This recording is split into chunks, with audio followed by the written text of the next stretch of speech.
and there's like so many different things that you could talk about. We're gonna make a shitty f***ing tier list. Best man live his life. Oh my god! Pump to God! FlyQuest over!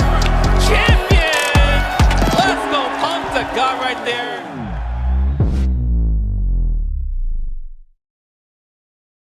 Welcome everybody to another FlyQuest fight series. We are in the building. You know how we get down here. Street Fighter 6 is on the docket today, but who knows what they're going to be running next week, right? We got a plethora of games that are always showcased here at FlyQuest. They doing it right. And of course, on top of that, it's a ladder format, and we're going to get into the details of everything a little bit, though. But running it back from yesterday, myself, Ringe, and James Chen in the building. How you doing, fam? Yeah, I mean, technically, we've just been sitting here this whole time, you know, waiting for the next broadcast. Pretty much. That's the life of a commentator. Exactly. But I'm excited here to commentate yet another top 8 over here, this time for the FlyQuest. Of course, you know, starts off as the ladder matches over here. And then, oh, wait, I just saw a dog behind you. Yeah. Dog Animal. Oh, my God. Just decided to make a quick cameo. Yeah, but you can see here, obviously, we have the East Coast and the West Coast events. We are here live for the East Coast event right now, and then immediately right after, we'll be doing the West Coast event. So you can see how the regions are set up here. And of course, East Coast being home to a lot of the strongest players in Street Fighter 6 right now. And what can they win here, Ringe? Indeed. So we have an $800 total prize pool that's split between East and West. So it's going to be $400 each region. First place getting the 200, second place 100, 60, and 40 respectively for third and fourth place. So yeah, man, it's going to be as per usual. And like we said before, this is a ladder format to get into this top 8. So if you're not familiar with the ladder format, that means you basically get to queue up for a bunch of different matches. And not your traditional double elimination bracket. You could go 0-10 or you can go 10-0, and then you can get as many matches as you possibly can in the allotted time. So we take the best records from that allotted time, and then we get our top 8 bracket, and everybody starts in winner's side, and we go through it in a traditional double elimination style. That's right. So trying to see which players we have here right now. Taking a look at the bracket here on start.gg. It looks like we haven't had the players filled out quite yet, but we'll get those names for you very, very soon. My dog is scheming on the plushies, brother. He's got a... Those are not his toys. My girlfriend is like, these are not your toys, brother. You got to chill out. You see him? He's scheming. You keeping your eye off to the side right He's now. scheming. He's like, oh, they put me on camera. Away. I gotta scoot off screen. Stay away. Oh, dude, he's smart, dude. He's aware, dude. Oh man, what breed is the dog? Just out of curiosity. He's like he's part pit and part English pointer. So yeah. Jeez, can you guys hear the knocking from my microphone over here? I apologize. My next door neighbor across, is remodeling right now. Oh boy. I thought they were like, this James Chen guy's commentating again. Why don't you stop it, James? Yeah, right. They're like, how like, back to back days. Quiet down over there. Oh man, I'm gonna have to be like all quiet this time. I'm gonna have to do golf commentary, right? Oh, right. That was a very nice DP. Oh, well done. Yeah, there you go. If only, but no, we're bringing it. Whatever the noise complaints may be, damn, the hammers are out. That's a scary sight, brother. In whatever Holy neighborhood crap, you're in. I did not realize this was going to be happening. I apologize. I can't hear anything. Oh, okay, cool. You should be good. Yeah, you should be good.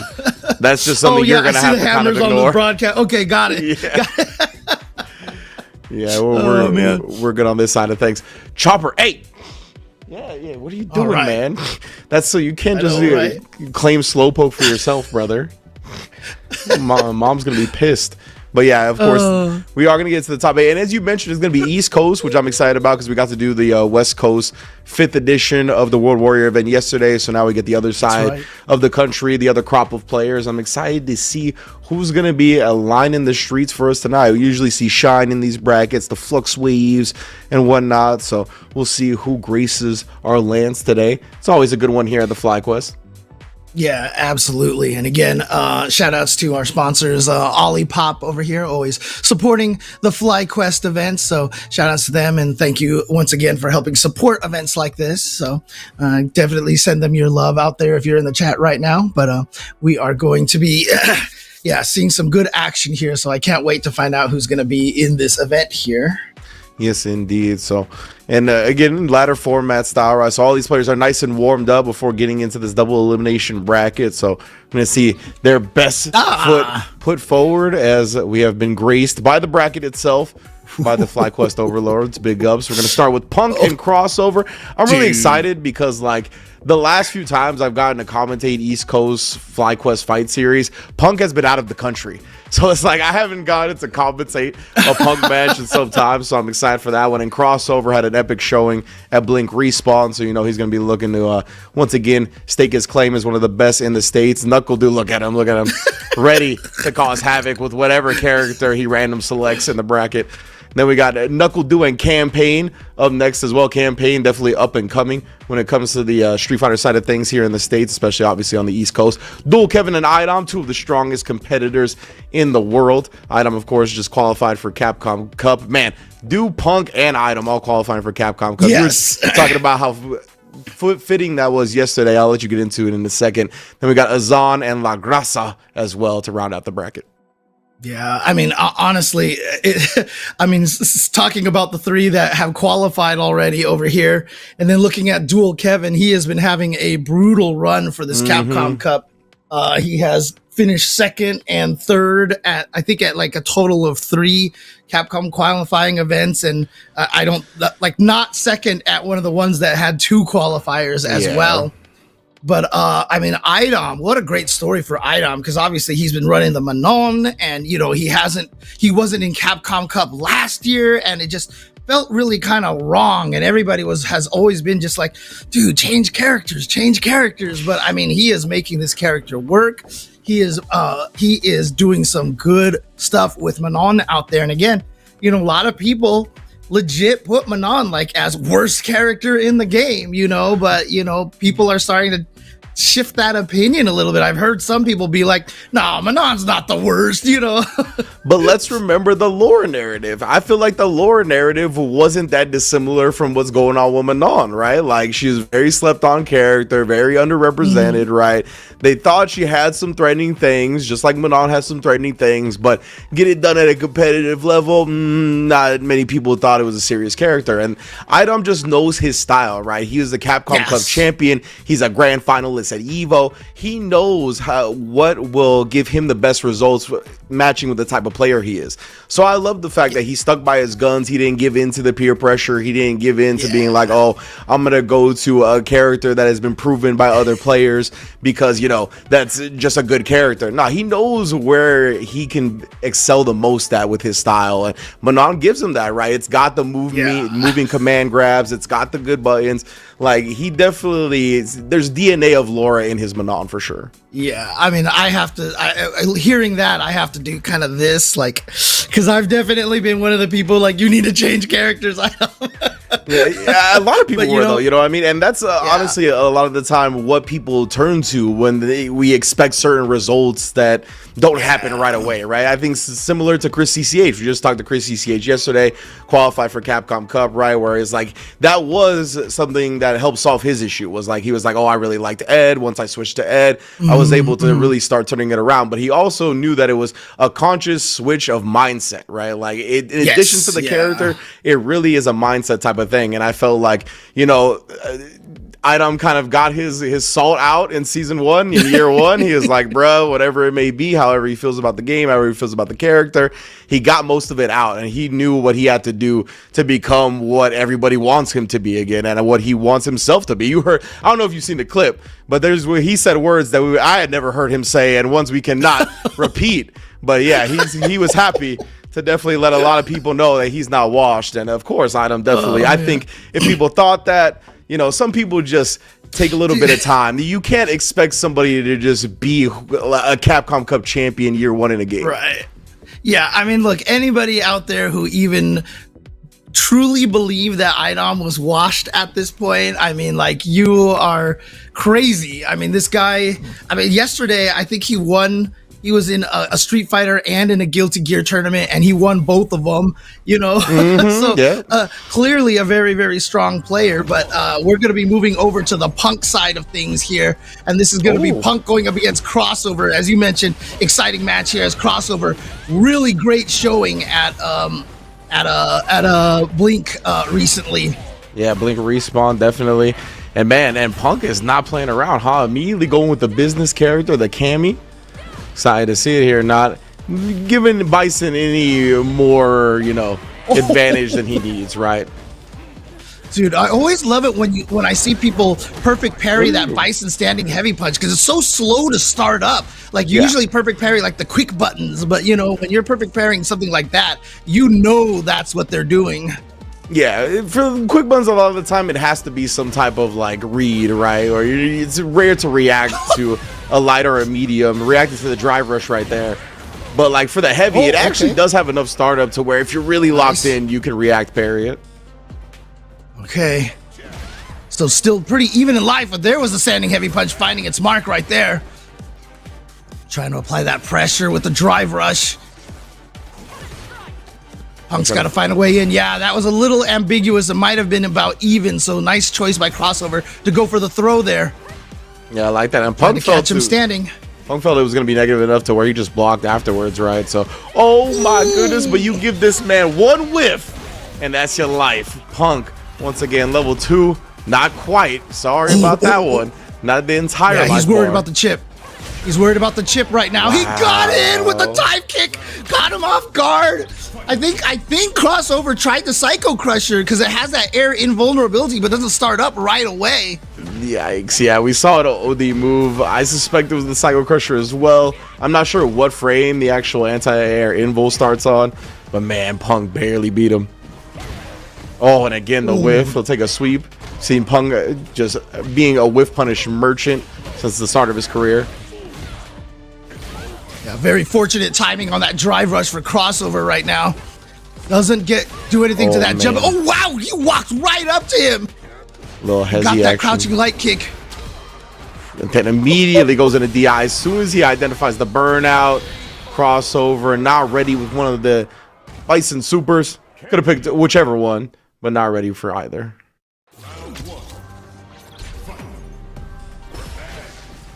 So Punk, he found himself down a couple of times, but it didn't matter. It just shows the composure of a champion once again. Psycho Crusher, oh yeah, he had the mine on him already, so it's plus frames all day. Oh, nice, perfect parry as well, but couldn't find the combo he was looking for. I wanted the back medium punch extension, but was a little bit too far away. Oh, wow, standing medium kick just knocked the dive kick right out of the air. Very unfortunate for Punk right there. Because it was kind of the right read. He was trying to punish something like a button like that. Oh, once again, he keeps looking for the perfect parry on the stop. Oh. Again, just walking up and getting that counter hit, but Punk didn't convert it into anything right now. Ooh, that's a counter hit. He's going to be able to get the Psycho Mine planted. Ah, baits out the DP. What was that combo? Just whiffing a light kick in the middle of it? I don't know if that was intentional or just, you know, Crossover making the most out of a slop. Yeah, combo video stuff right there, you know. Yeah. Uh-oh. Punk wasn't ready for the bomb, but actually Crossover wasn't ready to take advantage of it. So, again, the perfect parry on the standing heavy punch. I mean, maybe the startup is... I mean, Punk's reaction is godlike. We know that. So maybe the speed of it, he can actually maybe perfect parry it on reaction. That's what I said before. Yeah, 100%. Like, players that are locked in can do it against Bison stand fears. Yeah. Once again, trying to escape, and he does that time. Punk looked to take advantage of him as soon as he landed. Yeah, it's got 19 frames of startup, so it could definitely be perfect parried on reaction. Oh, wow, the whiff punish, and that should be able to do it with a level 1 here. So now 1 round apiece. We are 3 out of 5 the entire way through here, so even if Crossover goes down, he will still have a chance to take 3 games, but he definitely wants this to be a 1-1. Beautiful whiff punish right there from Punk as well. Crossover leaning on that stand heavy punch. Punk has had an answer for it in multiple ways already. Oh, dude, did the back medium punch. I wonder if he was trying to call out the Psycho Crusher. That was weird. Yeah, and got Punk trying to reach right over there. Was able to whiff punish him and get the plus frames with that Psycho Mine. Ooh. Here we go through. Oh, no. Yeah, it's so dangerous to go for these throw loops against Cammy. She has one of the best anti-throw moves in the game right there. Just jump up, OD dive kick. Oh, whoa, he's still alive. He's got both. Oh, he does get chipped out, and then point blank Punk beats him to the button. Very scary situation. Crossover, he's had some resources. It's tough to make the big reads, especially up against the caliber of somebody like Punk. See if he can bounce back. Yeah, I think he just kind of took that light punch right there, because as soon as Punk burned him out, he could have just like canceled the low crouching light punch into some drill or something and probably just would have killed him. So had to try to go for something. And crossover. Drive meter already bleeding, already quartered up against Punk as well. He tried to drive rush in, maybe thinking Punk was going to hold the parry, try to get a throw punish, but Punk beat him to the punch. Yeah, and Punk has crossover right at burnout. Nice read on the shimmy. Catches him with the crouching medium kick, but then Punk with a wake-up shimmy of his own. Oh, what side was he on? Just walk back, crouch medium kick. Punk, man. The way he makes it look so easy sometimes, it's ridiculous. And again, yeah, the classic can be dive kick right there. Injure string, catch their button, press back. Yep. Okay, got another drive rush cancel off of that crouching medium kick. Has the bomb planted here. You see Punk trying to play very patient. Oh, he got the hit, so the bomb went away. He did. He got the snipe with the crouch medium punch. By that pressure, look, just shaving the drive meter off as well. I like the neutral jumps. Looking for that fierce, the psycho crusher, the scissor kick. Yep. Oh, nice chase down. Look at this. What? He kills off that ridiculous punish on the head stomp before crossover could land. I have never seen that one before. FlyQuest's own Punk the God.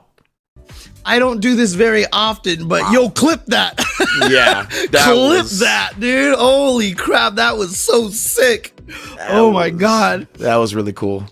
And of course, I mean, he's just a master of Cammy, man, and making sure that look at that. Look at the double Punk right there. What but like legitimately having that answer ready, being able to convert from the air, man.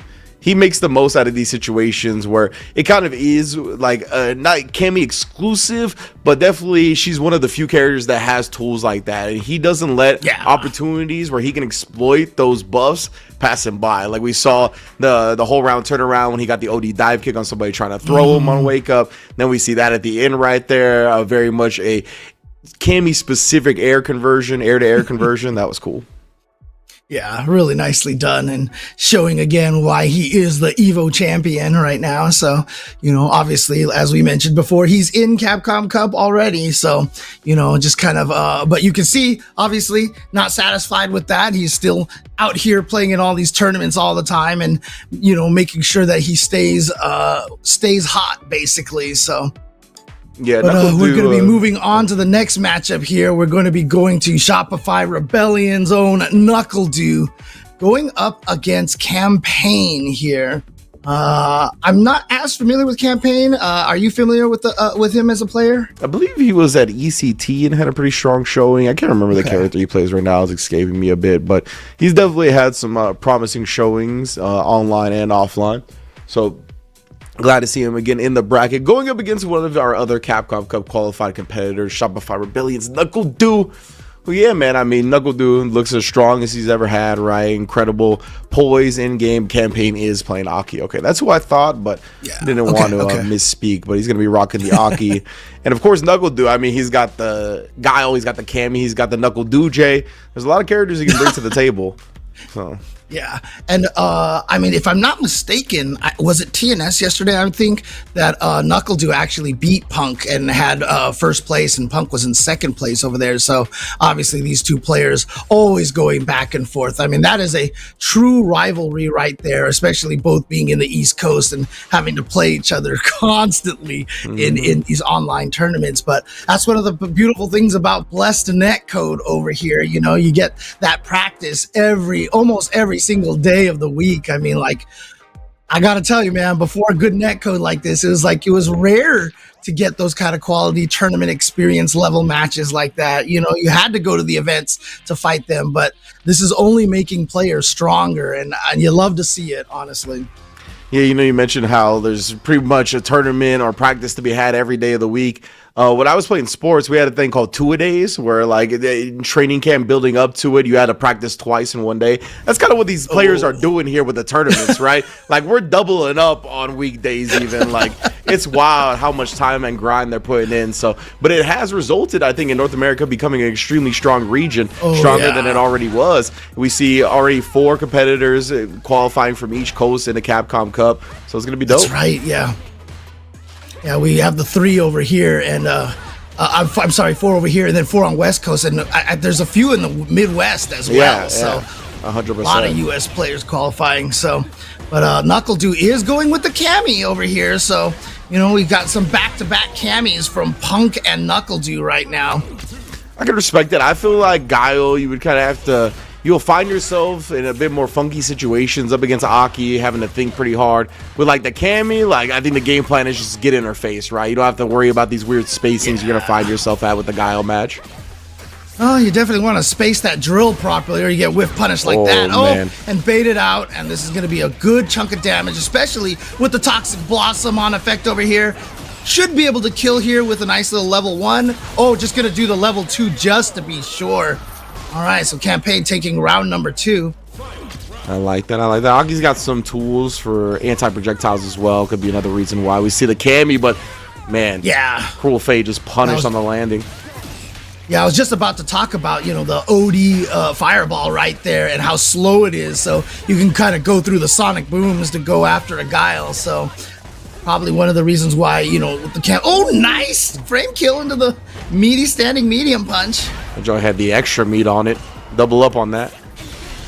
Oh, you did not just whip punish that. Okay, then. NACL has come to play, I see. No free Serpent Lashes around here. Oh, man. And it's just crazy. I mean, you can see how, why players like NACL and Punk are considered, and justifiably so considered like some of the strongest players in the world. They're just ready for everything. They have everything in mind. It's so crazy. Yeah, 100%, because that goes hand in hand with reactions, right? It's not just pure reactions. They're looking for a lot of these things that they're reacting to, which allows them to complete it so successfully. Okay. Oh no, NACL just didn't crouch. Just got hit by the drive rush crouching medium kick, so that's going to be good damage here. Okay, doesn't go for the Toxic Blossom route over there. Instead, just kind of goes for a pseudos. Oh, what? Yeah, that was such a cool side switch off the sweep. You don't see that one too much. Oh my, the hooligan overhead as well. NACL identifying the kill opportunity and striking true. Whew.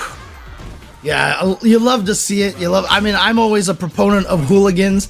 Every time I play Cammy, I'd like to pretend I'm captain of Team Hooligan, because you don't see a lot of top players use the hooligan as much, and I think there's a lot of power to it.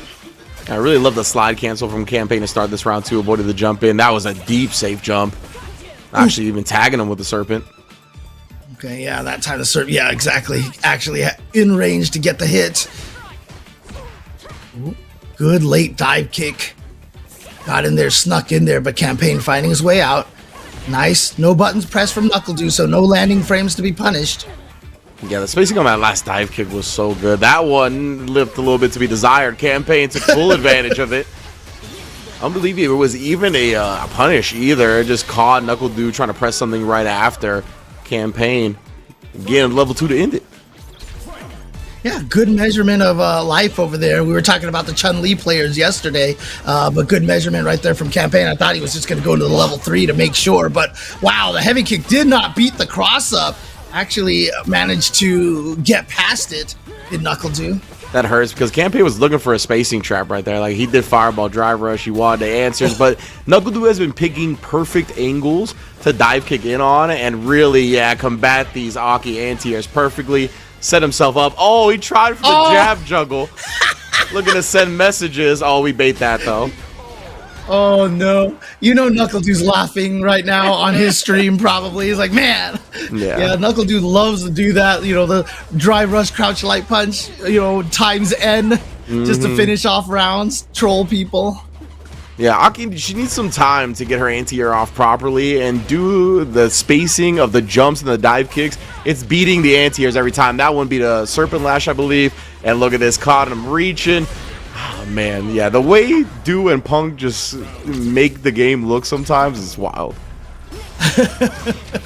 All right. Well, unfortunately for Campaign right now, his back is against the wall as far as possible, down 2 games in 1 round. If he's gonna take this, it's gonna take some effort and some definitely some crazy high-level reads here. But NACL just needs to win 1 more round to be able to send Campaign out, or send him to losers bracket, I should say.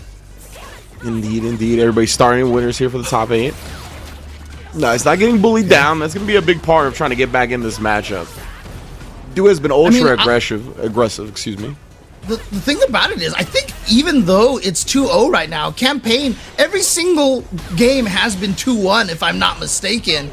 And so there you go. Like, again, Campaign, it's always NACL round 1, Campaign round number 2, and then NACL finishes it out on round number 3. So let's see if Campaign can actually break that streak here. Oh, no. Yeah, it's either too fast and beats the anti-air, or he does it shallow enough to bait it out. Oh, but the OD drop. Yeah, it's weird. I think he almost like canceled on the second active frame or something like that, and so it just didn't combo because it is. Oh, and the bubble hit too. Ooh. Here we go. Campaign trying to break the streak, but here comes NACL. Oh no, level 3. He wants to give himself some time to build back that drive gauge. That's gonna be big. Lasts so long here. Dude's almost got his drive gauge back. Campaign. Yeah, he's got to be careful of his own drive meter. Now he tries to parry and burns himself out. And Do, of course, seeing that, goes with the DI. Catching the roundhouse. Uncancelable normal, I believe. Well done from NACL. Dude, just really, really beautiful, beautiful play at the end there. Just great awareness on what the resources was. Like, he just got the dive kick, made sure he canceled the stand light kick into the level 3 to get the, go for that route so he can build back the drive gauge. You could see how much it made a difference right there. And it basically was the key for NACL winning that entire, that round right there. So. Oh, that was done. Could have been canceled with the super hard, but yeah, being ready for that and burn out, it's tough. It's definitely tough. So well done from NACL. And it's always, I was just about to say, it's always funny too, because like I feel like these days, a lot of people know NACL. He's the guy with the chair. People are rooting for him, and he's a family man and everything. But man, NACL has been a troll for so long. Yes. Like you remember.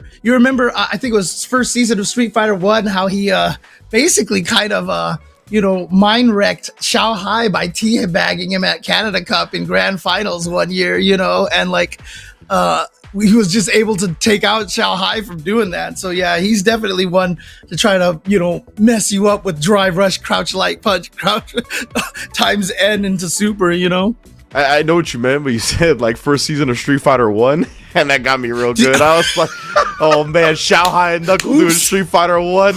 Let's get that match, brother. Let's see that one. Oops. But I knew what you meant, and it's true. Like, I remember, I think it was on Yive Stream a while back, where people were just talking about like where they first heard of NACL, and I was of the camp where I first found out about NACL from putting the glasses on in Street Fighter 4. That was like his thing, right? Yeah, he would flash kick people. He would just boom and flash kick you to the other side of the screen, put the glasses on. So yeah, that troll DNA has been in him forever.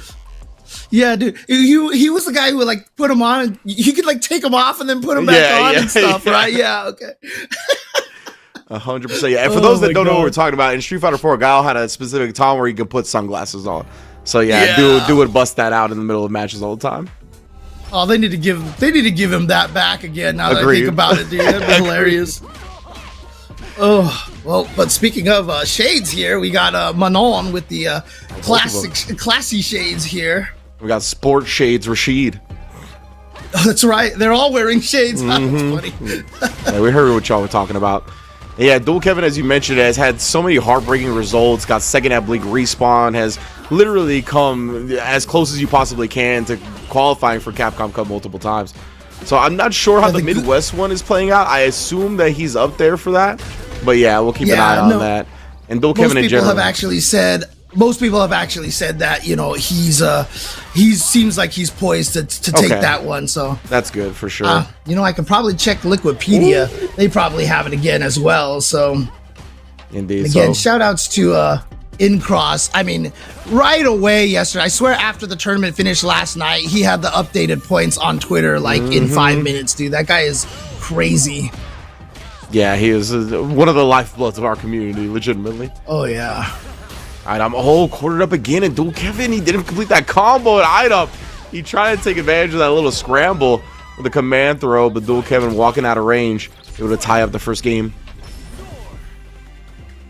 Yeah, Dual Kevin is in terms of because Midwest is also a super region, if I'm not mistaken. Yeah. And because he has a top 5 points listed. He's 30 points ahead of the next person, who's just a kid, of course. But, you know, that's probably in a good position unless somehow in the last week he just, you know, messes up or something, you know, which probably isn't going to happen. As you can see here, he's not going to mess up here either and take this round against IDOM. Very clean stuff from Dual Kevin. Coming out hot. See how IDOM adjusts. He got kind of pushed to the corner very quickly in each of the rounds. So we'll see, if he's going to try to stand his ground in the neutral a little bit more, be more active with the buttons, clean punish, of course. See that, the stand heavy punch, the crouch medium punch, the stand roundhouse. Oh, and of course the stand medium punch. All good buttons from Manon. Yeah. Crouch medium kick, a great harassment the hardest tool part as well. is that, you know, Manon obviously has great whiff punishing buttons. He's got range on everything, but, you know, stuff like the crouching medium kick can't be canceled and stuff, you know. So can't take advantage of it like a lot of other characters can, but IDOM will take advantage of the bufferable standing light kick, however, to get the drive rush cancel into the level 1 and take that first round. Yeah, she doesn't get as big of a reward as some other characters off certain options like the crouch medium kick, like you said. That's a big thing, but oh my, going straight through with the projectile invulnerability. And now throwing the parry attempt, though, Dual Kevin. And got punish counter thrown, so that was a good chunk of damage, but beautiful. Perfect parry, and of course you can always use that to build medals, which is nice, and I do like the fact that it does buff the level 3 now, at least. Yes, really good. Dual Kevin very close to burnout. I wonder what the command normal was right there. Yeah, and there's that Manon standing medium punch trap when you're burned out. Love the air-to-air. Remember we were talking... Was that just for movement? Yeah, no, IDOM legitimately, if he has you stunned in the corner, he burns himself out before he kills you.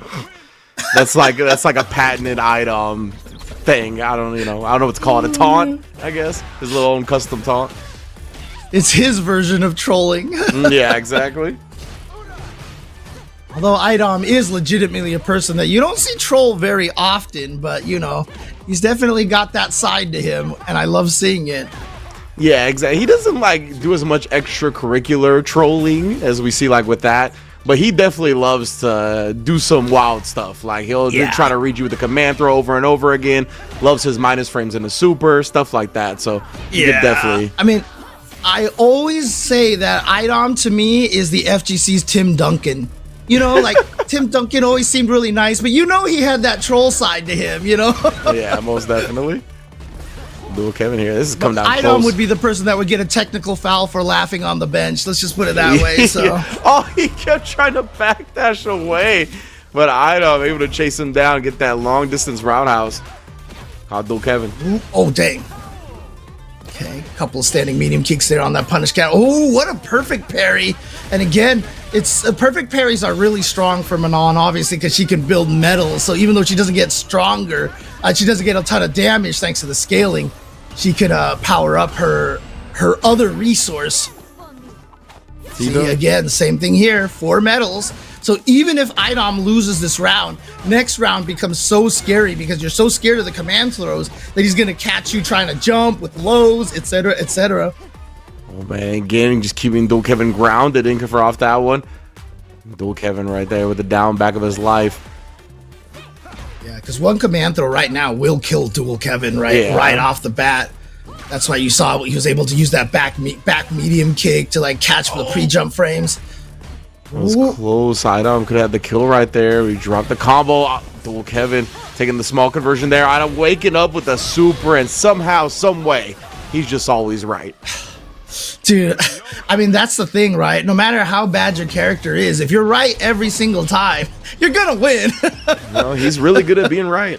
That's one of Idom's hallmarks. That whole top 8 run at Evo that one year, I swear, the way he just ran through players like Daigo and Tokido, you know, it was incredible because, yeah, he was just right every single time with Laura. Yeah, like the matches weren't even fun. Like they were just like, oh, he's just right every time. Like there's not even like a back and forth here. Like he just blitzed like 2 of the best fighting game players of all time. Right. It was crazy. It was fun for IDOM though. Yeah, it was fun for like the West, right? Like America at the time, we were all like all the fans of IDOM. We were like, oh my, he's going off. But like from analysis perspective, like they were just him blitzing them. Like it wasn't much to discern. Oh man, couldn't get through the tornado, couldn't get through the wind shot fast enough that time. So Dual Kevin gets the punish here, trying to tie it up 2-2. IDOM, of course, up 2-1 right now. Just needs to win this game to move on the winner's side. Oh, again, was that? I mean, he probably is not worried if that was a confirm. He probably was just going to cancel it no matter what to get the pressure. Yeah, and that's the other thing with Manon is that, oh my goodness, the meaty, that's going to send him to a set point. That's for sure. What I was going to say, that's another thing with Manon is that when she does get the rewards, it's often expensive, right? So you really do have to be good at picking your spawns, confirming into supers. That's one thing that she did get, I believe, is some more routes into super and whatnot to save your drive meter. So an item makes the most out of all those. Yeah, I mean, it's interesting too because I always like to bring up, you know, the Japanese Manon players like Akutagawa. You know, he burns himself out constantly. So he's just like, you know what? I can't worry about it. I need to take my damage wherever I can get. Oh, level 5. Ow. Ooh. Look at that. One more and that'll be it. But actually just lands the hit because Dual Kevin didn't want to get command thrown again. And we got the level 3 and IDOM is going to move forward. And man, month by month. But yeah, it did take a little over a year. But man, the way IDOM is playing with Manon right now is just looking absolutely terrifying. And he's so good at conditioning the opponent to kind of sit there, put the command grab fear in you, and then get the drive rush crouch medium kick, right, which he can convert from, as you saw there. Even if you're just holding up, even if there's no type of counter hit or anything like that, he's able to link to it. And he always picks the spot where it feels like that conversion's gonna kill. He spends like the whole round setting it up, and then at the end, he just always seems to close it out with the drive rush crouch medium kick. So great showing from IDOM as well. Moving on the winner's side of things, look at that. 3 Capcom Cup qualifiers and 3 players advancing into the winner's semis. Who would have thought? Hey, you know, that's a good sign for Azan and Grasa here. You know, whoever gets to the next round over there means that they have a high chance of qualifying for Capcom Cup. So. Yeah, true. There you go. Oh yeah, but I mean, again, I liked how you pointed out, you know, I'm sticking to his guns because, you know, we were talking about the Laura and, you know, he has so many, I mean, like literally, what is that, like 7-8 years of knowing how to get people to jump or not jump with the command grab. And so sticking with it with Manon, you know, is really a smart idea and definitely plays to his strength. So and he has the like anti-projectile tools, right? Like the twirl through into the command grab. So like there's a lot of specific stuff he does with this character that he's been practicing for a very long time.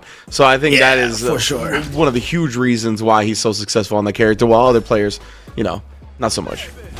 Yeah, but speaking of characters that, you know, haven't seen as much success with, you got a Jamie over here. I love that frame kill with the sweep over there into the meaty crouching medium punch, and actually is able to punish LaGrassa's attempt to backdash a throw.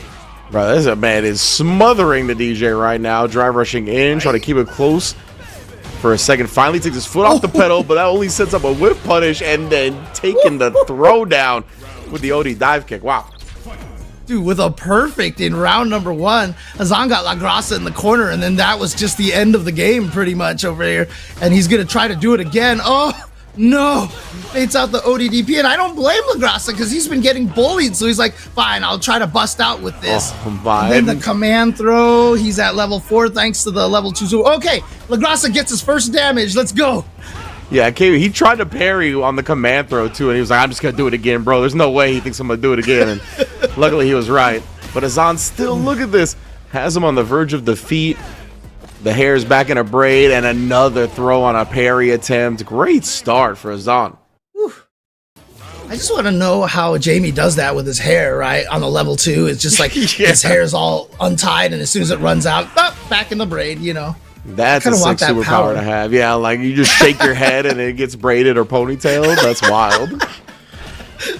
Oh, man. That's like some Zoolander stuff right there. Oh, man.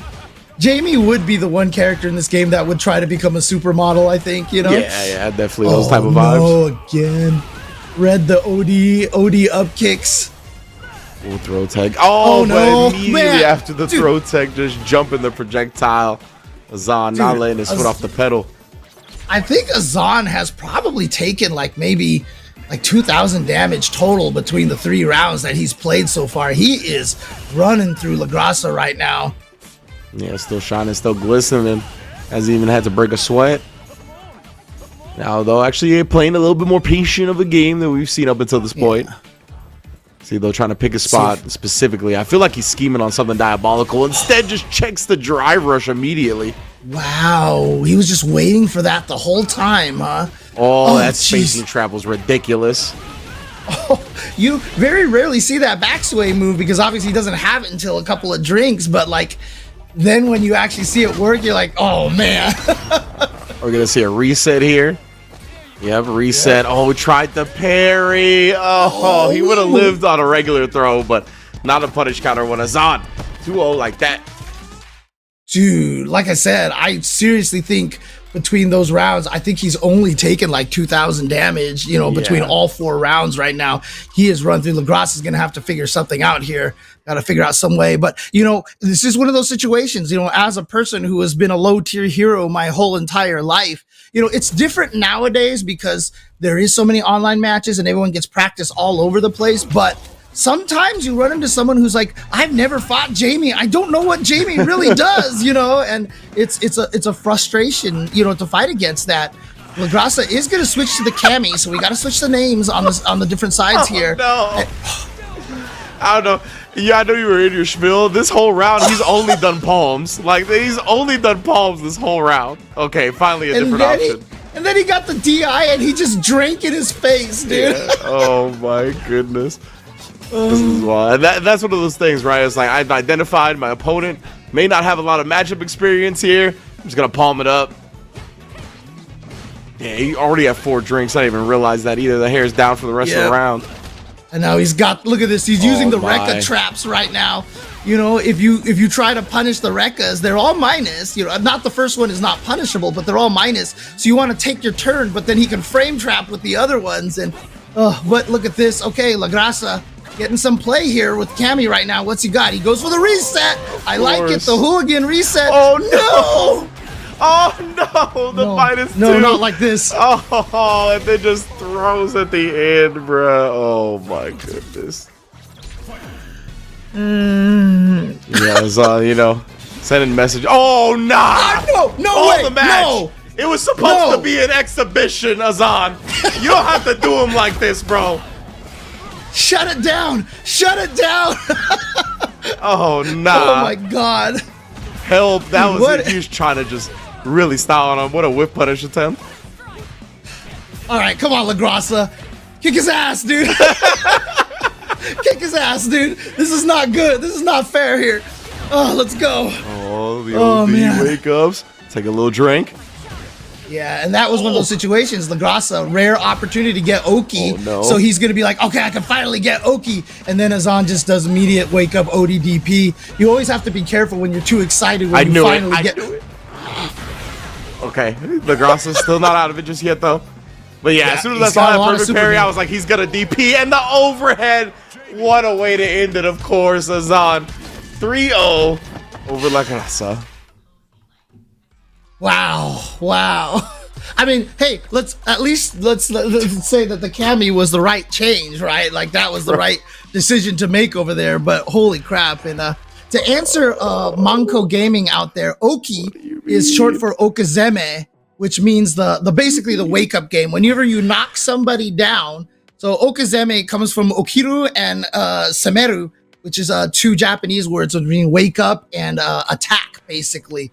And so it's basically just the mind game you have to play when you knock somebody down. Are they going to DP? Are they going to not DP? Etc. Etc. So, man, that is what Okazeme is. I'm still reeling. I feel like I got punched in my mouth on that one. That was wild stuff. Gonna see Azan versus Idom in winter semis along with Punk and Knuckle Dude. But before we get there, we are gonna take our trip down to the losers round 1 to have these matches. They're coming up right now and next. Crossover RD going up against Campaign and Dual Kevin versus La Grasa. All right, so yeah, crossover here in the loser side. I mean, that's what we saw earlier. Crossover losing to Punk 3-0 and Campaign losing to Knuckle Dude 3-0. So now they're going against each other here. Sure, both of them going to try to avoid the 3-0 as much as possible. Yeah, and they're already in here. Crossover RD versus Campaign. Just sit on the mine. What a perfect parry on the scissor kick right as the mine was about to explode too. That was clutch. Only anti-air came up just short that time.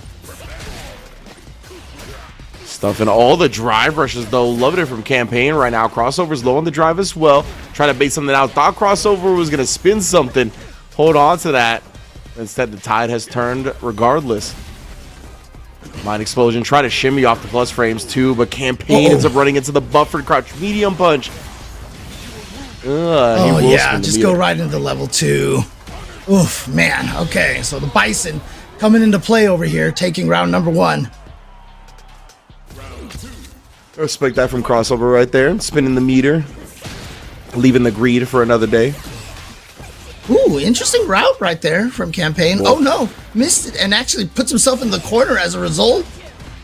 Indeed.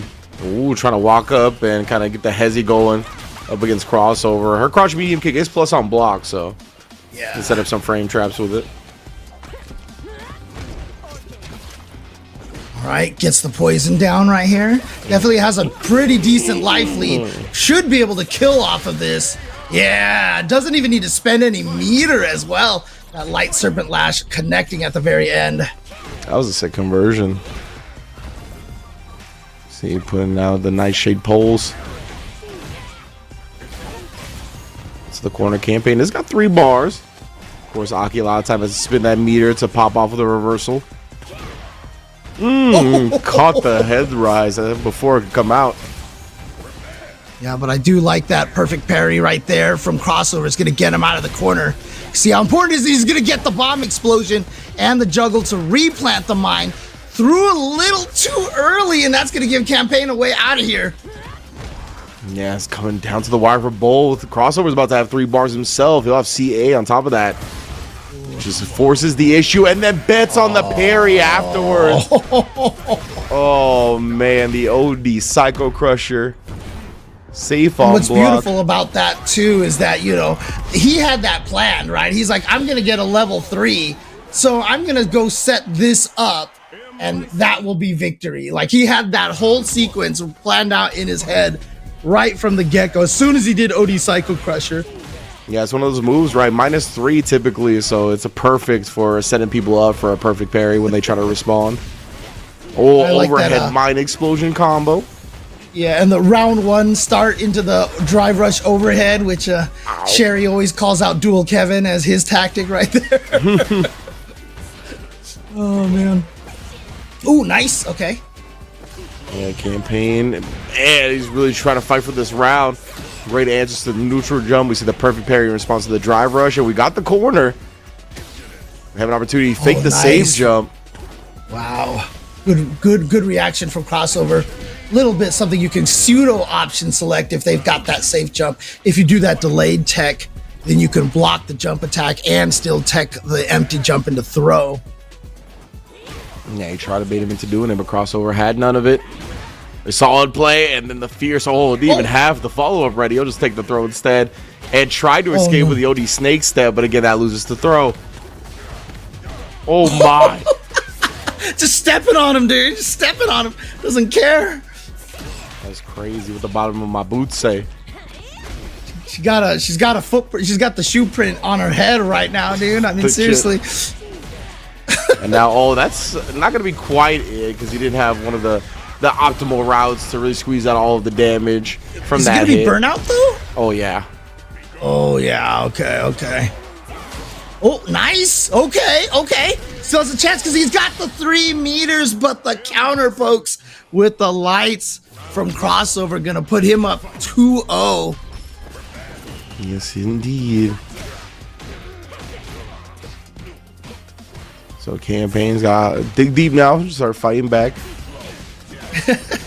I like the seeing the titles that the players have selected here. Crossover as "No one can stop me now," and Campaign's just you hate to see it. Yeah.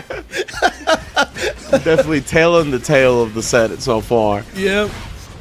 Oh yeah, that's gonna be beaten and punished. And that's gonna be dead right there. So, oh no, he's only got the level 1, so he's not gonna spend anything right now. Just go for the frame kill into the meaty. No big deal. That back heavy kick remains violent. Love the cancel once again to avoid people trying to jump on the nightshade poles. Ooh, nice check. Okay. There you go. Gets the Toxic Blossom set up. Fireball, yep. And beautiful dash forward, crouching heavy kick to anticipate the forward jump. Yeah, her conversions from stand medium kick are quite good. Oh no, he dropped the combo, but Crossover tried to sneak something. That's interesting that he did that. I mean, maybe he was just counting on maybe Campaign whiffing a link or missing a link timing, and he could just try to super through it. He could have just been mashing that, just in case he drops the combo.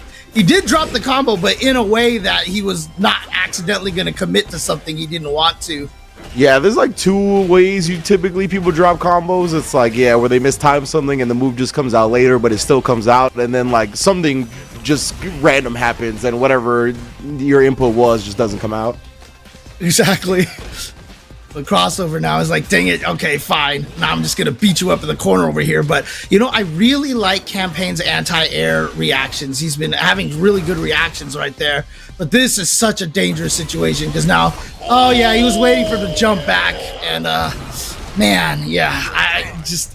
Psycho Crusher at the ready, air invul once it gets to its active frames. And so once you jump back in the corner like that, you've basically sealed your own fate if you do not have a way to change your jump arc in the air. So there it is. And unfortunately for Campaign, that's going to be back-to-back 0-3s for him, but definitely showed some good stuff. And again, you can't knock him for that because that was against Crossover and Punk, right? Or was it Crossover and Knuckle Do? Yeah, Crossover and Knuckle Do. Yeah. So like, these are all Capcom Cup worthy players, quality players over here. So yeah, and that was good stuff. I mean, the thing about Psycho Crusher is that at least that's still a charge move, right? So you can see it a little bit, you can scout for it. If the Bison walked back, they got the charge for it, so it's going to be very dangerous to jump. Credit to Campaign, he didn't press anything in the air. He tried to empty jump so he could block or do something on landing, right? Maybe like mash out a super and try to bait out the Psycho Crusher. But the timing and reactions from a Crossover were too good. Like he caught him before he landed anyway. So yeah, very, very nice stuff. All right, so there you go. Crossover is going to continue advancing in the loser side of the bracket over there. And now we're going to be moving on to Dual Kevin and La Grasa coming up over here. Now, remember, La Grasa had the DJ and switched to the Cammy at some point in time. Dual Kevin almost certainly going to be playing the Rashid right now. So let's see how La Grasa fares against Dual Kevin. I mean, okay, he is playing the Rashid. I just, he always plays Rashid. The one time I saw him play Luke recently was against Knuckle Doo's DJ because, he couldn't anti-air the shallow knee drop. Like, the shallow knee drop just beat it every time. So he, switched to Luke so he could have a real anti-air against that move. But interesting, okay. Yeah, but I think if his opponent doesn't really abuse that or it's not going to lead to a lot of success, he'll just go with the Rashid. Went for the empty low off of that setup, off of the Arabian Cyclone setup over there. Oh, nice read on the walk back from Dual Kevin. Caught him with a crouching light kick, but didn't get really much off of that. Oh, and the punish from Dual Kevin takes round number 1. DK going in. Yep, set out the OD and try to out-prioritize the air slashers that he saw before, right? Gross had been really leaning on the projectiles, as we see once again here. Able to convert for a decent bit of damage. Oh, a little too far for that throw right there, but a great whiff punish by Dual Kevin. Vacuums them in just to get the heavy spinning mixer right there. I love the way Dual Kevin with punishes withstand heavy kick. It feels tough to do it. He's able to do. You see what I'm saying? The shallow knee drop gets the counter hit on the anti-air attempt. Like legit. Yeah. Like he switched to Luke because of that. 100%. Just to get that Luke crouch heavy punch base. Oh, that was so pixels. Dude, just to get a DP that's quick enough and like you don't have to worry about it. yeah, He just would DP it every time. Yeah, and he got hit by the the jump knee shot again right at the end over there. I'm surprised that heavy spinning mixer. I mean, if you're like holding back, I mean, it's just a half circle forward really quick, you know, kind of thing. But Oh my, and La Grasa, he's actually going to be able to Okay. take the first game here. Level Let's 3, go. the big DJ damage. And yeah, I mean, we might see the switch to Luke, bro. We might see it. I mean, obviously, you know, by his CFN handle over here, Louis D. Arm, obviously, well, not obviously, but I'm assuming he's either from the Dominican Republic or he's a doctor. You know, it could be one.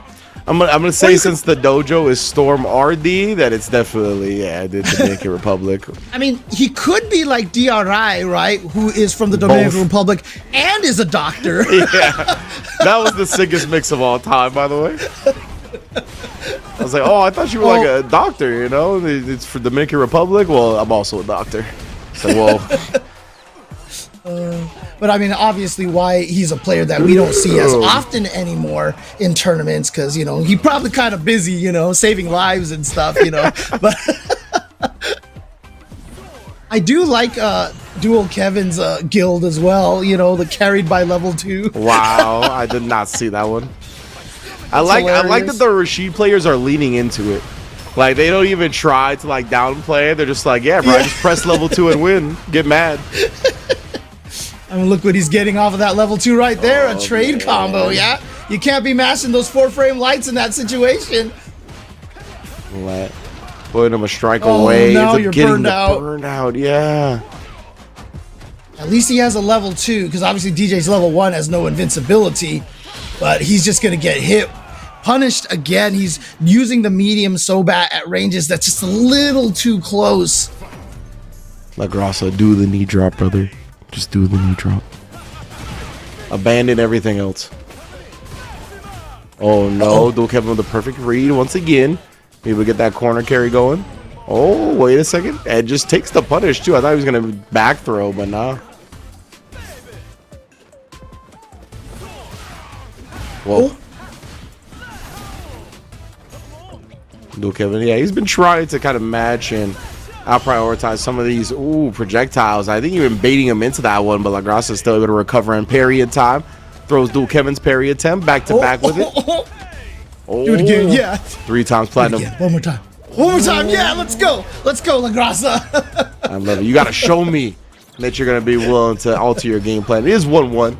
By the way, for the people at home, La Grasa and Dual Kevin. See, what I love about that, though, was that, you know, that was the refusal to think, oh, he's Dual Kevin, I shouldn't try this. You know what I mean? Like, that happens to a lot of players. They get in their own head, kind of, you know, when they're fighting against unknown players. So, just do your thing, man. Oh, and he has the perfect read right there again, knowing exactly when to stop pressing the offense. But yeah, I couldn't agree with you more, James. Like, a lot of the time, people like to adjust before the opponent adjusts, and you end up just giving up an opportunity that you otherwise would have had. La Grasa not making that mistake, and what a dominant second round. Dual Kevin, though, locking into the Rashid. Yep. Definitely wants to keep this practice here. And, you know, it's a good way to practice, right? You know, again, if you really want to know if you can fight this matchup, you have to do it in a tournament.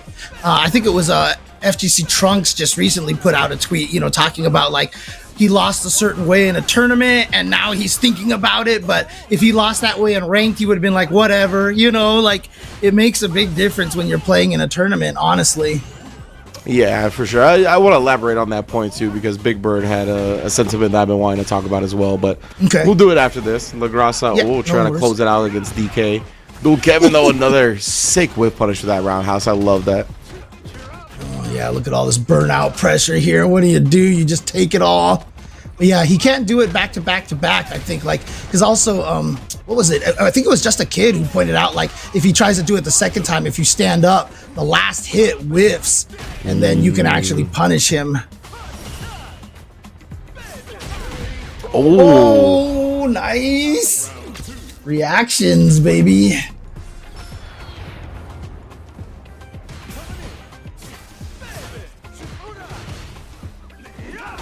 Oh, just outspaces the sunrise heel. Knew he would be looking for the plus frames. Now DK, time to get carried, brother. The Jan Sports Super.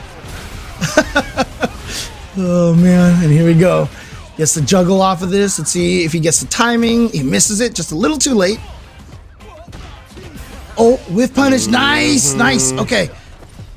You know, smart there, knowing the route from the crouch light punch punish counter, and then the trade here. Dual Kevin ties it up 2-2. Indeed. Oh, what? Didn't drive rush far enough to be able to hit him out of that tornado startup. Oh, that was so smart. Wow, he knew he wasn't going to be able to hit him in time. So, of course, he's going to try to, you know, perfect parry that jump in. And he actually had the throw ready to go. Super nice. Good stuff from DK here. Oh, got caught trying to swing the back step into the fierce, and now got caught trying to escape as well. La Grasa even gonna be willing to spin the level 1 here, get as much damage as possible, and just DIs him up. Yo, these opponents of DK not scared to DI him in the corner with the game on the line. That's how Noah won Blink Respawn. 1 round away from advancing against Dual Kevin. Oh, yeah, and there you see it again. Yeah, Dual Kevin. Knee shot is just causing him so many problems over here, but he gets the burnout in this situation, and that's going to be a problem. Yeah, considering, as you mentioned before, DJ's level 1 will not be enough to save him from a drive impact, but Dual Kevin doesn't want to be too thirsty or predictable about it regardless. Now he does have the level 2, and you let him build the level 2 before doing the DI, brother. That was a little questionable. And gets the side switch as well. What? And he gets the meaty. Oh, let's go. Oh, no. But the knee shot coming through again. What is happening? And again, I mean, you know, I'm not going to say that I called it, but I tend to watch some Street Fighter. That's all I'm saying. I tend to watch some Street Fighter. That's all I'm trying to say. Beautiful, beautiful there. Nicely done. And I'm talking beautiful about your call out right there too. So nicely done, nicely done. Like, yeah, that... It's been a problem. That's really, I think, the character I've seen him struggle the most with lately is that DJ. And I respect it, right? Try to fight it out with the Rashid. As you mentioned, if you really want to just commit to this character. And I mean, the character is built in a way where I don't think you really need anybody else a lot of time. It doesn't seem like he has matchups that are bad enough to warrant that. So a lot of time, you know, you want to make sure you stand true and work best with your main character. But that's been a problem, 100%. And yeah. Spinning the heavy mixer just feels a little bit too slow. The OD mixer is a little scary, and it costs 2 bars. Yeah, man, I don't know. And honestly, like, I've fought DJs before that would abuse the knee shot, and like I was Cammy, for example, and I would just use crouching heavy punch to punch it out of the air. But then they switch to not using the knee shot, and the crouching heavy punch whiffs, and then you just get blown up and stuff. But yeah, I do think we need to go to a break here. I do want to hear your story about what Big Bird said, but we'll save that for when we get back. So guys, you don't want to miss this for sure. So stick around until after this break. Who's your least favorite Swedish person? Oh man, y'all know Swedish people? I only know laughing. Like, I don't know any other person from Sweden. I guess I hate Leopard. This feels like pretty specific. Yeah. It was very. Yeah. Which one do you wrote this?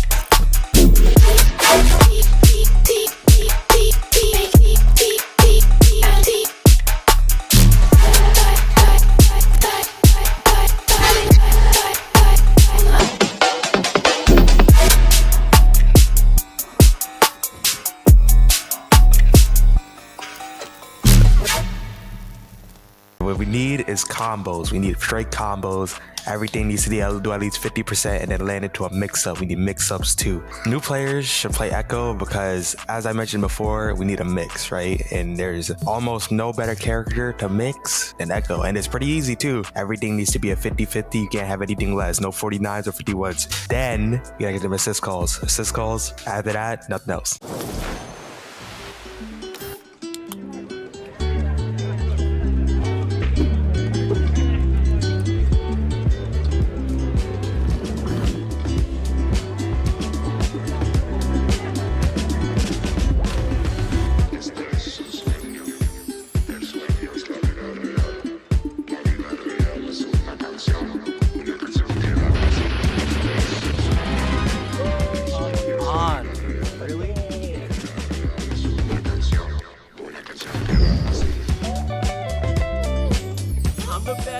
I'm the best of all time, baby. Okay, Let's hear it. You're so good. How are you so good? I love you, Jake. GG's.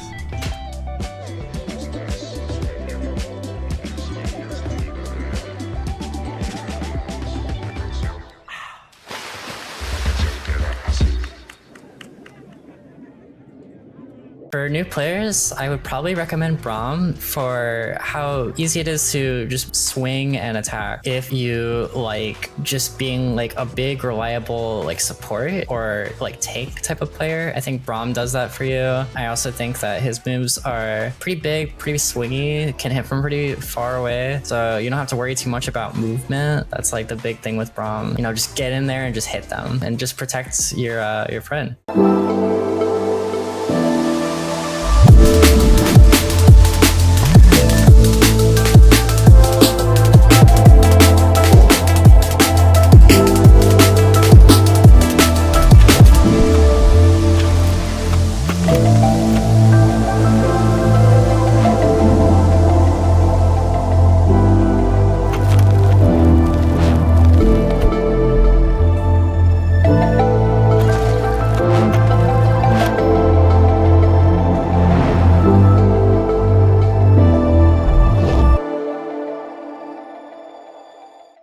For new players, I recommend Ari because you play a game like this because you want to finesse. You want to move. You don't want to just do things without purpose. Anti-air is as simple as it gets. I kept it extremely simple, but I mean, you can go a long way with just those. And this character is so elegant, so smooth, and you just want to dance when you play it. And this is the character I recommend.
And there's like so many different things that you could talk about.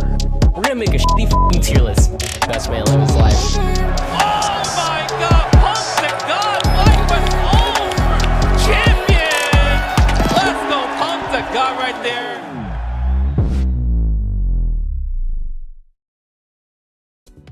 Welcome back, everybody, to FlyQuest here on some Street Fighter 6 action. Before the break, we were talking about, we were going through one of the matches, and we talked about the difference between playing ranked and playing in tournaments here. And Rinj, I believe you said you had a story from Big Bird about that kind of a concept here. Yeah, it was like the sentiment where you talked about how Trunks would be like, if I lose in a tournament like this, I'd be a little bit more upset. But if I lost in rank like this, I'd be like kind of brush it off, you know what I mean? Right. And the thing that I've really tried to internalize recently is the sentiment of you wouldn't accept something in a win that you wouldn't accept in a loss, right?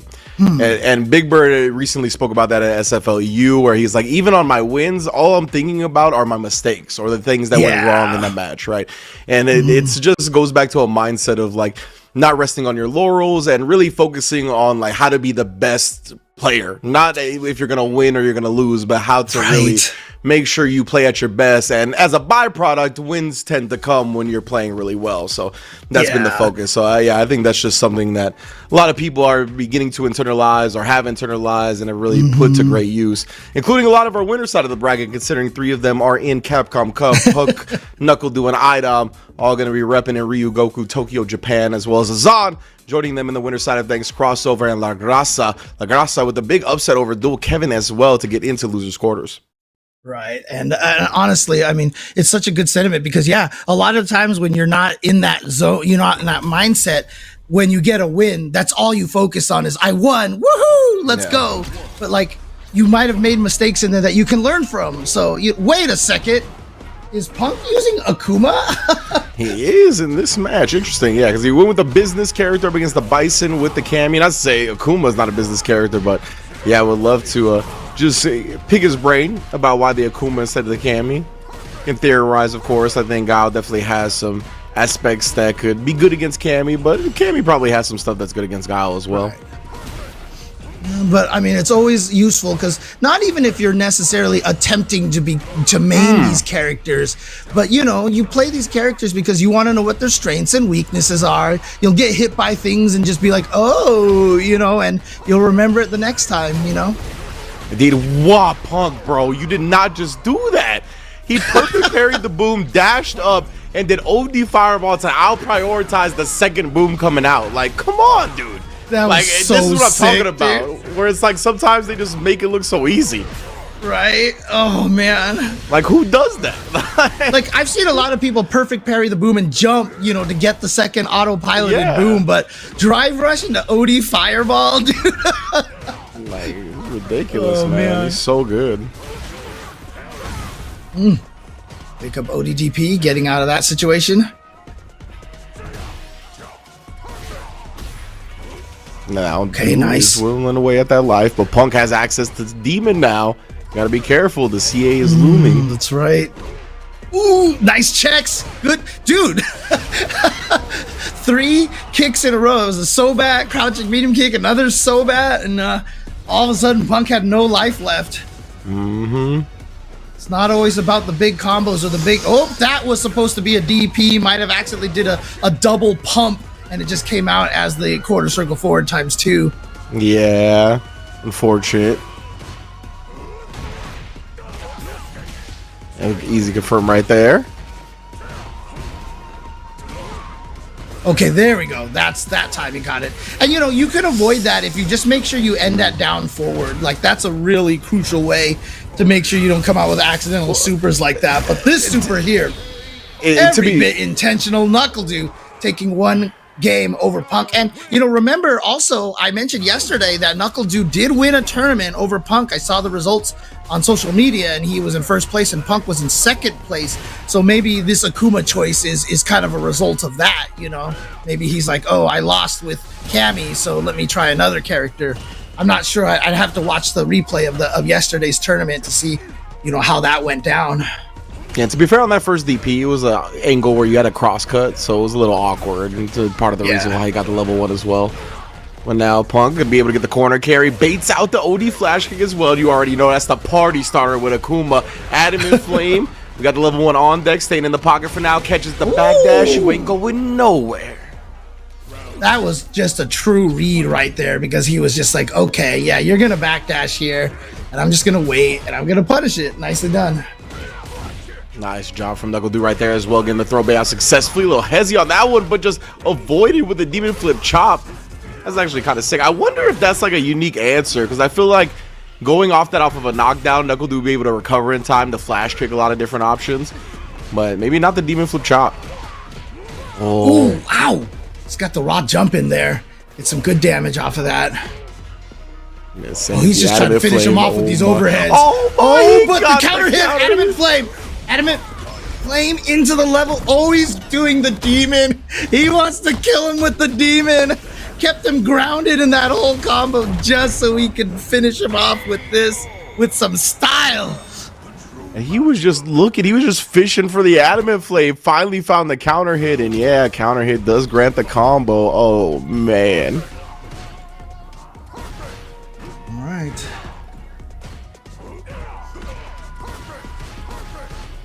Now tied upset. Like Punk sticking with the Akuma after the dropped first game. You see Punk, you see his little, defensive walk up to him, walk low block till he got into range to hit. One of those subtle things that's so underrated when it comes to neutral. Yeah, he's got great ground manipulation of his opponent, especially on Akuma. These fast walk speed characters, Cammy's the same way, allows him to do so much. Oh, it was just a frame or two late on that whiff punish. Right. Forward heavy punch is so good. It also has some of the craziest like proximity block too. Like sometimes you try to just walk out of its range so you can whiff punish it, but you just get stuck. And the scramble's actually gonna take the quarterback, try to walk up and hit him with the hezzy low, dude with a solid defense.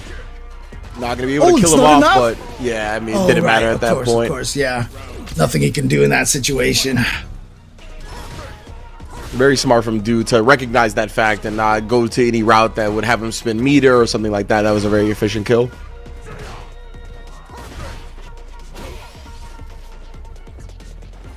No, try to call out a boom right there with a jump over, but instead Punk challenging the plus frames. We get that perfect parry on deck, leaving him standing. Ow. Wow. That was definitely like a Tekken intro right there, watching them punch each other in the faces like that. A little soul bot to gain some ground. Oh, that figure's just outside the range, and Dude catches Punk trying to approach with a crouch medium punch, shuts that down. He's going to take a 2-1 lead in this set. And we're going to see if Punk locks into the Akuma or we get something else, some different flavor. Yeah, again, though, I mean, like we saw with Dual Kevin sticking with the Rashid against DJ to see if he can, learn how to fight that matchup a little better. Yeah, Punk definitely sticking with the Akuma. Punk is one of those players that I swear I never really see him switch characters in the middle of the set. Yeah, it's rare. He gets kind of sure. stubborn, like, you know what? I will show you that I can win with this character. Yeah, it's definitely a testament to his confidence, right? Where he was like, nah, bro, like, I can beat you with whatever I'm playing at the time. Like, I can beat you. It doesn't have to be a certain character. Oh, what? Crouching heavy punch. I don't know if that was intentional or not, but he didn't get punished for it. Might be some diabolical way to like catch like a boom hurt box extension or something. Like Punk's always got something scheming. And back-to-back throws will do it. Dude, just you remember Chris CCH talking about that Cammy jab versus the Psycho Crusher in Street Fighter League. He knows stuff, dude. One of those things, man. That's even like one of the first things he did today. Oh yeah, it was the head stomp punish. Yeah, like the head stomp punish was wild. Yeah, that's right. He's always got something. I kind of liked what, Chris CCH yesterday, we were talking about, he was obviously teammates with Punk on Street Fighter League. So I was talking to him about, what it's like teaming with Punk. And then I remember talking to Psycho about this as well, about the concept of, does Punk lab a lot or not? Both of them kind of hinted that Punk labs a lot in his own head. Like, he just sits there and thinks about stuff a lot. And, a lot of times, if you know the game well enough, that kind of works, 100%. That's something else that I'm definitely down to elaborate on. I'll do it right now, actually. But yeah, I think when you put a certain amount of time into a game already, I think the most productive way to practice is stuff like that, where it's like you're thinking in your own head about every situation, watching footage. I think that gets more results after or you put the necessary amount of time already in. Right. It's always kind of a funny thing because, like, I've talked about the arcade scene, and how beneficial it was for people getting stronger because you're forced to watch games. Yeah, true. You put your token up and you got to watch.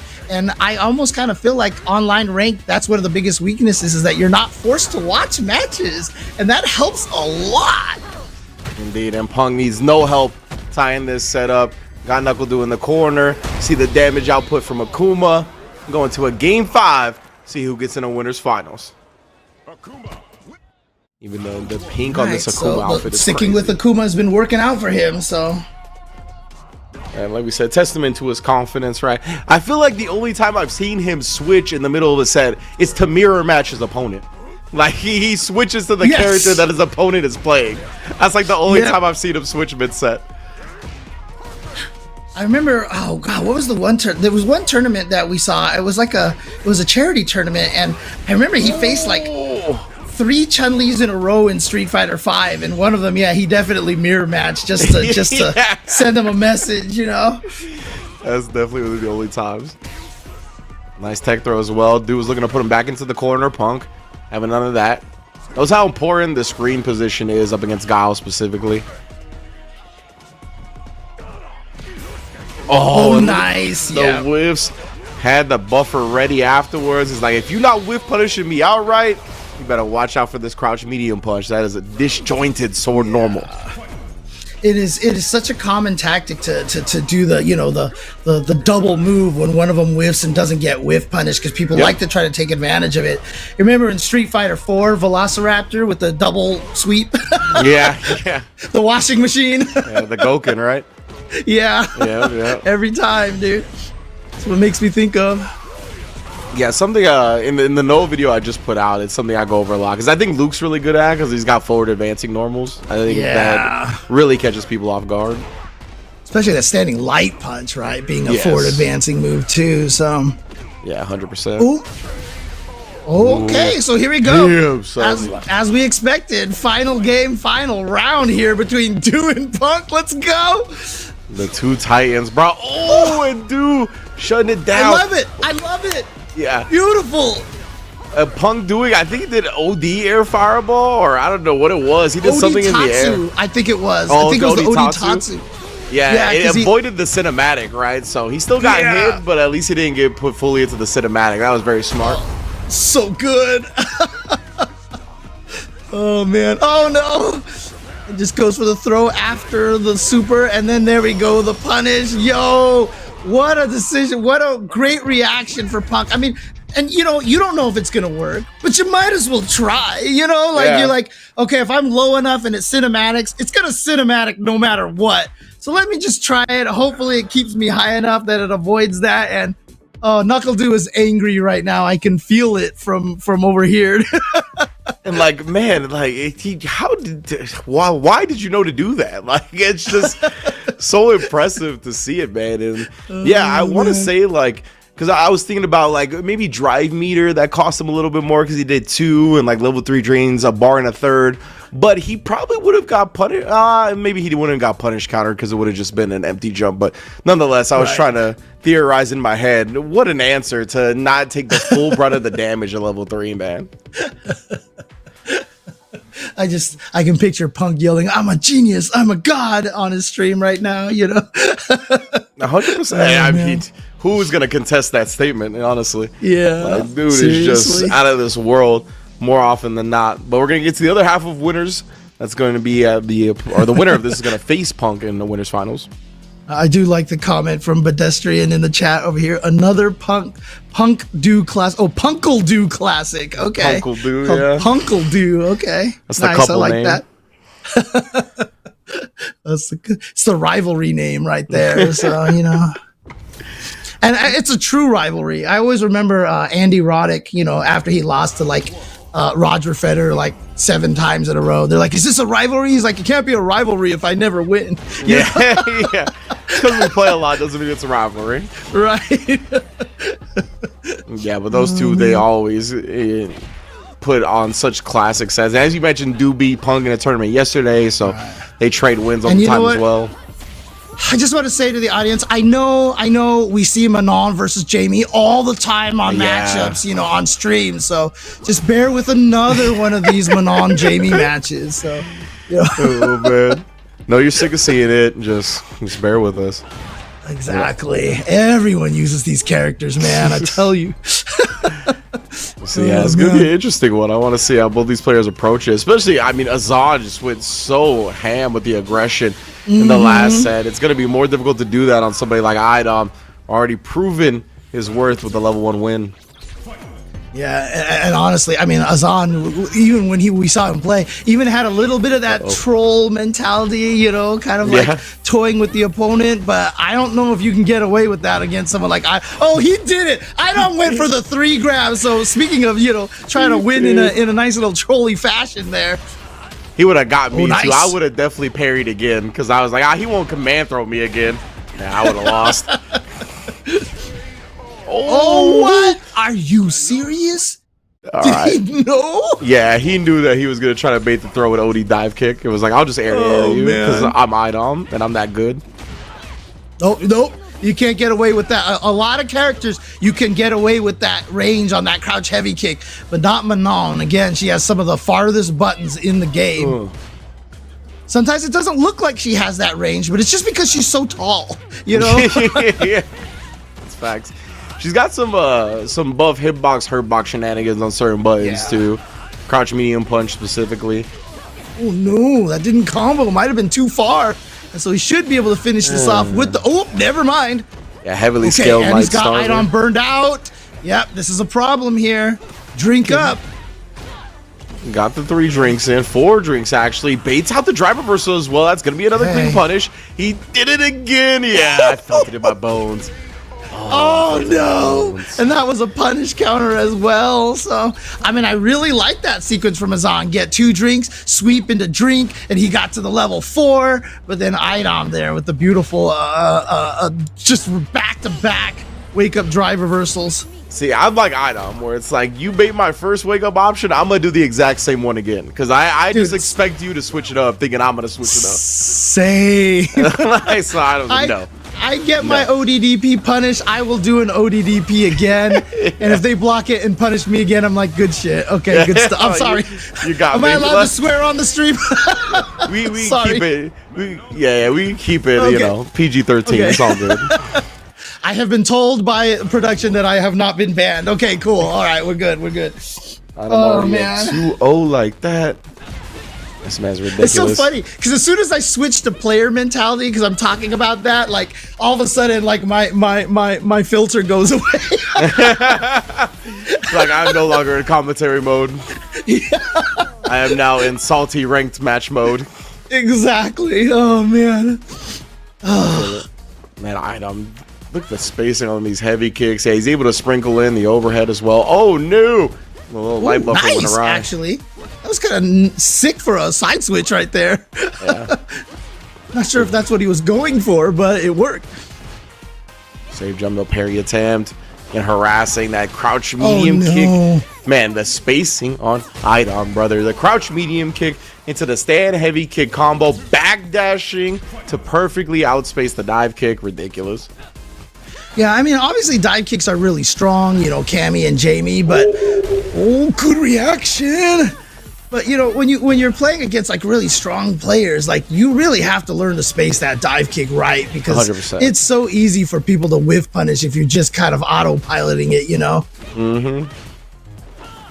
Yeah, there's a lot of there's a lot of landing recovery to the dive kicks in this game. It may not seem like it, but there is quite a bit. OD puts him on death's door. 5 medals. Oh, wait, whoa, what happened there? It even got a counter hit, so Idom was just a little too slow on something, but gets the proper punish with that standing light kick. Drive rush cancel, finish the job. Idom is up 2-0 now. No, that was 3. That was the third one. Oh, that was 3? Oh, Jesus, sorry. Idom is just that good, that quick, that surgical. He's going to be in winners finals to face Punk the God NLBC Classic, Street Fighter 5 Classic. It's one we always love seeing, of course. Man, okay. I always feel bad when I make that mistake, though. It happens, you know. It happens to the best of us. Trust me. I had to like consciously realize during that last game that it was game 3, or else I also would have been like, all right, 2-0. Gonna get into this next match. But like I just had a clarity moment, luckily. So we're gonna go down to the losers' quarters now. It's gonna be Azan versus Crossover RD, as well as Knuckle Dew versus La Grasa. And that's actually really cool too, because I mean, if Crossover and La Grasa are able to win, that will be a DR versus DR match. You know, obviously making the assumption that La Grasa is from the Dominican Republic, but obviously NuckleDu in the way of that one, so that's going to be a pretty tough one. And Azan, we saw how good he was with that, with the Jamie, and I'm sure he would love to see La Grasa advance forward so he can get that run back. Being able to 3-0 him in winner's side, but La Grasa showing what he can do by taking out Dual Kevin 3-2 earlier. So yeah, incredibly close set, and that was a real, I think, impressive performance from La Grasa. Not only because obviously Dual Kevin is immaculate and is probably going to qualify for Capcom Cup, but he came off that 3-0 beatdown from the Jamie player, right? Like Azan smothered him. Like it looked like he didn't even get to play in that set. So to be able to bounce back mentally from something like that, I was really impressed. Yeah, for sure. But again, like I said, it might just be because it's hard to get that experience against a Jamie player like that, right? A strong Jamie player, even Manons and really good Kimberlys and really good Marisas out there. It's sometimes you run into them and you're like, man, I haven't fought this character in a long time, and you just kind of forget a lot of the stuff that you're supposed to do, Yeah, exactly. Yeah, that's the vibe that set was really given off. Honestly, it was just that he was lost against the Jamie. Like he felt like, even beyond being lost, it felt like he was in his own head about it, right? Like, or he was just kind of hesitant to do anything because he was just kind of trying to get together what Jamie can do in the matchup. So I'm glad La Grasa really was able to bounce back from that. We're going to see them versus NuckleDu, I believe, and momentarily. Of course, NuckleDu, close setup against Punk as well, as close as you can possibly get. Went to the final round and everything. Yeah, so close, that one. But NuckleDu's going to have to make it through the loser side, which I'm sure I know he's done many, many times, so it shouldn't be too bad for him. But yeah, La Grasa and NuckleDu is the match that we're going to see coming next. It looks like, I see. Looks like Crossover and Azan are actually going to be playing off stream. So we're actually going to get NuckleDu and La Grasa here coming up. So. Oh my goodness. And then NuckleDu, Jay, he was like, you're not going to DJ me. I'm going to DJ you. Oh, Best man. Yeah, I asked NuckleDu about playing DJ when he first picked him up. And he was like, with Guile, I think so hard, and my brain is just calculating all these possibilities. And with DJ, I turn my brain off. It's all vibes, no thoughts. And it just works for him. Oh, well, I mean, when you have great moves like that right there, off the sway, the low off the sway, it's always very nice to have weapons like that, And it is one of those beautiful things about playing other characters. Jesus. I'm sorry. He did DI and got parried, and then he did DI again. I'm sorry. I had to laugh. But one of the beautiful things, I still remember this in Street Fighter 4. I played Cammy in Street Fighter 4, and I never realized how broken her jumping heavy kick was, right? Until I started playing other characters. I'm like, why does none of the other characters have a move that reaches that far? And then I realized, I was like, wow. Never realized how good this move is, and playing other characters really helps you a lot of times to see the strength in your current characters. Yeah, 100%. And he's dancing on him now. Oh, he thought he was gonna be enraged come again. on! Why not do the back-to-back DI once more? It worked the first round. Let's run it back for the remix. Did DJ DI DJ? That's right. So DID DJ DI DJ. You gotta throw a do in there too. They do DJ DI do DJ. Definitely just get out of control. Real quick. Oh my god, that's beautiful. All right, so NuckleDu, I'm trying to obviously add this character to his repertoire. It definitely can't hurt to have multiple characters in your repertoire. He already has two great characters there, but can't hurt to add another one.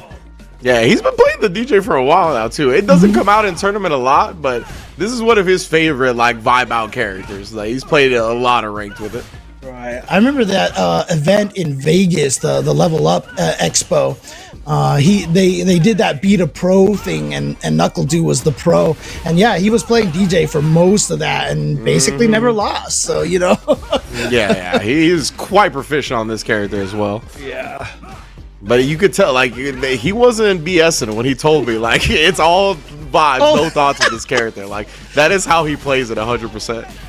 Yeah, and it's you know, what's really interesting about that statement too is that being able to, because look, NuckleDu was an amazing Street Fighter 4 player. That's where he first started. You know, he was beating a lot of top players and really just, you know, playing off of the vibes and stuff.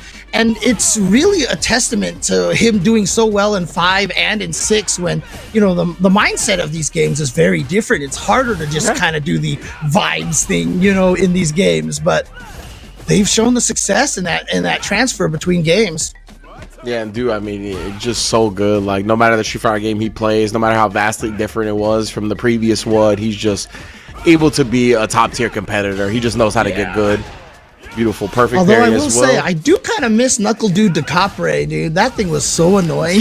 Yeah, for sure. Oh man, So one of the things you miss watching, but don't miss playing against. That's yes, for sure. exactly. Fortunately, I have never played against his de Capre, so I never had to experience that. Ugh. Yeah, RIP to all the bodies that were put in bags by the de Capre. Oh, wait a nice. minute. Okay. The Grass is like, stop it. Stop it. Enough. I can vibe too. Uh-oh. He tried to walk back, didn't get far enough for the shimmy. Ooh, back heavy kick against the knee shot, and that traded? That's great for NuckleDu because he gets the knockdown off of that. I was going to say, he'll definitely take that every time. What are we going to do? Are we going to keep it? All right. Holding on to it because the next hit could potentially be death. Oh, beats it a punch on the drive rush just by a frame or two. Yeah, La Grasa drive rush. I swear it was like 1 frame before dude did. Legit. Dude, oh, I thought he was going to wake up with a super, bro. I won't hold you. I definitely thought that was coming. But he burned himself out. Oh, no. He did. It's a little scary now, dude. Oh, he managed to escape the corner and shuts down. Always has the charge ready. That's the Guile player in him. And the checkmate DI for the 2-0 lead. That's how he gets down. Dude, he did dude, like, back in old Street Fighter 2 days, like, if you stun somebody in the corner and they had a tiny bit of life left that, you know, like a raw DP would kill, everyone would always do, like, jump jab, low jab, stand jab, DP, just to, like, style on people, you know, using the light buttons. So NuckleDu got the stun there, and he just did jump knee shot, like, jab, light into OD fire, just to, like, practice the combos, dude. Yeah. So, oh man, what he does, man, he's got those patented, right? Especially with like charge fireball combos all the time. Like, he just has those built in from all the days of Guile. I don't know if you just saw, but we saw a jury coming from La Grasa here. Okay. Interesting. Digging deep in the bag. What we see earlier, we saw Cammy earlier. He was like, all right, well, Du plays that character too. So let's try to pivot. That's true. To the jury. At least she can match drive rush, right? And she's particularly, I mean, she's very strong at checking drive rushes because she's got that standing heavy punch, the standing medium kick, the crouching medium kick, which, you know, only by a few pixels, but still is the longest range crouching medium kick in the game. Whoa, that was sick. All right, put the brakes on to bait it out. The little DI. Here we go. Let's go. Kind of a layered game plan right there. I like that one.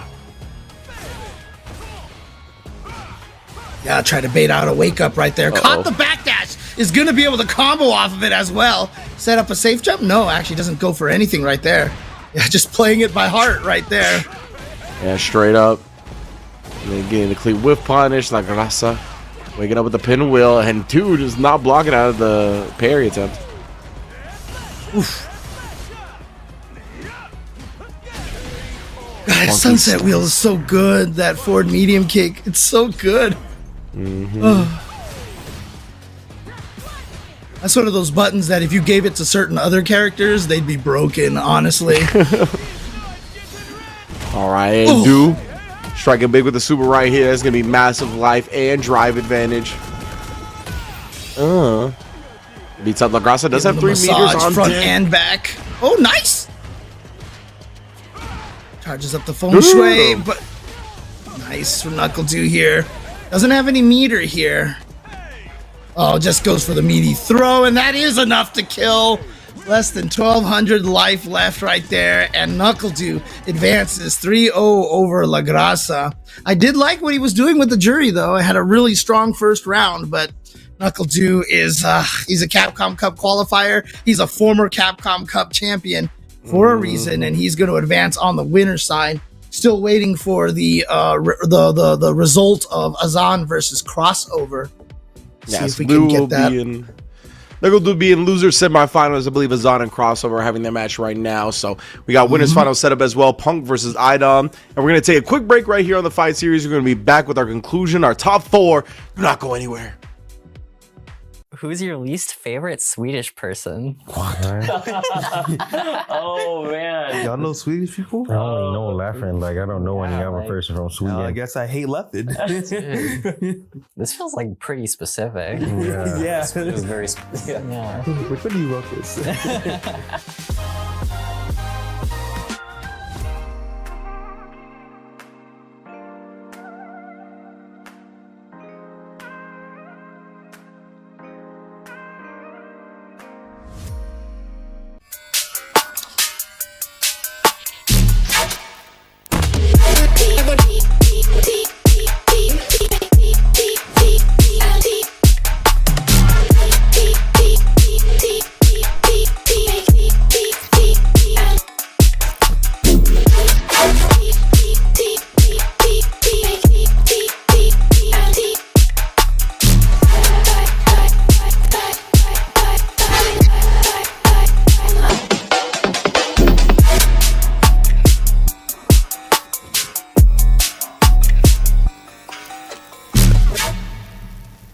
What we need is combos. We need straight combos. Everything needs to do at least 50% and then land into a mix-up. We need mix-ups too. New players should play Echo because, as I mentioned before, we need a mix, right? And there's almost no better character to mix than Echo. And it's pretty easy too. Everything needs to be a 50-50. You can't have anything less. No 49s or 51s. Then you gotta get them assist calls. Assist calls. After that, nothing else.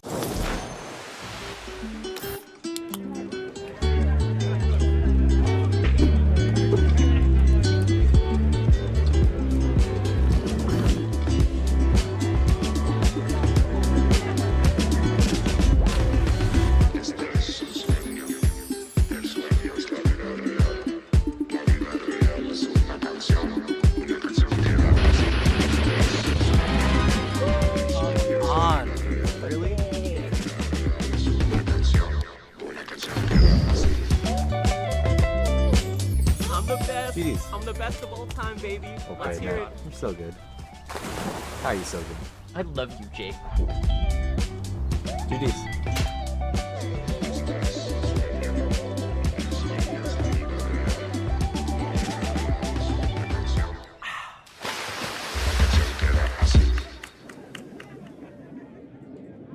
For new players, I would probably recommend Braum for how easy it is to just swing and attack. If you like just being like a big, reliable like support or like tank type of player, I think Braum does that for you. I also think that his moves are pretty big, pretty swingy, can hit from pretty far away. So you don't have to worry too much about movement. That's like the big thing with Braum. You know, just get in there and just hit them and just protect your friend.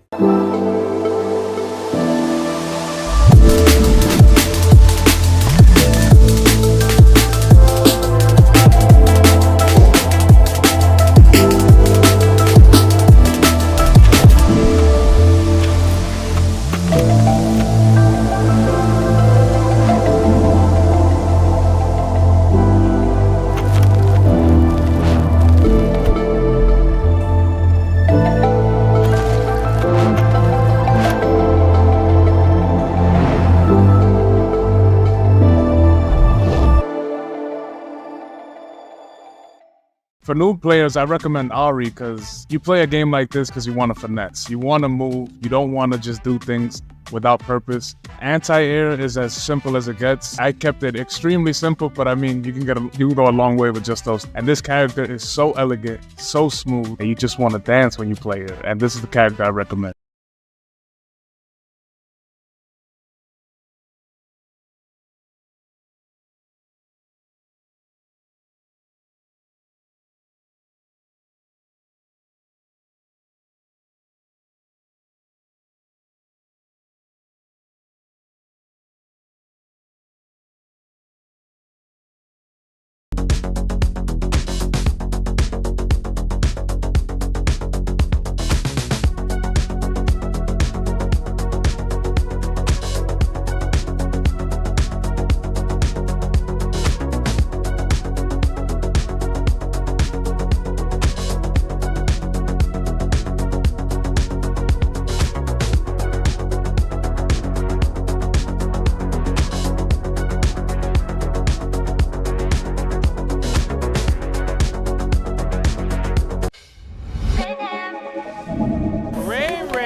simple. Look at that.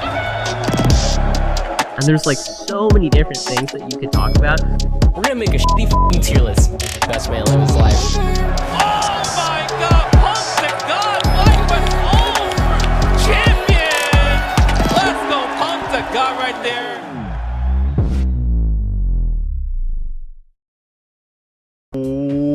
Welcome back, everybody, to the Fight Series presented by FlyQuest. We have arrived at top 4. And don't worry if you're like, oh man, only a few more Street Fighter matches left. This is only the East Coast leg of the tournament. We got the West Coast leg coming up directly after the East Coast ends, so don't go nowhere. We got Street Fighter all night. And boy, do we have a banger right now. Winners Finals, the SF5 Classic, the NLBC Classic. East Coast is most definitely in the building when we see Punk versus IDOM.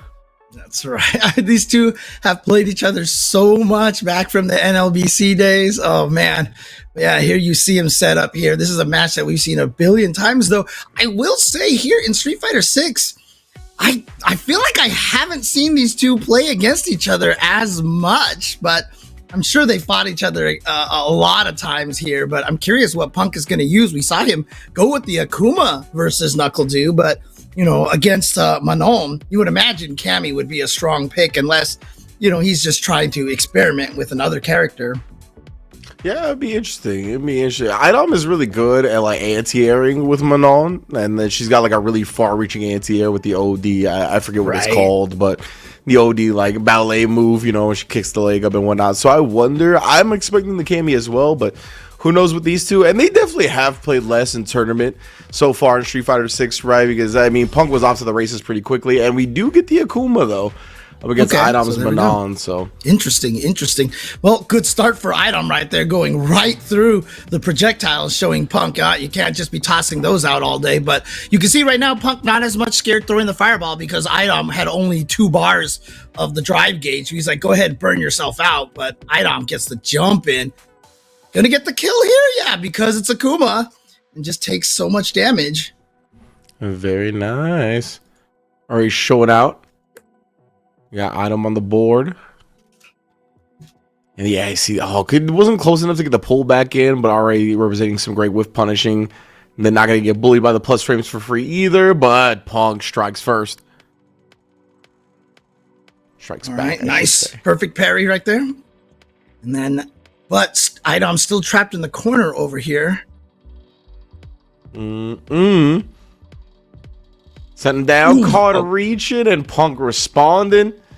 Just like that, going to a 3rd round. Both players walking up on each other, though.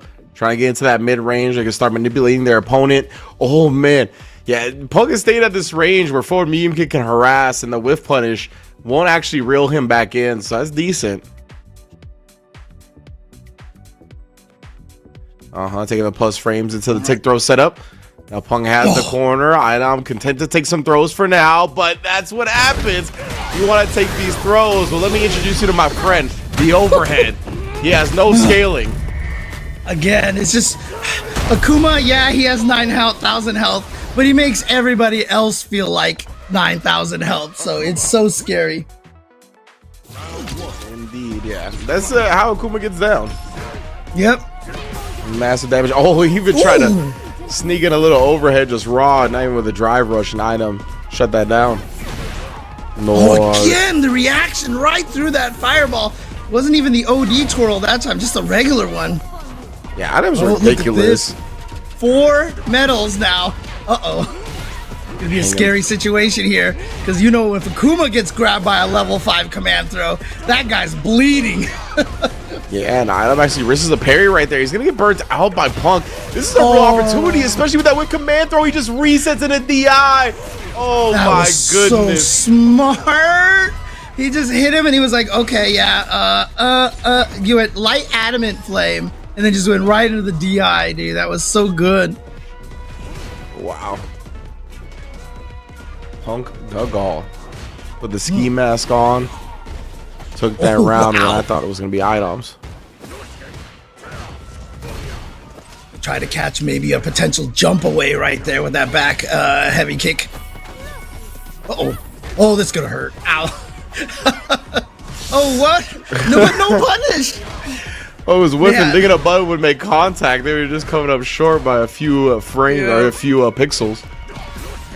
The crouch medium punch counter though. poke. Yeah, he's got the level 3. Is he gonna spend it? No, not yet. Wasn't convinced it was gonna kill. Wow, Idom did light punch into drive parry. I think he just missed the drive rush input, you know, to cancel that standing light punch. Yeah, he probably just did it too late. Yeah. So he only got parry instead of driver's Oh, cancel. that was But a punish speaking of counter. punishes, wow. Dude, I almost wish he had like full health. I wanted to see how much punish counter OD level 5 command grab did to Akuma. To be into the punch again, the crouch medium. I got the corner up. I'm never scared to wake up with something but Punk scouting that perfectly, and we know what happens when you get baited by Akuma. Oh, the level 3 didn't come out. Would have been death. That's safe, Oh, yeah. nice. Okay. Even at the scaling, that's gonna hurt. Oh, dude. Oh, recovered in time. Still alive somehow. How has Punk just been so aware? Oh, this is gonna hurt.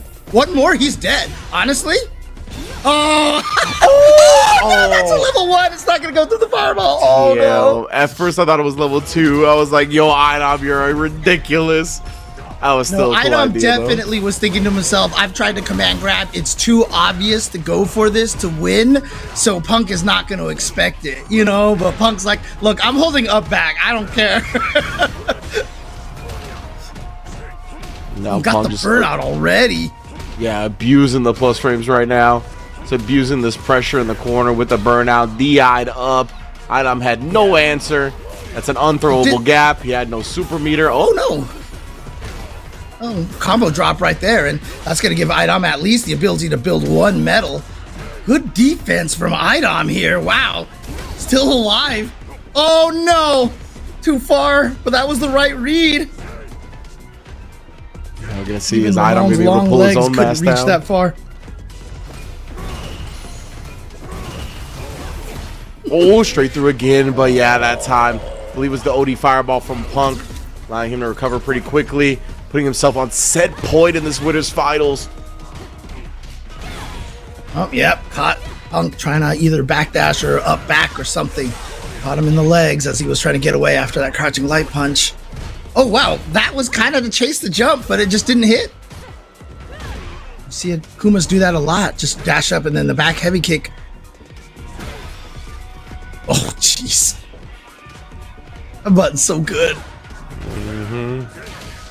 And the overhead again. Oh no, you're dead from this, bruh. The Akumas have gotten so good at identifying where that kill threshold is off the overhead, and it's a lot.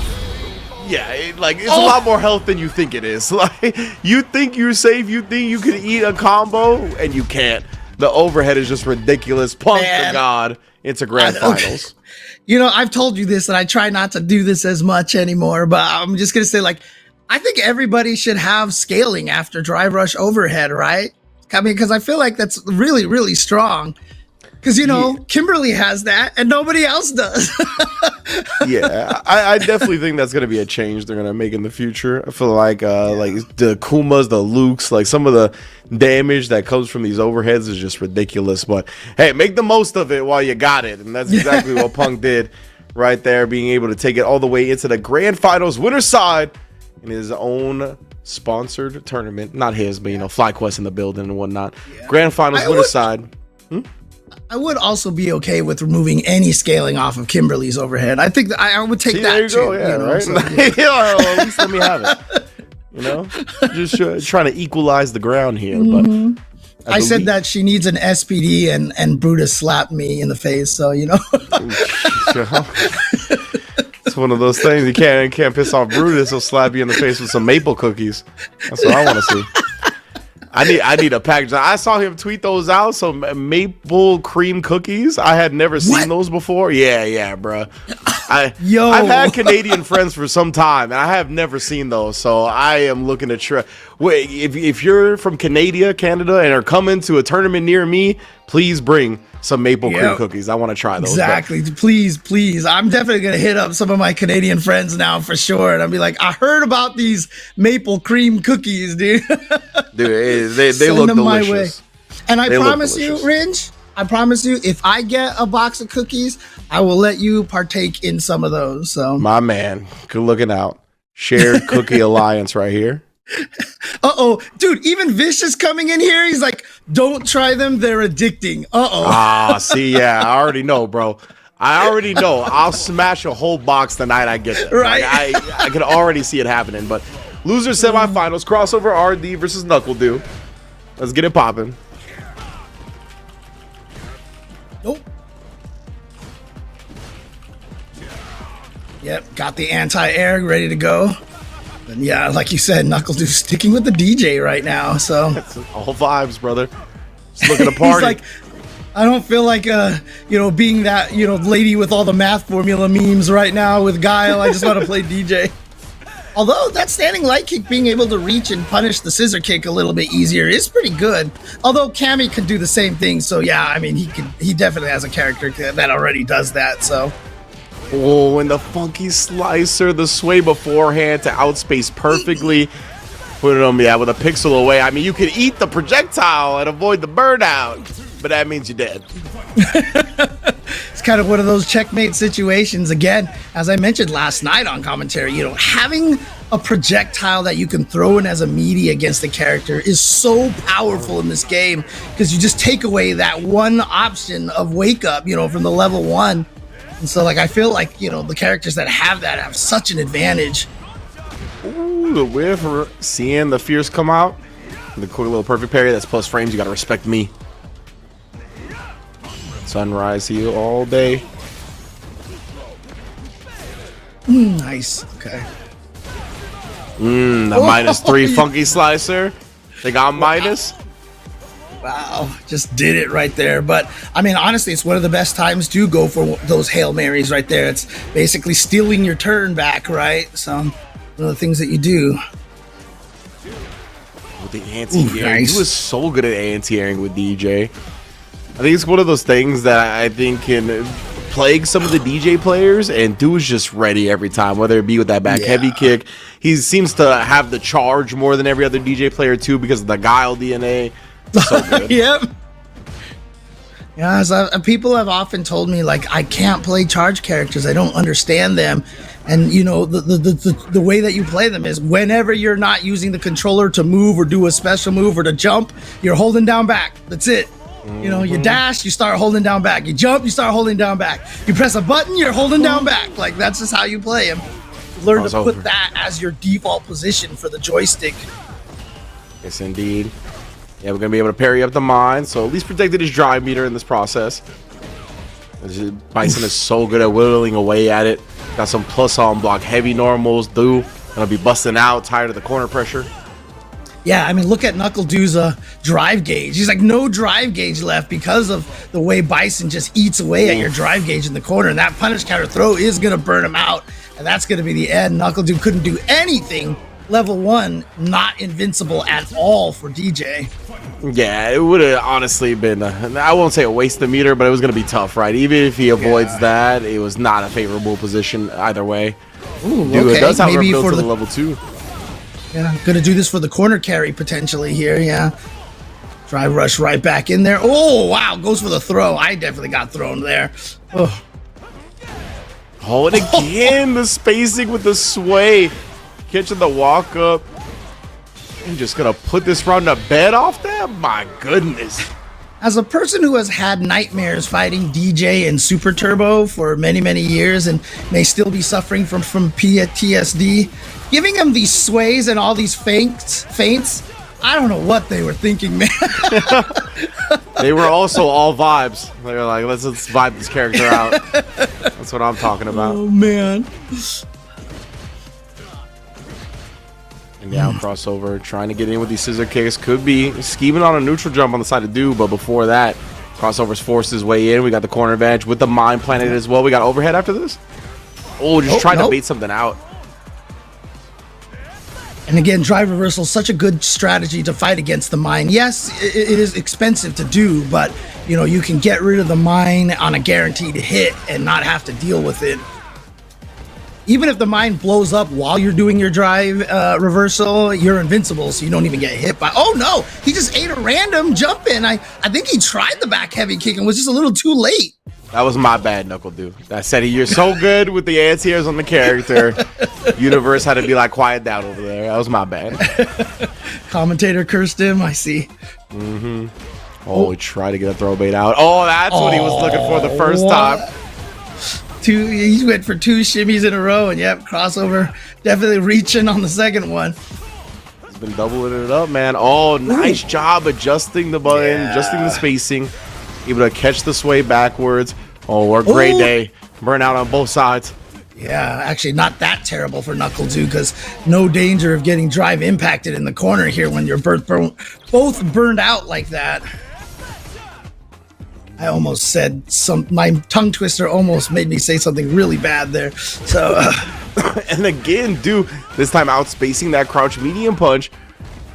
Constantly been putting that sway to expert use and then sprinkling in the sunrise heel for the plus frames, conditioning you up for the throw. Oh, he did. He went for the throw. Okay. It's a nice wake up by crossover. Gets himself out of there. Obviously, one of the only wake up options Bison has is those supers. Oh, jeez. Ugh. Big punish counter starter, setting it all up. Now Knuckle do the cash out heavily on his resources, going up 2-1 here in loser semifinals.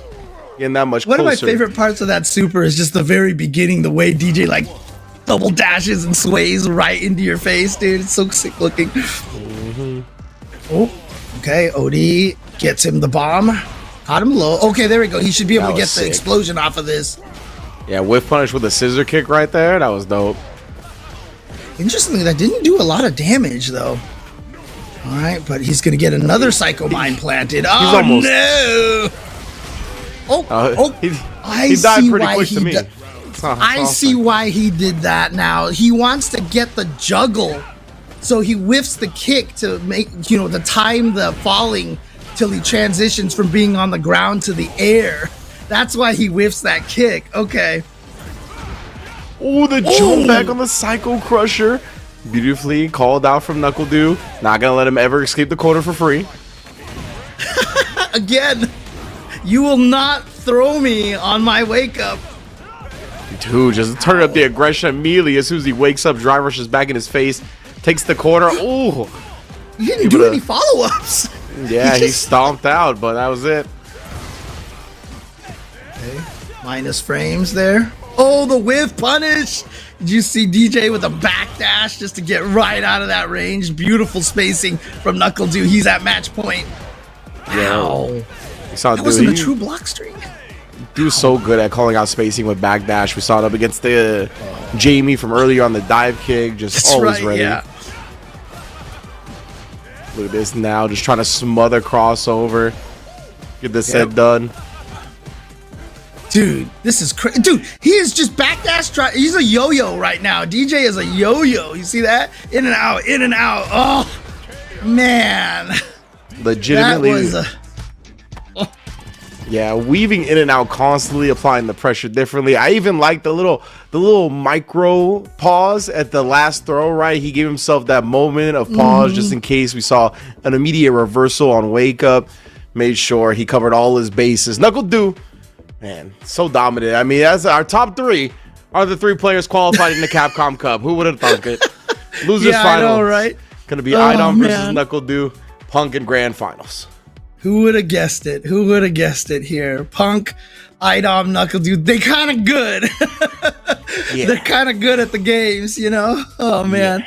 But yeah, Knuckle Doo versus Idom now to find out who goes up against the grand finals with Punk right now. So again, just it's so beautiful to see all 3 of these players. And obviously, because Mena RD is considered now East Coast of NA, it's nice to know that all 4 of them are in Capcom Cup. It's just like it worked out so well, right? Punk got Evo, Mena obviously got Cream City Convergence, and then Knuckle Doo won by the top 5 points, and then Idom won the finals of the East Coast World Warrior, if I'm not mistaken, right? So yes, sir. That is how they all qualified. Big ups to them. Capcom Cup, I mean, those are like 4 guys that it just feels wrong if they're not there, right? Given their track record and their accolades. So glad to see them all going to be in Ryu Goku. Because last year, no, Knuckle 2 was in last year, wasn't he? Or I can't remember, to be honest with you. My memory is very awful. Dude, the funny thing is when you've commentated this many matches, you get like every year mixed up, dude. It's so crazy. yeah, it is easy to do that for sure. Oh man, Knuckle Dude looking so strong here. I mean, this can't be a fun match for Manon. This has got to be one of those matches that Manon players really dislike, because twirling through fireballs is very rarely going to catch Guile on time, because he recovers so much faster from his sonic boom, you know? Yeah, that's really the issue, is that I'm as good at using the anti-projectile tools that Manon has, but you just have to be more you have to predict more than react up against Guile with it. But hey, you know, bait out a drive reversal, get the automatic punish. What do I know, right?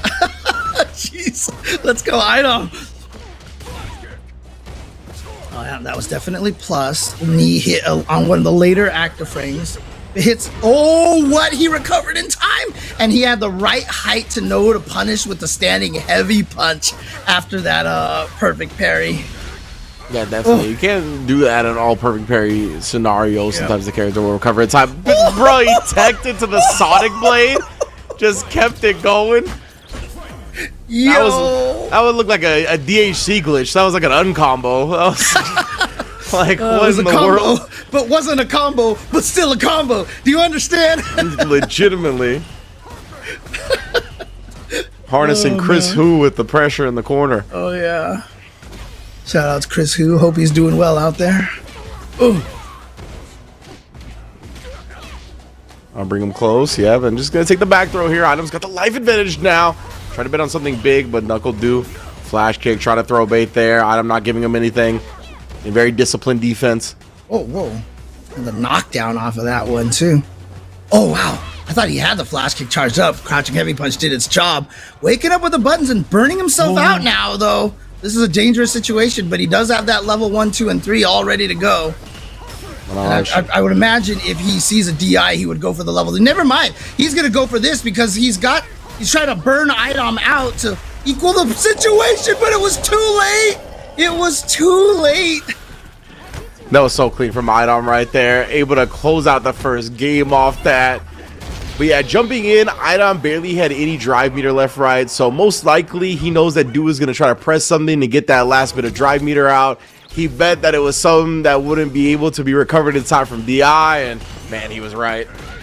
And frankly, hey, even if it did recover in time, if he doesn't cancel the level 1, he probably gets stunned up in the corner anyway. Yeah, I was about to say the exact same thing. I think it was close enough to the corner that Item was betting on, you know, having that be a almost checkmate situation. So, because Knuckle 2 only had that level 1 left to be able to stop that. Oh, wow, that was a punish. Again, the range of Manon. Standing light kick reaching really far right there. Yeah, there's a lot of spaces that characters think they can get away with, and they can against a lot of characters, but Manon, yeah, she's got a nice little punish on that stand light kick. Yeah, I mean, it's crazy. Like, people wouldn't expect it, but I think she has the second or third longest crouching medium kick, right? It doesn't look like it is, but it is. You know? Yeah, it's very far. It's just not cancelable like we went over earlier. Yeah. Zangief, of course, has the farthest crouching medium kick, but, you know, that's Zangief, so... Yeah. Oh, man, the fears. Send the drive rush right after as well. As soon as Item got into dangerous territory. Oh, actually, you know what? You'll take that trade anytime, as long as Item doesn't get in. Oh, jump backwards empty into standing medium kick. Nicely done for Knuckle 2. Sweet chin. Trying to tie this up 1-1 against Item. Oh, that's a punish. Get to the corner. Dragon suplex. Shout out to Kenny Omega. And really nice. You know, obviously, if you know it's going to be a punish counter with your sweep like that, you can combo into the Guile high kick. Get some extra damage with that flash kick afterwards. And dude, you can tell like the aggression. He's been keeping it up even with this massive life lead on Item. And Item, he held the parry. But it doesn't matter. Dude shuts it down. He held the parry just long enough to get Dude to react with something, and it was that timing that caught him, but shuts it down anyway. It felt like he was doing exactly what you've been preaching about. Like, oh, you're about to get thrown, so dash so you don't get punish counter. But then he jabbed Dude and was like, oh, okay, it worked.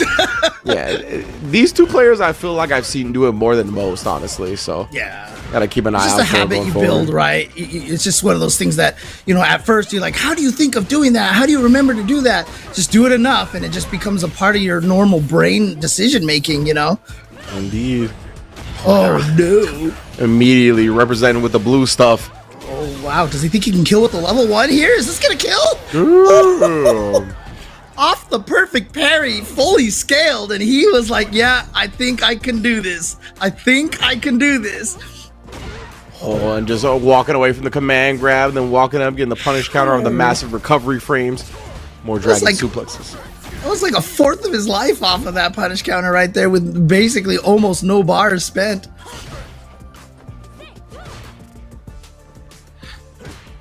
Yeah, and check it. I love that interrupt on the target combo. Not letting him get it for free, but let's get it. Finding a fierce. Landed a couple of times, and then dashing forward using the Sonic Blade as intimidation, as a bait. Oh, nice. Oh, wow. I don't know how that synced to the people on stream, because online commentary, it's hard to sync that properly. So, and Dude, though, he's just willing to stand in there and slug it out constantly. He's one of the best guys in the business at getting in the overhead and the target combo and just making that damage add up over time. See right there, able to take the victory with it. He's the best Guile at not being charged. Got how I mentioned, like, anytime you're not trying to move, you should be holding down back. And sometimes you can get married to that idea. And is Knuckle2 confirming that standing heavy punch? I mean, I'm pretty sure that one's confirmable, because he's had it almost every single time he's landed that standing heavy punch. Yeah, I've definitely been ready for it. Oh, got caught recovering from the sweep, though. Timing from the jump from Idom. This is a big opportunity now. Oh, but again, Dude, he hasn't gotten got by as many command grabs as we've seen everybody else have. Right. Oh, and that is all they hit confirmable. I'll tell you what. Dry rush combo. Basically, just using that level 2 as a Roman cancel right there. Just froze it up real quick. Essence of V trigger. Romantic.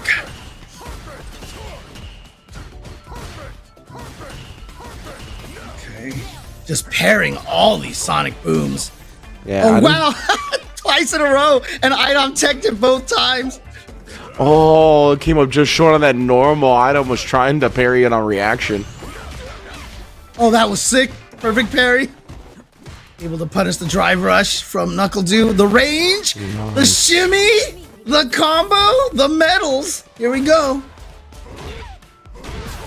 And again, that stand fierce. Trapping him with that spacing so well.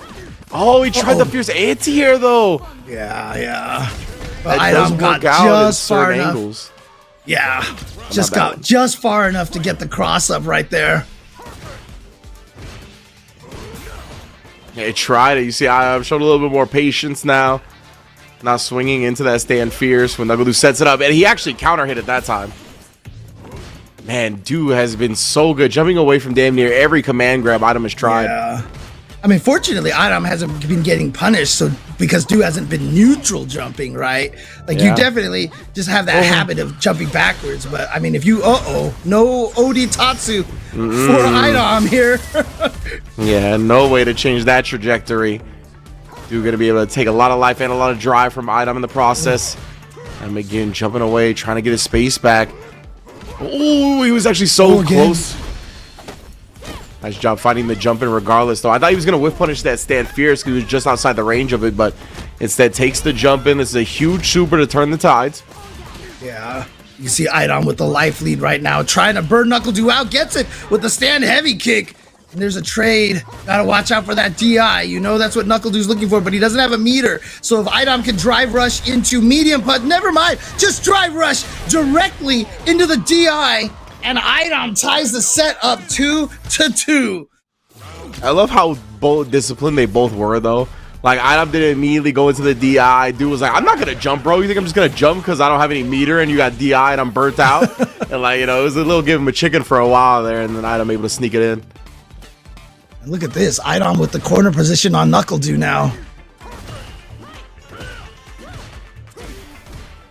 Like, kick interrupting the Sonic Boom. You can see Idom working so hard to try to get within range of Guile. Guile's so hard to get into because of that crouching medium kick is so good. Oh, yeah, and the back throw. It's going to give him so much real estate to work with.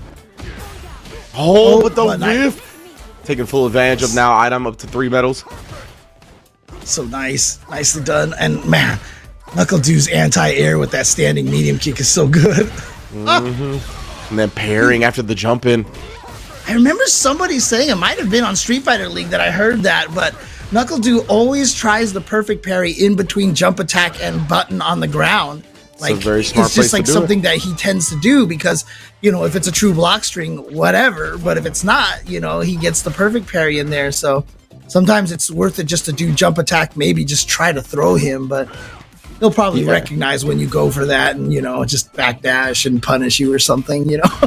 Yeah, it is not a strategy that's represented a lot at high level, though, like the jump into immediate throw. So it's a smart thing to do for sure. Well, I mean, I think Idom actually tried it that time. I saw him after the jump attack. He walked forward a little bit, and NACL that time went for the drive reversal, and now we've got a burned out Idom trying to find his way, and he can't get it. NACL knowing exactly how long it takes to charge. That's the other secret of learning a charge character. After a while, once you do enough flash kicks, you feel it in your bones when you know you're charged or not. You know, you just you're like, yeah, it's there. You know, it's like it just gets built into your brain, and so you can feel it every time. Yeah, 100%. And I mean, he's been playing Guile for what, like 15 years or something at this point. So yeah, he's got that nailed down. Whether it varies from game to game or not, he knows when he's got the flash kick at the ready, and he's performed it time and time again perfectly. As we see him achieve his run back in grand finals with Punk the God, who first put him into losers. Incredible stuff from Idom as per usual, getting into that top 3 placing, going to be going home with some cash. Of course, we're going to see more and more of Idom as his success continues to rise.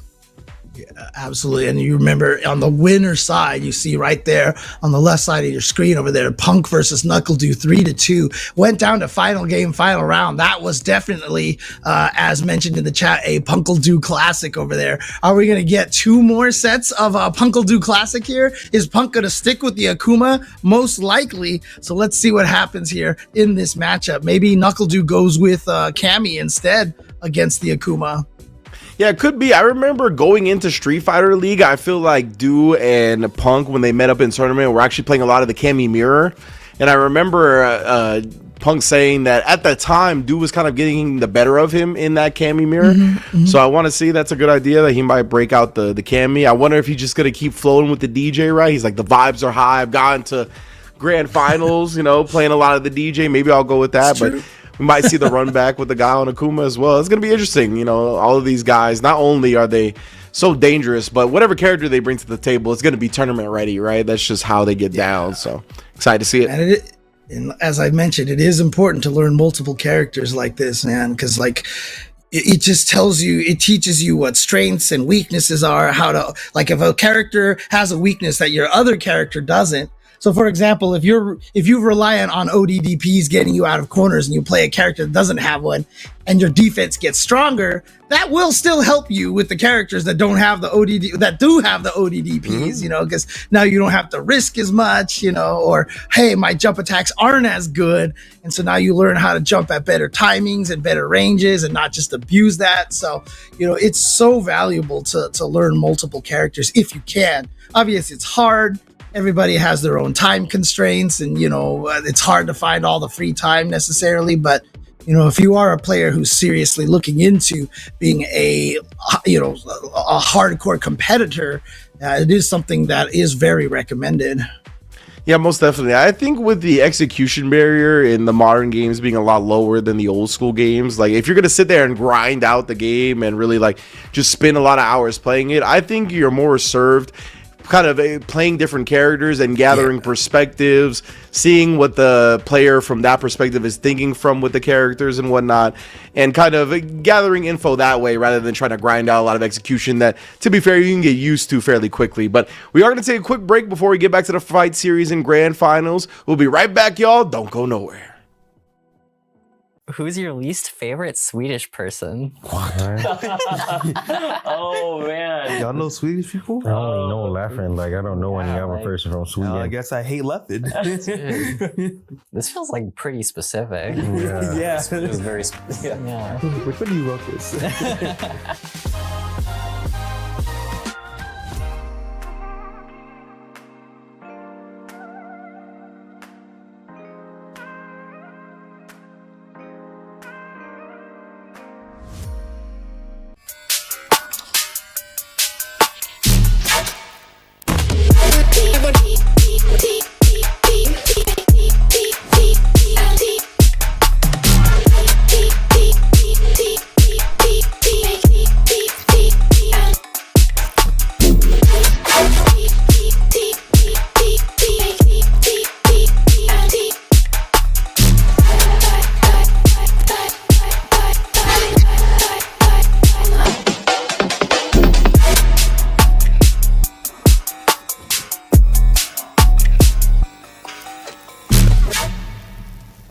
What we need is combos. We need straight combos. Everything needs to do at least 50% and then land into a mix-up. We need mix-ups too. New players should play Echo because, as I mentioned before, we need a mix, right? And there's almost no better character to mix than Echo. And it's pretty easy too. Everything needs to be a 50-50. You can't have anything less. No 49s or 51s. Then you gotta get them assist calls. Assist calls. After that, nothing else.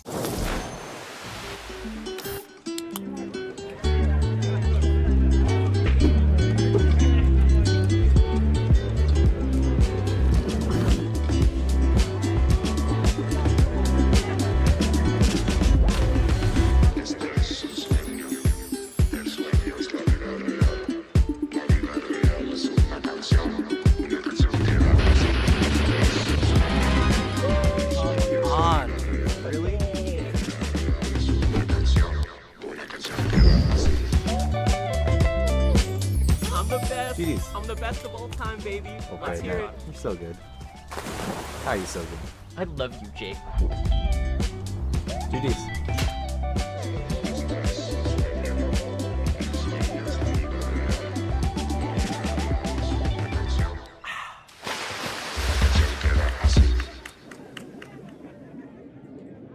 For new players, I would probably recommend Braum for how easy it is to just swing and attack. If you like just being like a big, reliable like support or like tank type of player, I think Braum does that for you. I also think that his moves are pretty big, pretty swingy, can hit from pretty far away. So you don't have to worry too much about movement. That's like the big thing with Braum. You know, just get in there and just hit them and just protect your friend.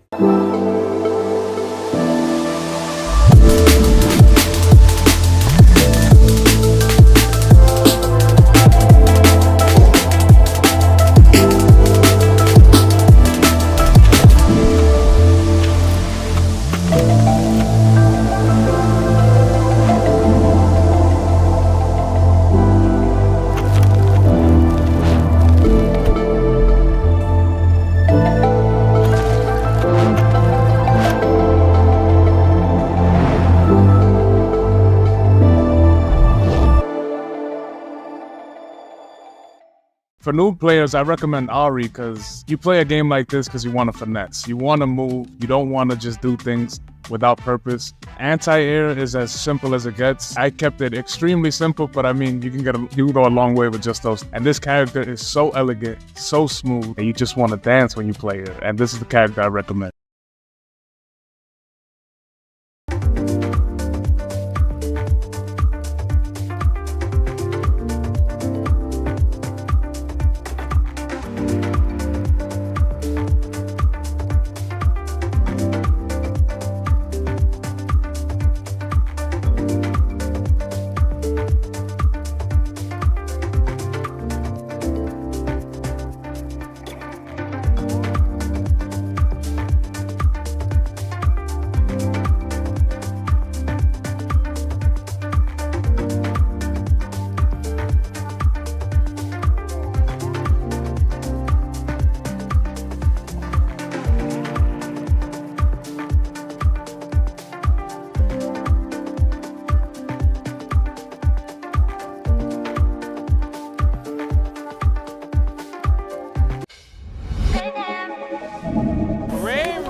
at that. And there's like so many different things that you could talk about. We're gonna make a shitty f***ing tier list. Best way to live his life. Oh my god, Punk to God, FlyQuest over! Champion! Let's go, Punk to God right there.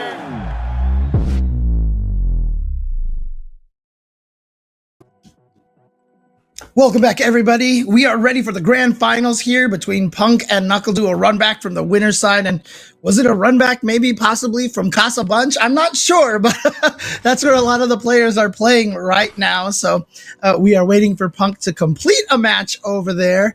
And then he will be jumping back over here. But you remember we were talking about this, Ringe, how you can play so many matches every week. And like you said, sometimes twice in a day, 2 tournaments in a single day. Yeah, that's how you got ready for the season when it came to playing sports. I mean, the two-a-days, the practice twice in one day, and then nowadays we got the 2 tournaments in a single day. Happens a good amount of time, honestly. Like, we got a bunch of stuff running all day, every day when it comes to Street Fighter 6, and you can really see how that practice has paid off, how a lot of the U.S. representation has been able to go international and really hold their own with obviously stuff like Nephew qualifying in Singapore, getting 2nd place and whatnot. So yeah, it's been a hard grind, but one that has already paid off for sure. Dude, it's crazy too, because obviously the days that I was competitive was back in like the CVS 2, CVS 1 days, and Alpha 3 days and stuff, and I can't even imagine what it's like. I like trying to imagine playing in 2 tournaments online from home on the same day.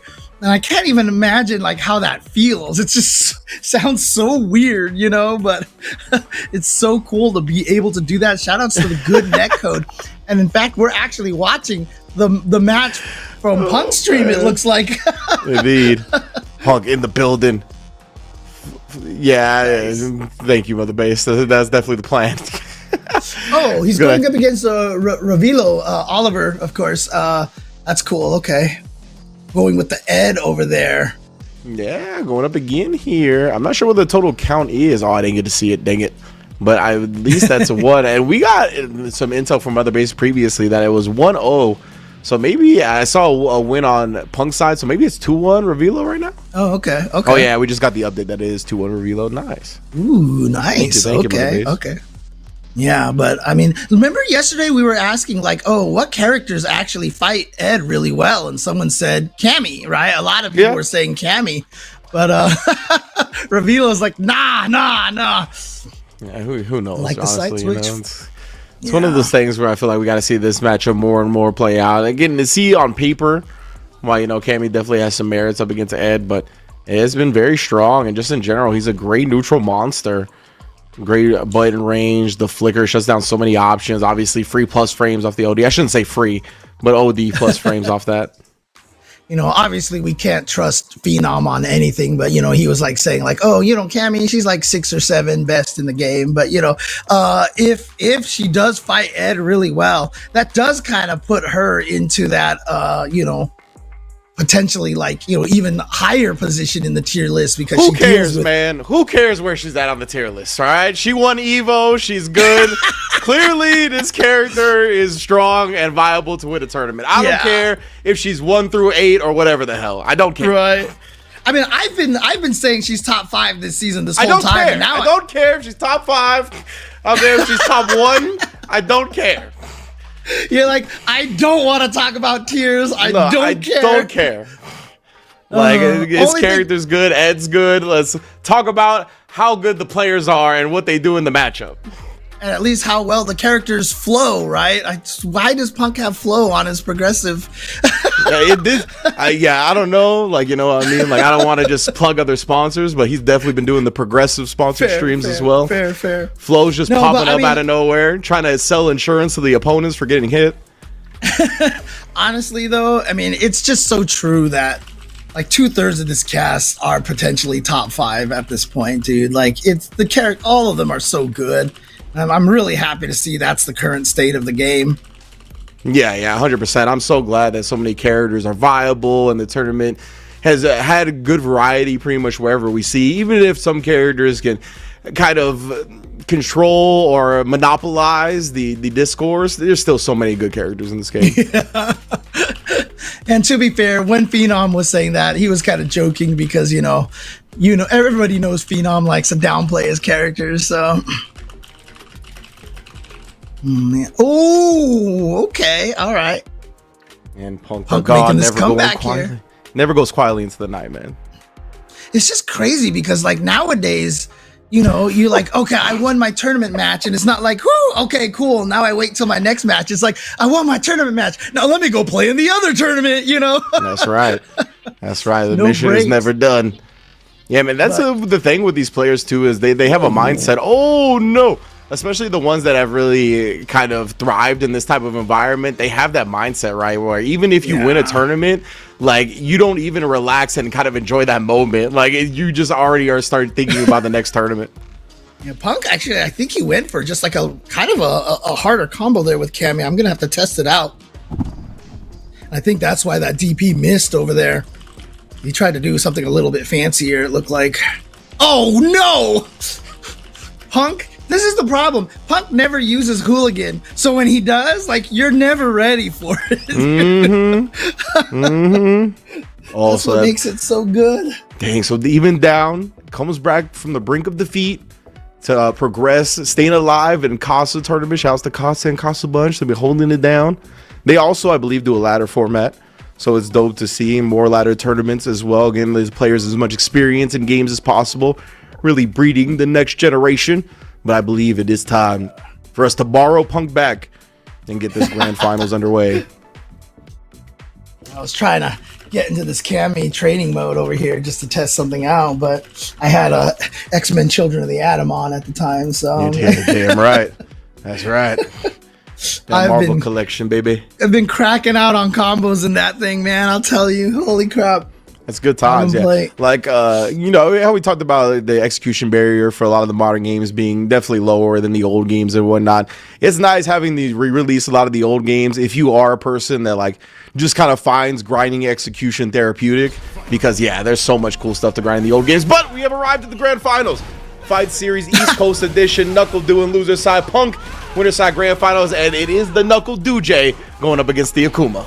All right, yeah, you called it. You're like, but he's been doing well with this character, so I'm gonna go with this one. Gonna keep going with this character here. Gets the punish counter throw. Getting tongue twisted over here. Sorry. Here we go, back throw. Indeed, dude is trying to apply that pressure. Remember, we talked about the output of damage on DJ combined with that 9k health on Akuma. This boy can melt real fast.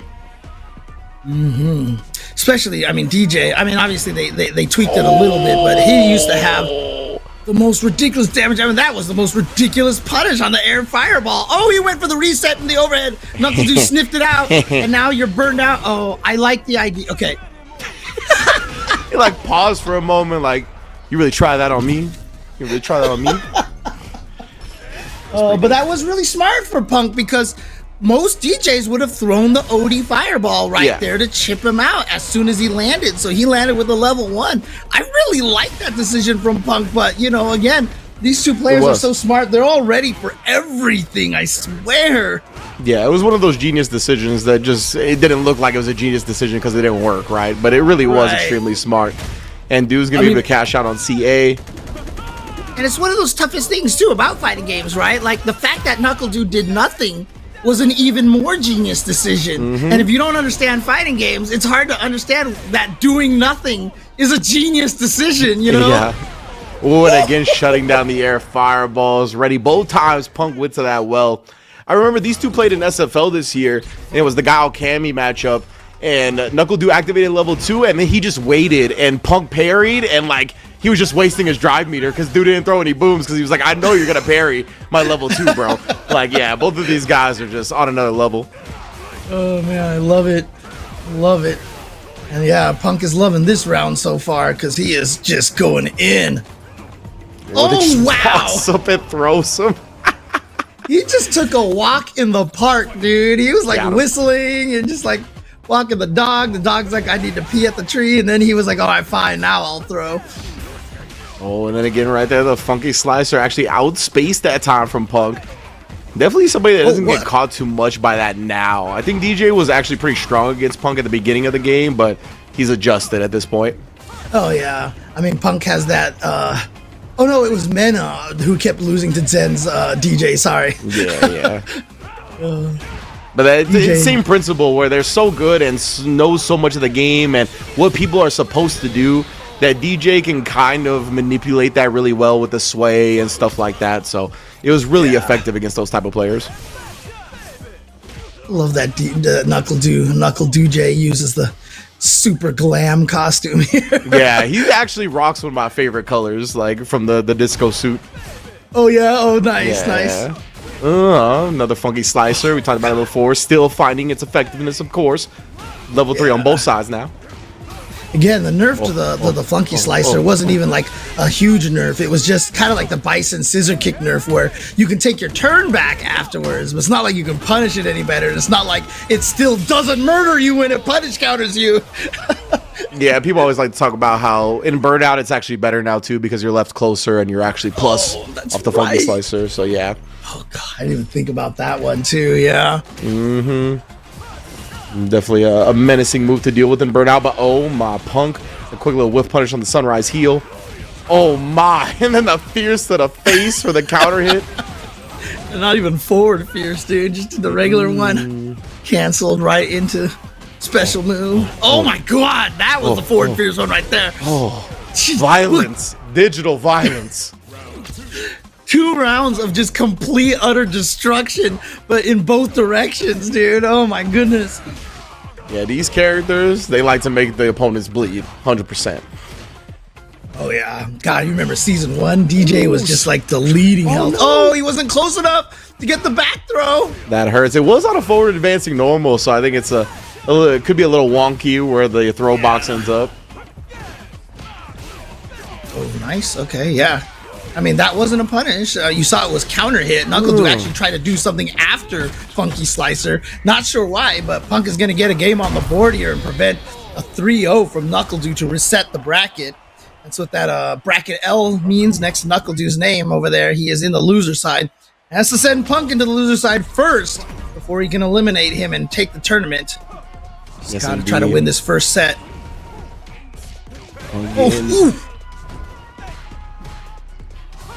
Use pressure, just OD point blank with them and establish those plus frames. I like that. Showing the feint. Interesting mechanic, because I sometimes even wonder if they gave it to DJ in Street Fighter 4 on purpose, how the down light kick makes him fall a little faster. But you know, they took that from Street Fighter 4 and actually, you know, made sure he did it here too. And it's such a funky mechanic. Like nobody else really has that kind of a mechanic, right? So it's interesting. Yeah, it's very unique to DJ. Because of that, level 1 does not finish it. Oh, drive reversal safe because of the burnout, but he still closes it out. But yeah, I think because it's almost damn near exclusive to DJ, it still catches people off guard, right? Unless you play against DJ so much, just because you never have to worry about it against every other character. And if you're bad at anti-airs like I am, like that just makes it even scarier. Oh boy, look at that corner carry off of that. Oh, reads the backdash. Gets the punish on that. Sniping. Oh, he tried, but again, the Sunrise heel outspaced by Punk. Hey, he's been leaving him standing on these Adamant Flames a lot, getting the back throw off that one. Yeah, a light Adamant Flame, I mean, leaves you plus right in their face. You can definitely go for throws, and I've seen a lot of people use that to set up the Raging Demons, you know. It's just one of those things that you got to be aware of all the time. Bam! Yeah, what? How is this set tied up now? Did you blink? Did you blink? It's 2-2 now. Like, what? All right, and Knuckle is he going to bring out the Guile? It looks like to try to seal the first set. Yeah, switching to the Guile here to fight against the Akuma. But remember, this is who Punk won with, you know, in winners finals against the Guile. Indeed, this was the matchup that we saw. Yeah, of course, it was a 3-2 set, so clearly it was very, very close. So let's see if Knuckle can actually be the one to win a close one on this set and then reset it to the final bracket of the tournament. Oops.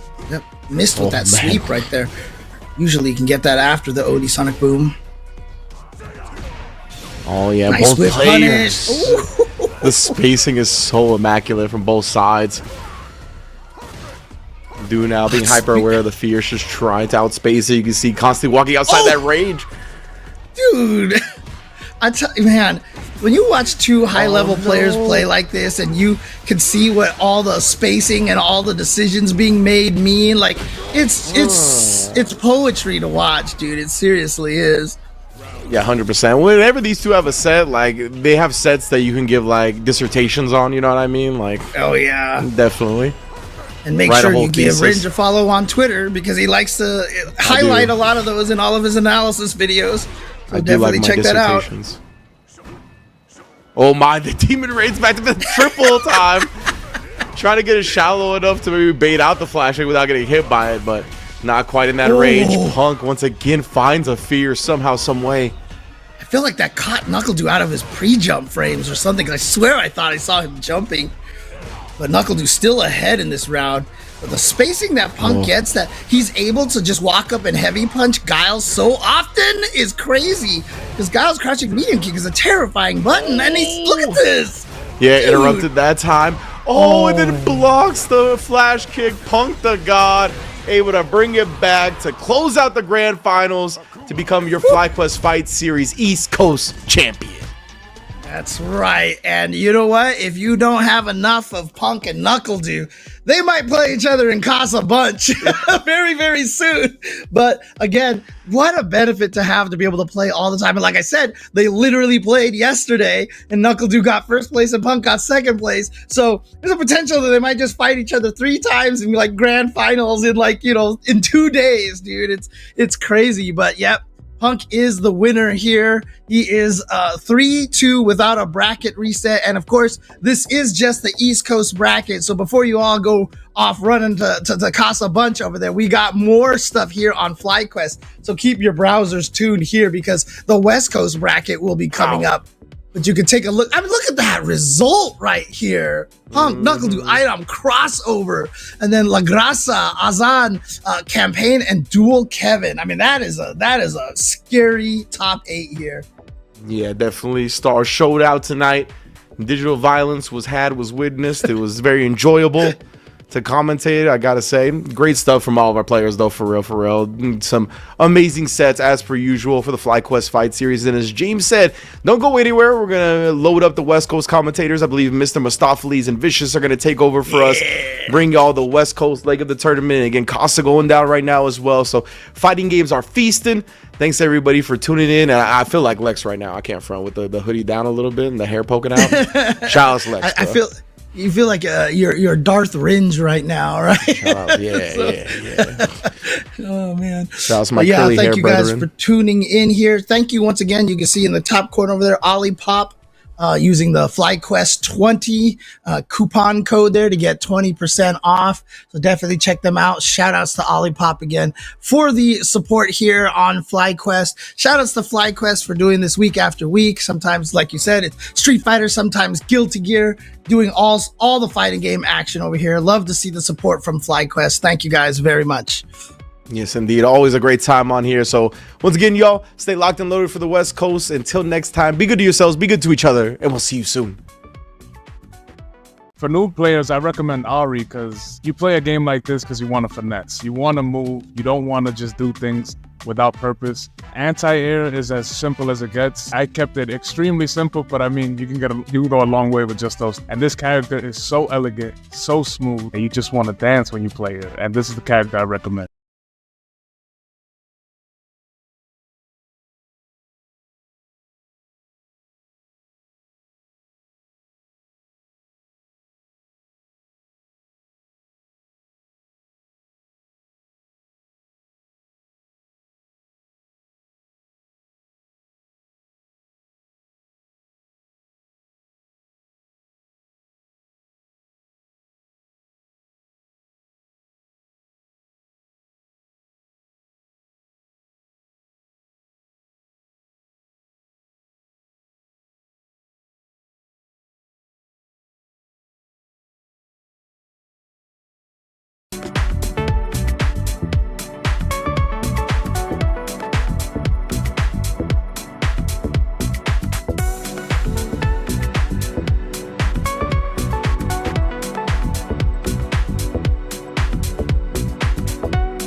And there's like so many different things that you could talk about.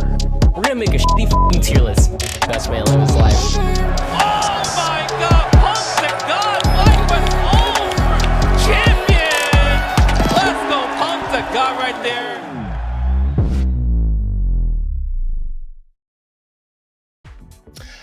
Hello, you already know what time it is. Most of you have already been seated for the East Coast portion, but we are swinging over to the other side. This is the West Coast top 8 for the FlyQuest Fight Series. I'm Mr. Mustafli, joined by none other than Vicious, and we're going to be calling these matches for you to see who can get the lion's share of that $400 prize pool.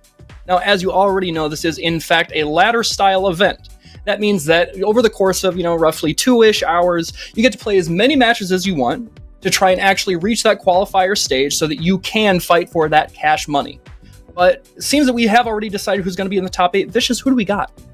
We have a lot of heavy hitters that have actually been qualified into Capcom Cup, or at least into their regional finals. The other half, I feel like, are still trying to vie for competitive dominance, right? We have Chris CCH going up against Heretic Magic Man. I love how Magic Man technically in the actual Star GG is all caps, and Heretic is just normally spelled. Then we got Enzo the Hokage versus Johnny with just one N. Can you believe it? Oh and my gosh. ISI versus Samurai as well. It's Mike X and I Peru. Now that's a name I haven't seen in a very long time or heard of. That is a dear friend of mine all the way back from the Street Fighter 4 days.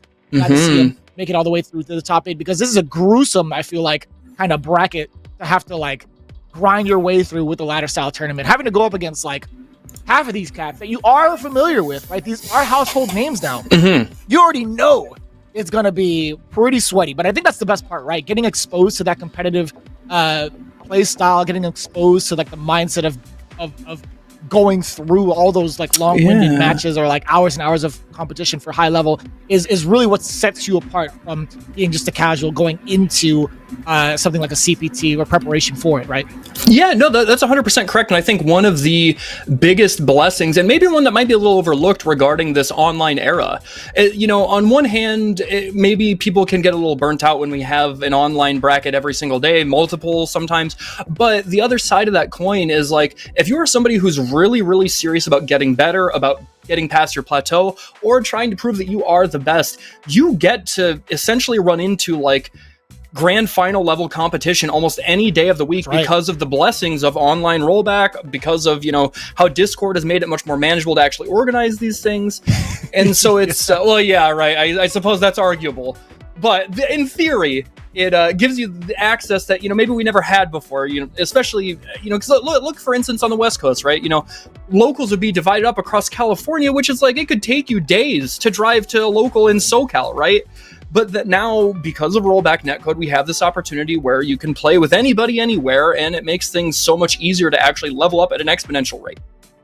On a side note, RIP some of the SoCal locals, man. I know there's some building up. There's actually a lot of really promising talent for both the TO side and also the amount of players that come through for a lot of the locals. So if anything, it's a weird kind of rebirth cycle. It's sure, the great rollback netcode kind of allowed more players to play online, play at the comfort of their own homes and kind of just chill or whatever and not necessarily have to travel. But afterwards, they've built up that competitive spirit and fortitude. They're well, I kind of want to show up and see what's good at some of these in-person events, right? I want to see what happens if I can, maybe get myself on a stream and be yo, I'm gonna pop off. It's gonna be my avenue to do so. It's a really cool cycle, but one of the better parts of it, being able to join a FlyQuest Fight Series, being able to join one for free at the comfort of your own home and play for a piece of that pie with $400. You know how much Olipop I could buy with that? You know how good my gut biome will be afterwards?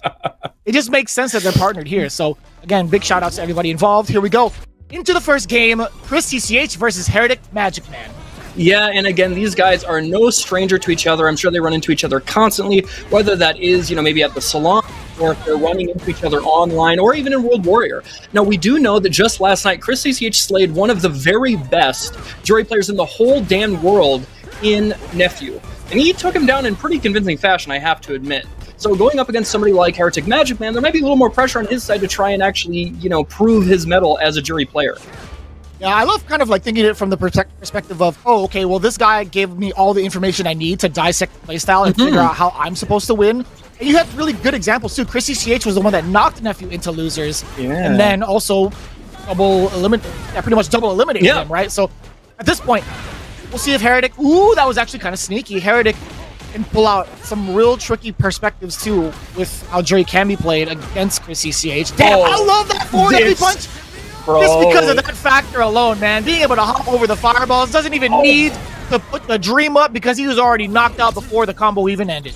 My God, that awareness. And it's those types of interactions, that moment where he is spacing himself just outside of that fireball range that he can react, that is what separates a good Ed player from one of the best. That's why he is qualified for Capcom Cup now, because he can make those clutch plays.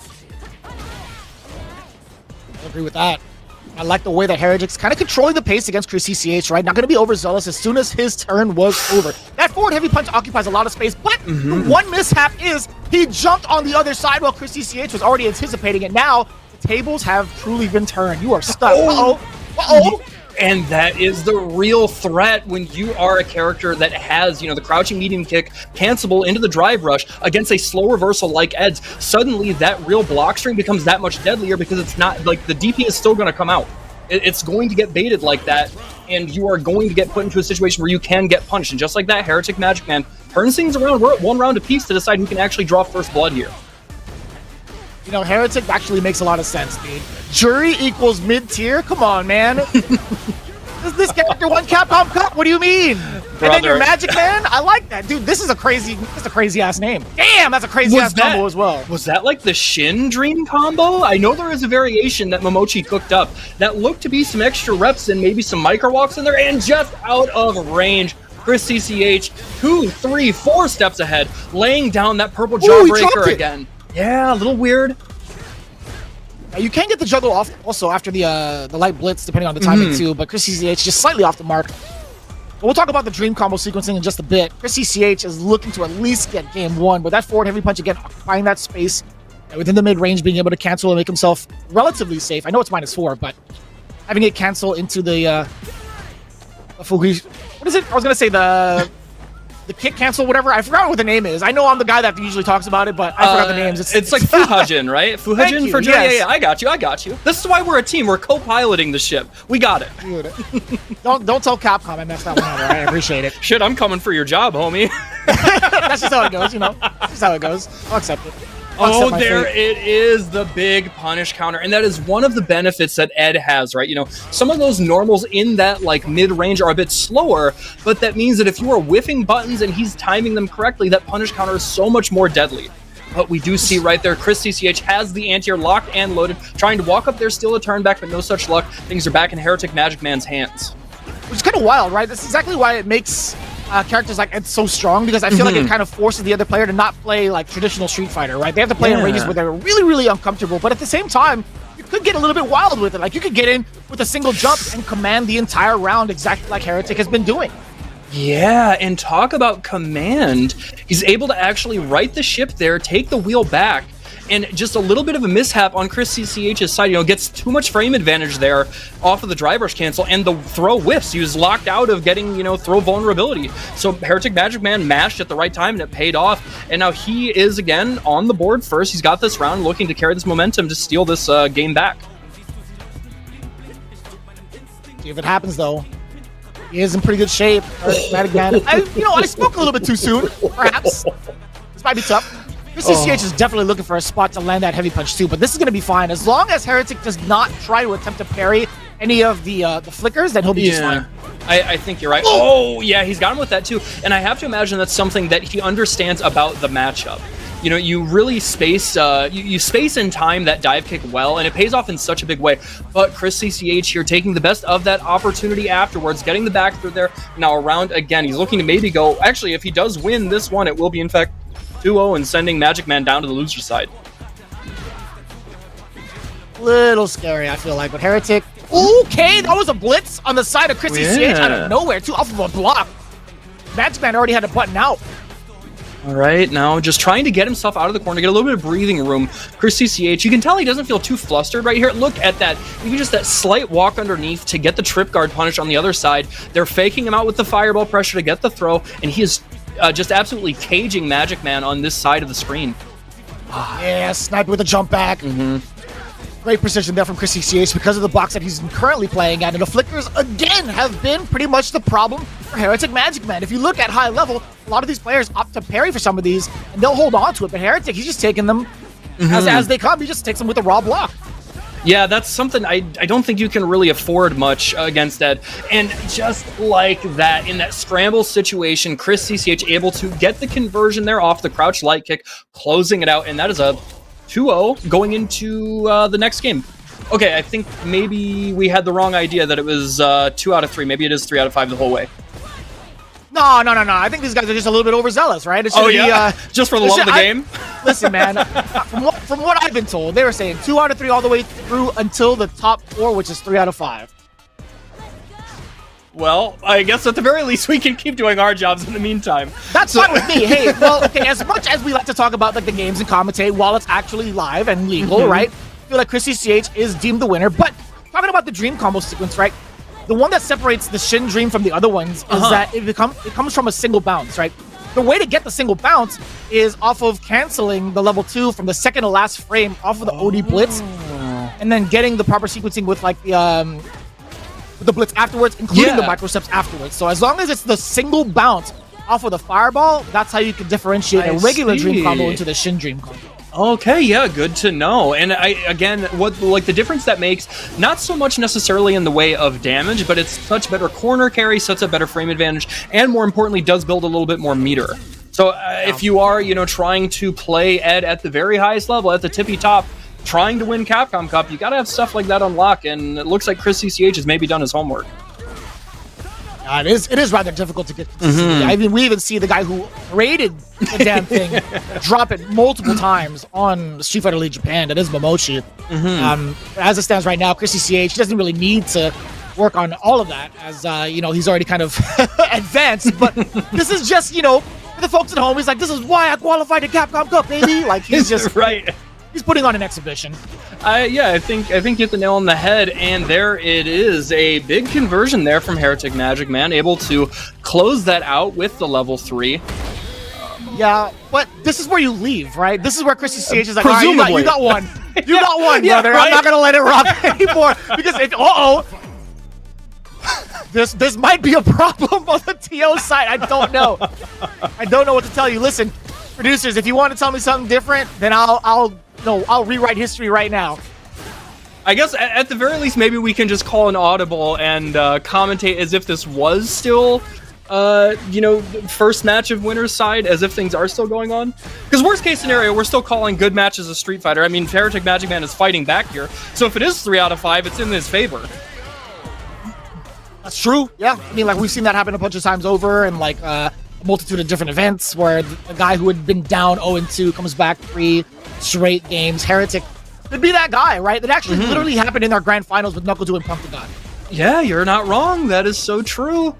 We do see, again, the 3 out of 5 adaptation is real. And, a lot of players will try and be like, oh, well, if you look at the statistical data, on average, the person who goes up 2-0 in the set, they're winning 85% of the time. If you don't understand statistically how big of a difference in variation 15% is, then you might need to go back to class, because for a competitive player trying to win $1 million, that is a chance that you do not want to give up, and that is why Heretic Magic Man is still fighting his damnedest. I'm going to call it an emergency meeting. We do have a liar and imposter among us, definitely, because this is definitely first to 3 all the way through. We got Lorne in the vents acting sus. He's he's not doing his task correctly. I knew it. I knew it was him all along. Listen, man, somebody get him off the card games ASAP.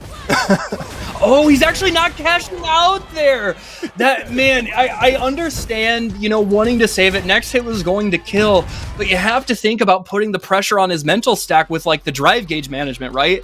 If he would have cashed out on that critical art there, it could have given him the opportunity where it would have put Chris CCH down to probably about 1 bar, maybe like slightly under 1 bar of drive gauge, and he would have been over like 3.5. And it's like suddenly that means his wake up game's a lot scarier if he actually wants to spend it.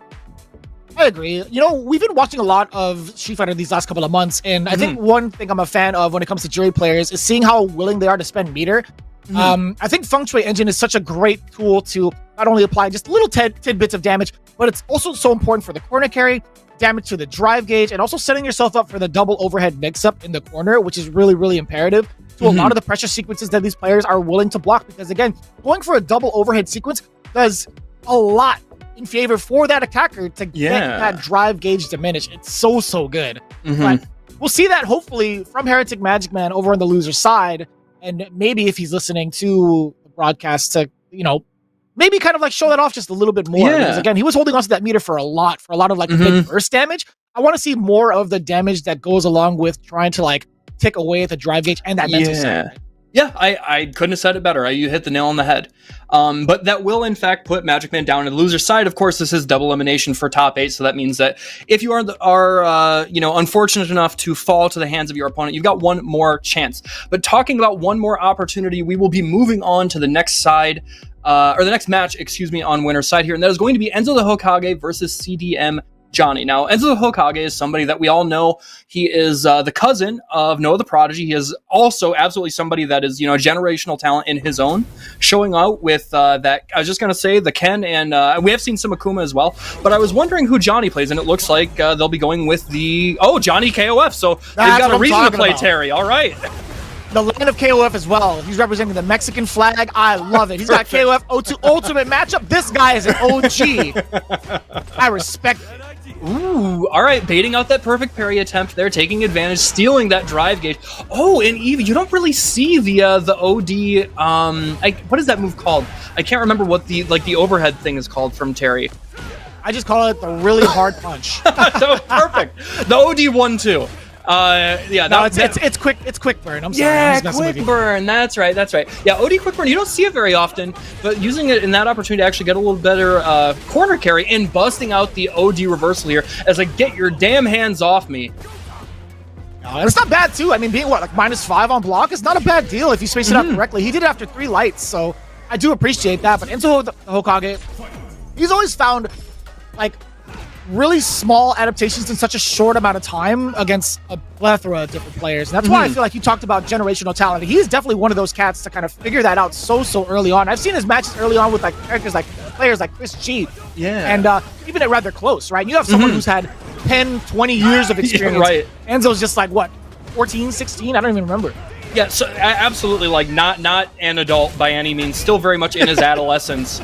And you know, he learned from the best. You know, Noah's been doing that for just as long and is doing it even on a bigger stage now. So you can tell that he has those fundamentals. He understands, I think, how to play aggressively really well. And what better character to do it with than Ken? Did he bait it out? Oh, he got hit! He did. Hey, this is huge. What a momentum shift. Suddenly, all the inertia on Johnny's side. He's winning the drive gauge war. The grass is greener. And now he takes that opportunity to actually blow through the fireball with the OD ground wave. Oh my god. He gave him so much time, too, to parry that. Enzo the Hokage getting quick work of that burn knuckle. I like that a lot. What's really interesting is Johnny's opting to like neutral jump some of these fireballs, and that is a classic fireball trap from Ken, even from that part of the screen, because of the fact that drive rush does exist. That's been a tactic that was established in like season 1.5. Yeah. Right. So hopefully Johnny doesn't fall to that, doesn't fall susceptible to that again. That's plus. You saw the screen shake. Yeah, that is the telltale sign. One of the cool features that they added to Terry in the way of, you know, kind of a, not exactly a just frame timing, but something to enhance some of the special moves should you space them right, time the right, whatever it might be. Oh man, both of them drive rushing at the same time, clashing the midpoint of the screen. Not quite punishable from that range. And now we see going back to the neutral here, and we've seen that twice. Enzo Hokage just automatically stealing his turn back there with that OD reversal to actually get some momentum back and go back to this fireball game where he seems pretty comfortable. That could have been so much more. Oh, he's going to build level 2. I think that will kill. This level 2 does not scale very much. Damn.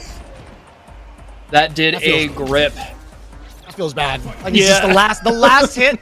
You know, you think to yourself, anytime I get hit by a Ken online, I'm thinking to myself, like, I better survive this. Right? I never do. That is the tail of the tape against Ken. It's like, I do not get to survive this. This character is privileged. I'm glad you said it. I'm definitely glad you said it. He is 100% still privilege. Damn, the fierce to the face too, the overhead, not meaty enough. Oh, but he doesn't mind that. He's still going to take that option select against the jump out, and he is sitting comfortably in the driver's seat. Even without that whiff punish there, he is still sitting pretty. No stress on his side. He's chilling with his shoes off. Just like Noah. Oh, you can't do that, Playboy. That target combo into the OG power wave.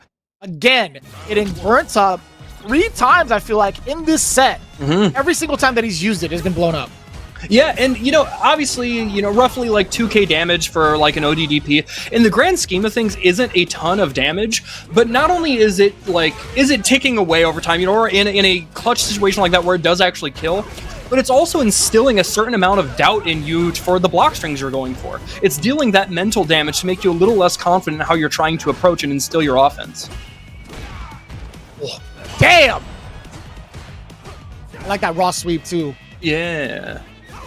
Why not utilize it, right? It's such a far distance. I don't know what you were going to go for in that one. Punishing the fireball. A fully fledged jump roundhouse to the grill. If I was going to do it, you knew it. Yeah, he had to opt for that there. And, that's actually going to work. And he has the conversion on deck. But without without a super behind it, he does leave Enzo alive. However, that ODDP coming in the clutch, the crack shoot able to, or no, that's not crack shoot. What is, Rising Tackle! Rising Tackle, that's right. I need to brush up on my SNK lore. Oh, that's way too close to do a burning knuckle. All right. I really like the options that Johnny's kind of showing. He's also showing a lot of character knowledge too, being able to breeze through the gym right kicks. I know you can do it, like you could blow up like the follow-ups of light or medium so long as you got like a 7-frame DP, like ODDP that's invincible, right? So yes, being at 6 frames with Rising Tackle is perfect. Yeah, that's exactly right. Now, does he have this? No cash out. Now, level 3 wouldn't have killed. I think from that range, the scaling would have left him with a sliver. But still, you have to think about freezing the drive gauge, the positional advantage. I'm a little nervous that he might be throwing this away. Suddenly, it's a lot more difficult to try and close this out. This guy again. Enzo the Hokage, absolutely ready. That is a classic, right? Like, low forward fireball for certain characters are not going to be a true block string. Or even like some of the Shotos, right? So, buffering through with something invincible has been a tactic since like Street Fighter 4. Yeah, that's exactly right. Otherwise the fireball character is just going to run rampant, right? If there's no sort of answer to it, if it was always a real block string, and obviously developers have thought about that. And if you are somebody who's trying to play at a high level, you have to have that lapped. You have to understand the situations, the spacings, how to call that out. And that is something that we've seen multiple times here from Enzo, and it's frankly making a pretty big difference throughout this set. Well, that's what's gotten him through these games thus far. The roundhouse finally connects. Johnny's been fishing for that for a while now, but OD uppercut from the young man. He's not afraid of these old cats.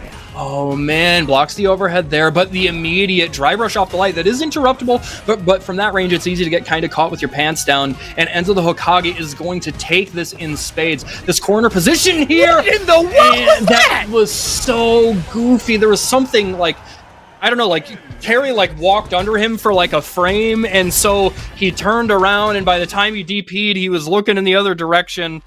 That was very unfortunate happenings for Johnny. He had the right idea, just accidental execution.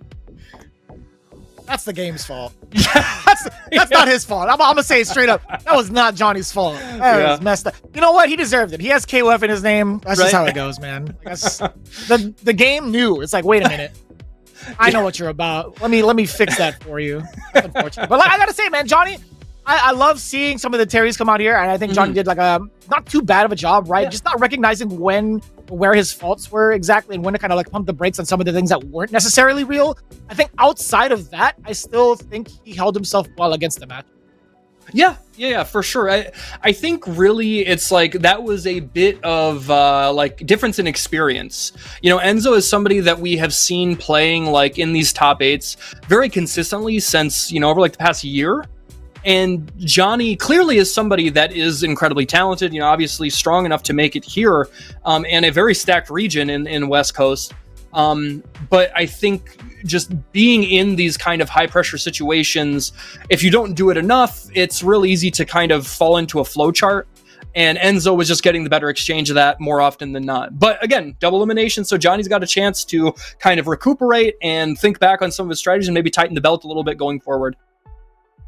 Yeah, that's gonna be kind of rough. I didn't actually get to see where in loser side he actually ended up. I was more concerned with like the next matchup at hand. But okay, so he has to face off against Heretic Magic Man. Alrighty. That's not gonna be I feel like something that I've seen too often. Jury versus Terry, right? I rarely get to see Terry's in general. So unfortunately, I don't even know if we're gonna be able to see that in the long run of it, but this is gonna be Peru coming up next versus Mike X. The Mike Express, dude. I love that name, by the way. Yeah, I love seeing that. I love seeing that CFN. It's one of my favorites.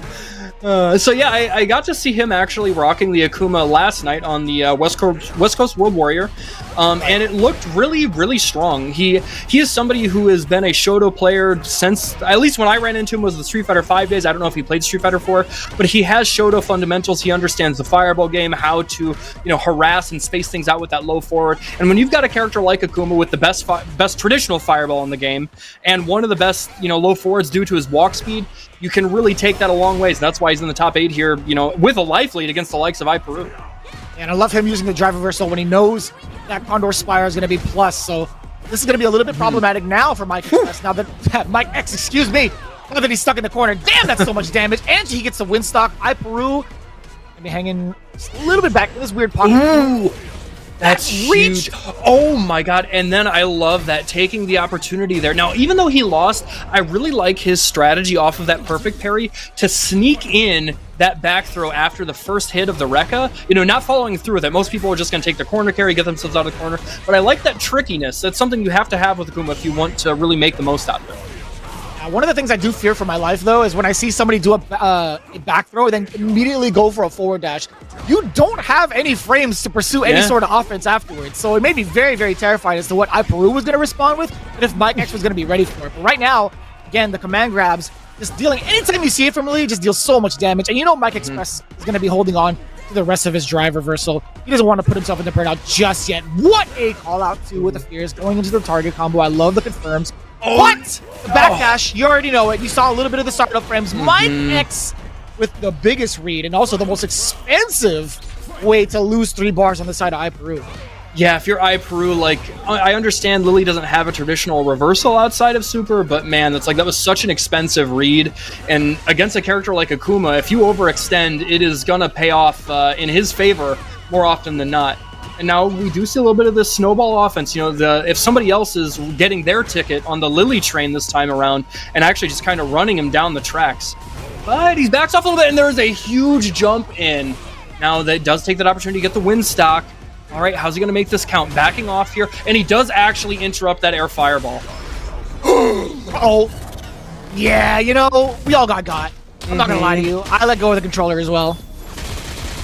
And that is a ton of damage, but there is a sliver of drive gauge there. He's trying to bait out something, hoping for a reversal, no such luck.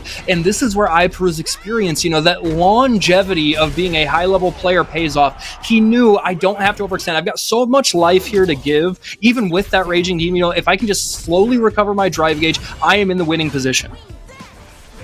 That was almost bars. So much love to give, so much life to live, man. When you said that line, I'm like, man, I love this. I'm writing that down. Adamant fist, crouching heavy. You already know the extension. Plenty of frames to kill. Drive reversals out. Peru, how do you get out of here? Ooh, yeah, this is a tough spot for Lily, especially with Akuma. He has such a strong breadth of air options, air, I guess, control, right? Whether that is the neutral jump into the jump medium punch or a back heavy kick, crouch heavy punch, or even the DP. He can control the skies just out of range there for that throw tech bait, and he gets interrupted this time around, but no drive rush cancel. Yeah, I think there could have been a little bit more to that string, right? Light, drive rush cancel, maybe something into level 1, perhaps. Oh boy, don't do anything with that command grab. Get out of here. I think it's really neat. When I first saw teleport, I'm like, all right, he has it back. That's fine. But I had no idea there'd be a command grab behind it. Yeah, it seemed, honestly, how it was shown off in the trailer was a bit deceptive. It's wait, no, who's going to use it for that? But as we have seen how this character has developed and what he can do offensively, the way that you can actually mix it up and to bait people to try and jump, bait people hold parries, stuff like that, it's a really interesting mix. Oh, he flips out. Now, does he? Yes, he understands. He would have had to try to perfect parry one more time there, but he just chooses the anti-air option to just get the invincibility. He was gunning for that. big burnout sequence too. iPeru is forced to block so many of these things too. The guillotine, perfectly spaced. It's gonna be plus regardless. Seeing it spaced out in the way that it was. No punish from Mike X. Ugh. Yeah, that's a missed opportunity, but he's still, doing okay. Oh, okay, hoping to bait out something there, but now he will be able to kill actually with level 1 if he wants. Oh, he doesn't even need level 1. Hey, that Akuma guy's pretty good. No. Are you sure that's Mike X and not Daigo? Damn, right? The beast incarnate, right? Yeah, he's got man, the VPN in. Moved over to Vancouver, if anything. He could, if he wanted to. True. I actually don't know if Mike X is from Vancouver, but I just assume because Vancouver's on the west. Not gonna lie to you. Wait, you're Canadian as well, right? Aren't you? No, I'm from Ohio, homie. I am like Midwest as it Who gets. the hell likes it? Okay, well, you're Somebody Midwest as hell. told you I was Never from mind. Ohio or from Canada. Yeah, dude. Somebody hella lied to me. I'm like, oh, well, this is cool. They were talking about Canadian cookies earlier. I'm like, yo, Mustafali's, brother, hook it up, man. I've definitely had those maple cookies, and let me tell you, man, I hear they're disastrous. good. They're I so hear they're goddamn good. good, and it's just like ruined my life. That's the fastest 15 pounds I've ever gained. I believe it. Sweets are my vice, so I have to stay away from that. Eyeing it all up, Mike X getting the big W against iPeru. He's slowly starting to figure it out. Not necessarily figure it out, but in terms of like the momentum that he's looking for, he's catching iPeru off guard with a lot of these I think off-timing counter hits too, with crouching medium punch specifically. Yeah. He's starting to understand the timings of when iPeru wants to strike. I think you're exactly right, Vicious. He's really understanding like the range that he can counter poke, because we all know Lily has these like really good long-reaching normals. And so if you're going to try and fight this character, you either have to have a fireball or a really good counter poke game. And because of Akuma's exceptional fireball along with his exceptional walk speed, it means that he gets to close it out. Brother. Again, we saw that same show last time. This time, however, he ended it with the level 1 to secure the dub. That's another round on the board. We talked about that too earlier with the Heretic Magic Man, right? Like being willing to like spend out some of your drive gauge to get really, really big damage and also corner carry is super, super important. We're seeing that already with Mike X from that first round. Oh, snipes it out immediately, putting a stop to the drive rush there from Lily. But with him in burnout, this means that iPeru actually gets to instill a pretty fierce offensive game. Oh, did he fall for it? Nope, baited it. This is huge. He actually spent it? I think that might be a mistake. Well, he's in burnout with 0 bars. I don't think it's going to be too bad because you get to drive rush forward, right? Yeah. Okay, Ooh, fair or not. enough. I guess, I don't know. I just worry about like that going, because he was already in the driver's seat. Like he had him in burnout. He had a big conversion there where there was no meter left on the side of on the side of Mike X, so he could have made him get stunned. It's fair. Yeah, but whatever. He got the dub. We're going to the next round, and it's pretty close in regards to super gauge. So he can try and slow this down a little bit, and that DP is a great way to start stopping the dive kick straight in his tracks.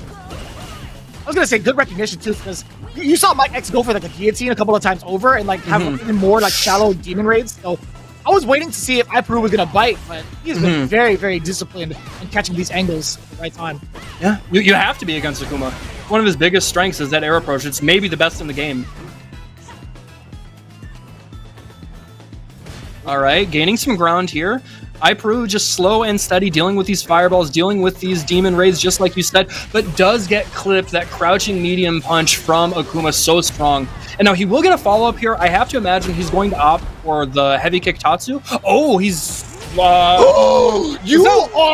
dog. You are a dog. You hit iPeru with a Street Fighter 4 frame kill setup. My man, of course, is going to be mash and throw on that one. Mike X is like, I don't even want to extend this. Watch this frame kill, fam. Hold up. Yeah, that was like, it was a whole lot. I don't know. I've never seen that before. I'm not gonna say it was like accidental, but it just seemed like so much. It was like, yeah, it just worked out. What a god, dude. Mike X, you are the man right now. Oh, just cashing it all in there with that sweep. That was another thing about Akuma. He's got an incredibly strong sweep, pretty degenerate, frankly. Overhead catches, no scaling behind that. I know James is somewhere seething. Yeah. Poor Kimberly, she can't catch a break. Oh, there it is. He sniffed it out, and he got a little desperate with it, but sometimes you gotta cash your chips in. iPro opting for that DI there at just the right time that paid off in a big way. Let's see. Talking about cashing your chips, you could get yourself into burnout if you're Mike X. If you decide to spend a little bit more of that drive gauge, but what happens if there's too much dip on your chip, right? If you run out of resources early and you get caught in a precarious situation where iPro gets to bully you, what happens then? But Mike X has already recognized that. He's at the 3-bar threshold already, and he doesn't even need anything else other than that. OD adamant fist to bring back around. I'm loving this. Yeah, he's just finding all the right spaces. It's like he's really understood how to fight Lily in this matchup. It's like these players, you know, are probably pretty evenly skilled, but the thing is, it really is showing that Mike understands how to exploit the weaknesses in Lily's kit. And again, Akuma is like so strong on his own that it's like hard to overcome that. But that is one way to do it. Bait out that parry attempt, and getting that SPD is a huge advantage for Lily to just instill her will, get that huge chunk of damage, and has really turned things around. Huge! Not quite dead yet, but he does actually burn himself out. Oh my god, that light SPD from downtown. You see iPro clawing it back from the clutches of defeat. Now we're tied up at 2 games apiece, Vicious. I still think it's wild that the hawk? I don't know if that's a hawk, right? That's a hawk, right? Or is it like, it's not an eagle? It's definitely a hawk, right? So pretty sure it's a hawk. You see the claws like digging into like Lily's skin, and she's just smiling. He's like, "Hey, welcome back, Birdie." Like that's crazy, man. That's her dude. That's her little guy. That's her little guy. He's like half her height, dude. You're right. He weighs as much as her. He could carry her away. I'm saying. Oh, a huge jump in. My Easy, that hit the back of her head. Yeah, she's got to go to the ER unit. You know, somebody got the trauma specialist in there. Dude, the hat is like permanently attached to her skin. It's just like it got hit so hard. It's part of her hair. Crazy. Oh. Okay. That light punch DP, cashing it out this time, opting for that driver's conversion. Now 1 round away is iPro, and he's working on building 2 bars here for Super. That makes Lily's anti-air opportunity as well as her damage output way more dangerous. Loving this back and forth as far. iPro looking at match point. He does have 2 bars to his name. Perfect parry against Aspire. Still grounded. Gets the crouching heavy. Bad of an exchange though, because she could be a pretty stealthy bit of dynamite, right, with that command grab. Yeah, especially the heavy version does so much damage. And look at the way that he has really found the range here to utilize. I'm pretty sure when she's got windstock, isn't that like not a real safe jump? I don't know, actually. I'm not sure. Okay, doesn't spend it there. We'll have to talk about that after. Oh man, he's making Mike X nervous. Even though there's no drive gauge on his side, he understands that opportunity right there, getting that knockdown, makes it so deadly. And especially with a character like Lily, where her critical art does actually above average damage. He's out of there. Oh god! Mike X chasing. Oh, this is actually so difficult too. If iPro gets a sequence, even after this, Mike actually might die. There's a single hit where he can die. Yeah, he has to be so careful how he's spacing these. And honestly, the same has to be said about iPro. But I feel like if you were Mike X, things are a lot more tentative. Oh, man. I think he was banking on, maybe some sort of block string or not block string, like a fake string. And ultimately, just the frame advantage there into the fireball was able to seal the deal. All tied up going into this last round here to see who can move on and winners. Mike X already hurling a bunch of fireballs. The objective mainly is to kind of replenish his drive gauge, right? To start harassing afterwards. iPro has been stuck at about just above 3 bars, so I like him applying pressure with the fireballs mostly. But once iPro starts swinging, a little bit difficult. Again, back to that same situation. Mike X is trying to suppress iPro just a little bit. Keep her honest, too. Not allowing her to get any sort of free wind checks, like wind installs. Yeah, he is using the fireballs and the threat of his like range because of the walk speed. So, oh man, the dash in. No drive rush behind it there, but the ready anti-air from Mike X. Now drive rush cancel of his own, just out of range there for that light conversion off of the drive rush medium. He is ready again. He's not going to let him get out of the corner for free. Are we going to see a Condor dive here in a second to bait that out? Again, finding the timing, crouching medium punch. You are actually dead. I believe so. Survey says just like that. That extra conversion there with the medium Tatsu into the light DP seals the deal with a kiss. Mike X is going to be the one moving on there on winner's side. And now we were talking about it, right? Yeah, I missed the situation altogether because I didn't get to see like the win stock. Yeah, so I believe, unless I looked at it at the wrong time, I think iPro had one win stock, and that does enhance that does enhance Lily's DP to be 4 frames in that regard when she has the win stock, and like it means that safe jumps don't work against her, like because of like how the frame data works up, because there is so much extra recovery. I see. Right. That's right. Yeah, because her frame data does change by 2 all across the board, if I'm not mistaken. Yeah. Right. Like LPDP is like 6 frames. So if you have the win stock, if you have the enhanced version, it does become 4. So that is correct. Yeah. So, but anyways, you know, it's really, and it could have just as easily been that like he does an empty jump and then you're still screwed. So it is like kind of a guess either way. But it could have maybe made a little bit of a difference there going into things. However, incredibly well fought from both sides. Just so happened that Mike X got the better of it. And if we're being completely honest, that's probably how the matchup goes. I would say Akuma has a pretty strong advantage over her. So that does mean that iPro will in fact go down to the loser's side. However, he is not done yet. He will be fighting the winner between EC and Samurai, which is a match we have coming up next. Oh, so we were actually asking ourselves whether or not Samurai was participating in the World Warrior yesterday. I do believe so, because there was an instance where he had to face off against Filipino Man. Okay. And there was a moment where Samurai did the most Samurai thing. I think he was like under pressure. He jumped out of the corner, or no, he jumped backwards. I know where this is going. Did empty jump level 3 and it hit. I'm like, you have got to be kidding me. He lands that the most out of everybody I know in the world.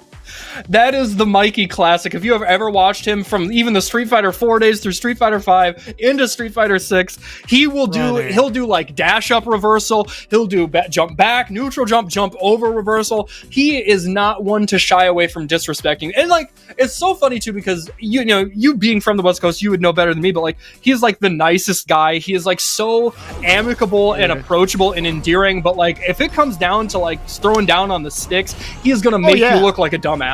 He will beat your ass and it will make you feel it mentally. It's actually quite funny, but he's also like one of the funniest people I know. Like, he's been a dear friend of mine for a very, very long time, like 10+ years. So he is genuinely one of the funniest cats I know, but it doesn't feel that way when he plays, because look at this, he's already bullying the hell out of ISI. I want to say EC, but I'm just gonna go with ISI. Sure. I've seen this name for sure. Huge bait out. This is gonna be more than enough damage. Akuma has the sauce. I like that combo from Mikey too. Build a little bit of extra meter, not one you see very often. But now he is charged the fireball. He is real cool. He's on the verge of that 2 bars now in a huge whiff punish. My goodness. He's fresh from his Japan pilgrimage, if I'm not mistaken. Everybody else had actually taken a little bit of time to train out there. Samurai was one of those cats as well. You're absolutely right. And I believe he did have a very good time out there, said he wanted to go back. As a matter of fact, you know, if you're into fighting games, who wouldn't want to go to Japan, right? That is like the mecca. But right now, he is making sure to put in this work. Not quite enough damage. And look at the drive gauge. The lawn is dying on the side of EC. Oh, he was ready for it. This space, yeah, he's going to be controlling a lot of the ground game too. Drive rush forward, the tick throw attempt off of the drive rush, the second one that is. Right, spacing things out here, doing what he can to get back some of the drive gauge. And now they're pretty even on meter here. Out of range, and that OD fireball. It's the Randy Johnson, that heater down the middle. You can't react. I can see the pigeon just exploding. Oh my god, brother. That burnt up a 99-mile-per-hour fastball, dude. That thing exploded. Oh, God. Truly one of the craziest clips I've ever seen in my life. That's wild, man. That's how you know we're old. Oh my god, right. Okay, not quite in range. Oh, but he takes that any day of the week. Sneaking in that drive impact there. Another round on the board. Going into this next one, he's looking down the barrel of maybe a 2-0 lead. Hefty gun. Samurai, again, controlling the space pretty much at this range where fireballs kind of rule it. ISI could technically do the same thing. It's just that he has a hard time finding the charges. Now that he has 2 Commentator's Curse, he's already within close quarters. So Samurai is not even going to give him the privilege of starting off the fireballs. So I like this. I like the switch up from Samurai, knowing exactly when to close it up. Oh, you hit the nail on the head. All right, setting up this. Yep, that meaty stand medium punch. So strong in that situation. He is going to be able to build the level 3 here. Not quite enough to put him in the yellow. He wasn't going to die anyways. But this does put Samurai in a prime position to close out this round. Now, what's it going to be? Do you think he sneaks in the overhead? Ah, the burnout instead. I thought overhead as well. All right. Oh my God, he's so ready. You gotta catch him sleeping at the wheel if you want to try and sneak that in. He is up bright and early to shut down that air approach. It's been that way throughout every single round so far. We've seen that tried, a handful of times from ISI, and it just hasn't worked out yet. All I can say, I know Samurai's ring finger was working overtime. He was holding down and mashing with that ring finger. That ring finger's gonna be mad buff. Right? The veins popping out. That's difficult, man. Oh, like that. The one dive kick actually snipes out the fireball. Winning from ISI.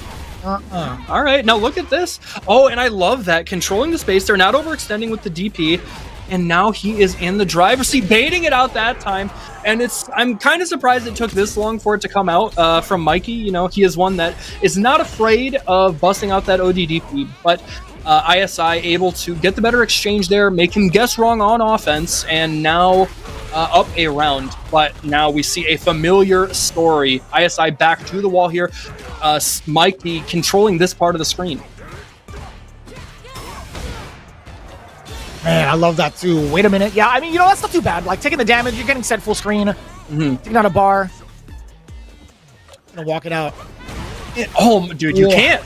You gotta be more just like confident in your ground game. He's gonna be able to kill now. He will opt for that level 1 that is going to do it, and another round on the board. Just like that, it is almost a 3-0. ISI is really going to have to dig deep here if he wants to just have some sort of command on this ground game. Because you can tell he's feeling uncomfortable. Mikey's doing well enough to, just like shut him down with these fireballs, this incredible walk speed, buffering these crouching medium punches, and it just isn't giving ISI any sort of like leeway to actually move around the screen freely outside of trying these dive kicks. Right, and it makes sense too because the ground game has just been utterly dominated from Samurai. A lot of the whiff punishes coming in from ISI, or at least against ISI for the majority of the time. So we'll see right now. The burnout could be a different scenario. Samurai now in the corner. He gets to play in the box now. Or so I thought. Yeah, this is a tough spot. And he gets to make that drive gauge a little bit weaker, able to force the burn out there, and just taking advantage of the tentativeness, the unsuredness from ISI. And he was primed. You knew that if he tried to do that dive kick again, he was getting DP'd. It was coming from a mile away. And that's not... Oh, that did work. You saw that Twitter clip, right? Where the dude tried to do that to Akuma's fireball and it whiffed?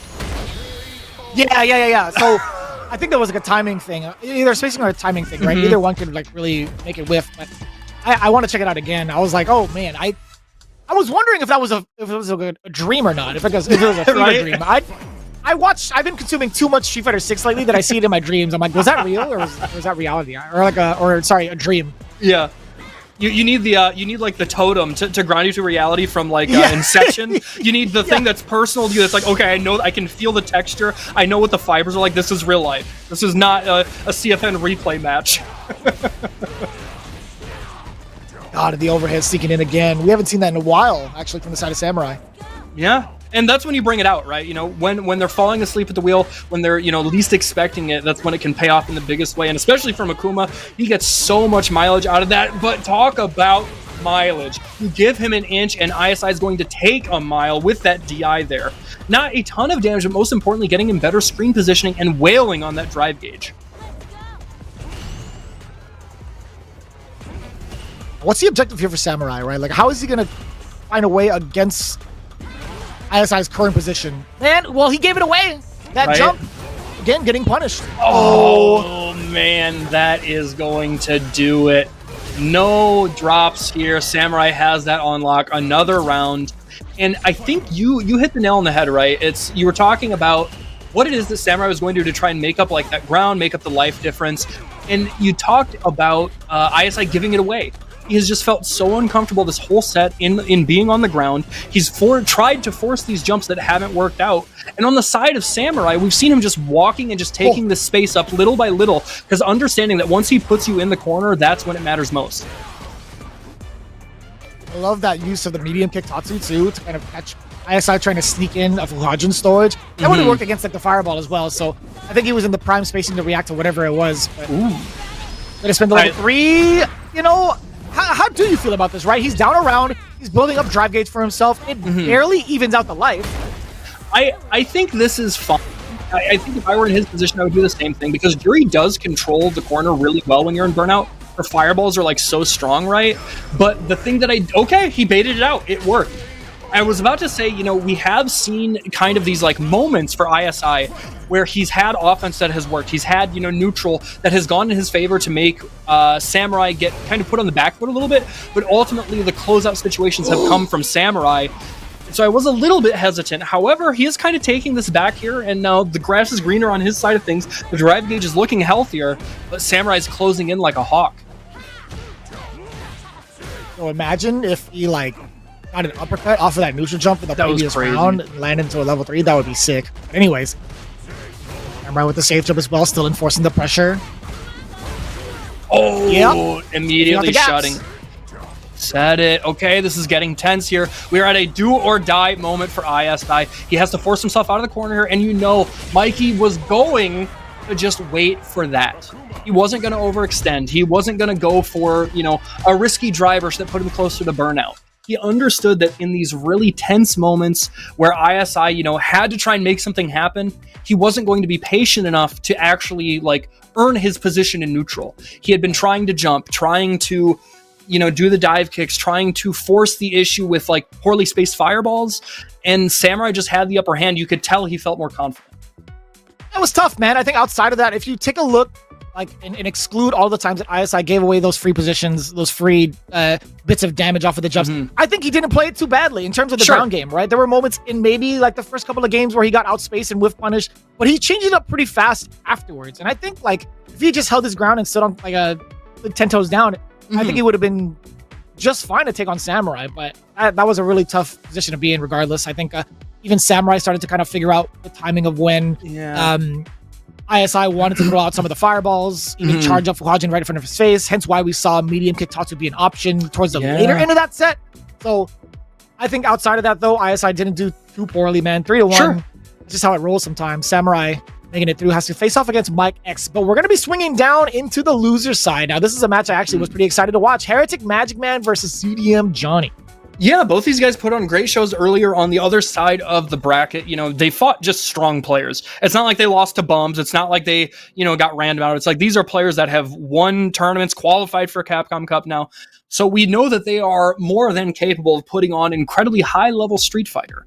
But they will be facing off in a do-or-die match. Loser is going to be salty, going to the fridge to get a snack. You know, Alt F4ing out of Street Fighter is like, I'm done with this damn game. But one of them will continue to move on towards their share of that $400. Now, Heretic Magic Man versus Johnny, that is going to be a matchup that, like, we get to, let's see. We get to see that we actually saw, that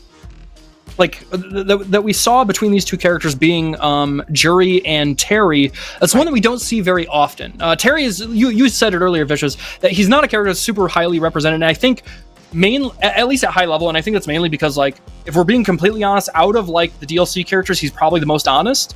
He's definitely not a bad character, but he's not an Akuma, he's not Rashid, you know, he's not Aki. It's like he's just is like a pretty straightforward Shoto-esque character that has some SNK flair, and that means that, you know, players that are you know, trying to fast track their way to that $1 million are not going to want to work that hard. Yeah, it's funny enough. I just don't think his tools are necessarily like the most fit to challenge somebody within like the top 5 on the ground. I think his fireball is just okay, but I think his overall kit just needs a little bit more work in terms of the ranges, right? But sure, I'm not gonna speak that into existence. I know somebody's gonna clip this out of context and say Vicious thinks Terry needs more range or whatever, which is kind of true. I kind of feel that way, but then I don't want it to be like so obscene to the point where his fierce, although animation wise, reaches like a Dawson Fierce or something like that. I don't want that to fall on me, you know. Don't let me be in charge of battle adjustments.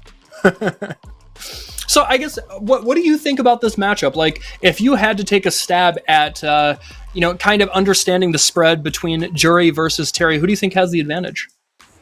So I don't quite necessarily know. Like, I don't get to see this matchup flexed too often.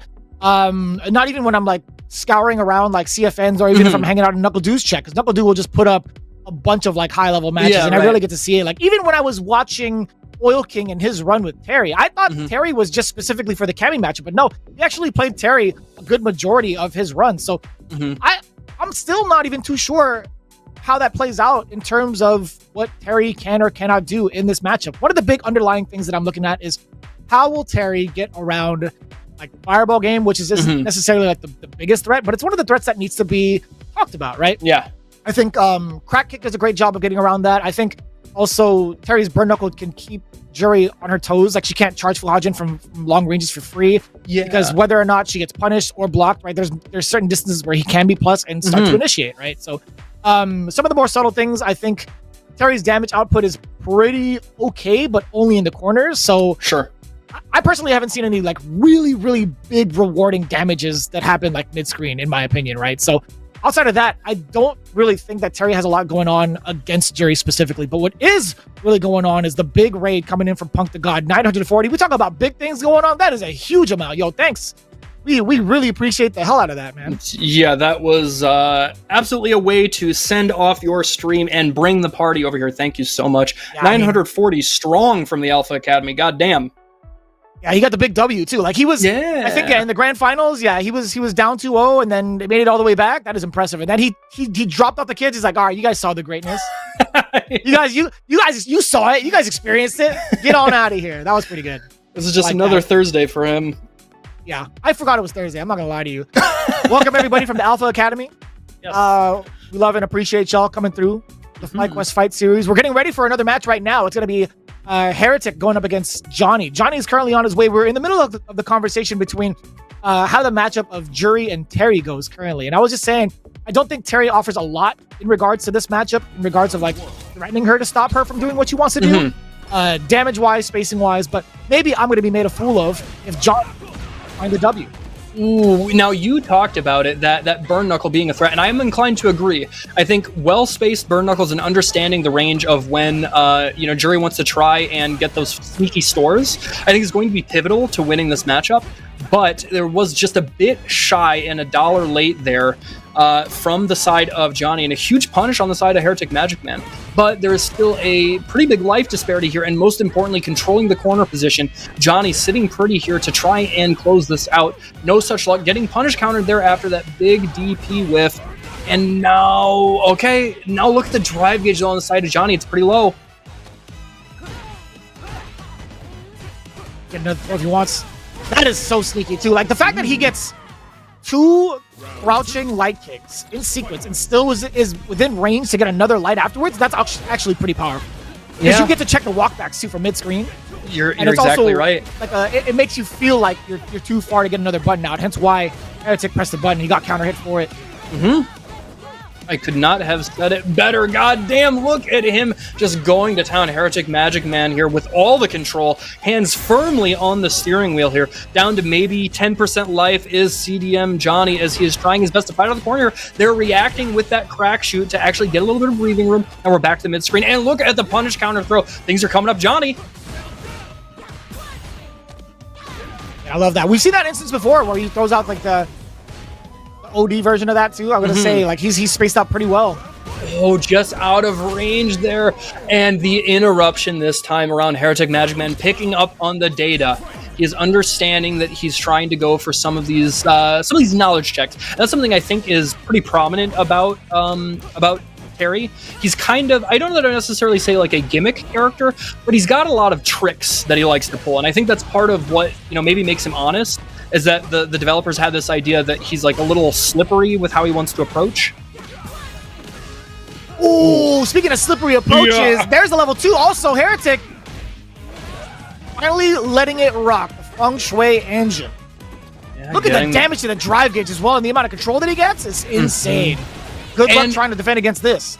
You're exactly right, and put in that 50-50 right at the end. Enough frame advantage to actually make you guess between that strike and throw. Heretic taking that one all the way to the bank. He's got the first game. A little tricky too. I love seeing people drive rush nothing. but I hate Yeah. being on the other side of that. It's like I'm definitely pressing a hell of buttons. Right. It feels real bad. All right, getting that conversion there into the rising tackle. I saw somebody in chat call it rising taco earlier. I appreciate that. Yeah, raisin taco. Yeah. What a beast.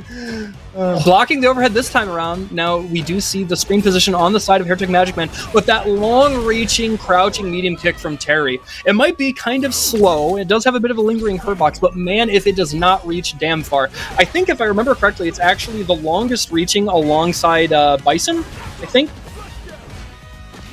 I think you might be right. I did see somebody put a chart up on that as well.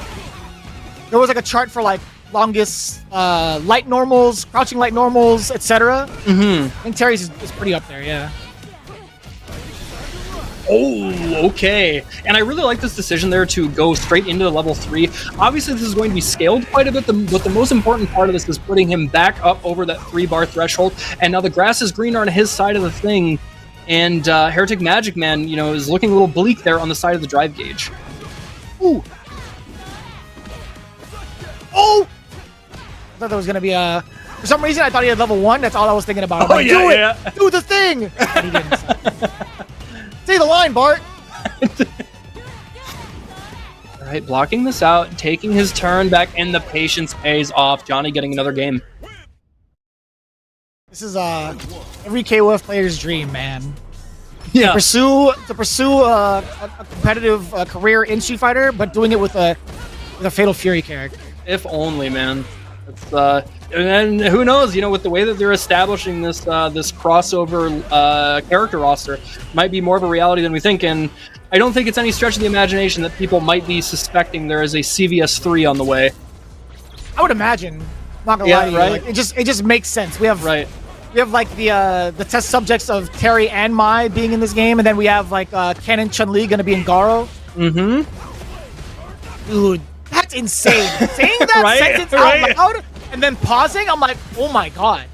This is a reality. And this is not like a Game Informer April Fool's joke. This is like real life. I hated those April Fool's jokes. Yeah, they were the worst. They got me from the very beginning when they said the tofu was available to play in Resident Evil 2, and also that you could play Akuma in Resident Evil 2. I was so pissed. I remember the Akuma one, and they even had like the photoshopped image of like him like low res in Resident Evil 2. I remember. Also, Dude, it was. Hold on, we have to talk about that conversion there from Johnny recognizing the punish counter on the far stand medium kick into the level 1 to close it out. I am so I love how that combo looks. It is such a sick 3-hit combo. Yeah, it's beautifully done, man. Johnny being able to spend like the meter where he needs to like seal the rounds out has been pretty on point, at least in this set. No range there to actually get the conversion into the crouching medium kick off the counter hit. But back to the midpoint of the screen and parrying that out, getting good chunk of his drive gauge back is Heretic Magic Man. And now you see, yes, Johnny has to be careful. Oh no, he wanted the drive gauge follow-up, or the drive rush follow-up, but just fell a little bit short. You could see the urgency coming in from Heretic Magic Man, right? He has not let off the gas pedal. He's so thirsty for that burnout, but it in fact bit him in the end because this critical art is going to be doing mad damage. Yeah, that hurts, and it does put him below 1 full bar of drive gauge. And oh man, if that would have been the heavy version or even the medium, it probably would have killed. But he did want to be safe, obviously. Didn't want to, you know, come into it a little bit late and have it blocked. But now, landing its mark, Heretic Magic Man finding the right range and timing for that dive kick to actually close it out. And now that's another game on his side. He's up 2-1. I wonder if maybe like OD Rising Tackle would have been able to kill as well. Yeah, probably. That's about like the same speed as the medium one, if I'm not mistaken. I believe so, yeah. Yeah, should be probably 6 frames. Oh, a huge whiff punish. We all know how devastating that stand fierce from Jury is. So active, so much space. Speaking of fierces, the other variation, forward heavy punch, coming in clean. Play that space again. Getting a big chunk against Johnny. Getting the first round, or actually match point for Heretic Magic Man. Oh, I think a light would have punished it. I think that was -4, but just a little bit late there on the decision to actually go for the medium. And now again, Heretic Magic Man sitting in the driver's seat here, controlling this corner and laying on the damage. Already down to 30% is Johnny. Really laying it thick with some of this pressure too. The pressure has not really stopped. He already gained that 3-bar threshold much faster than Johnny could afford to like get out and save some of his bar. That's actually hella dead. Deader than dead, that is for sure. Going past the life bar, seeping into her own jury. Heretic Magic Man, I love it. I love the 3-1. Bang.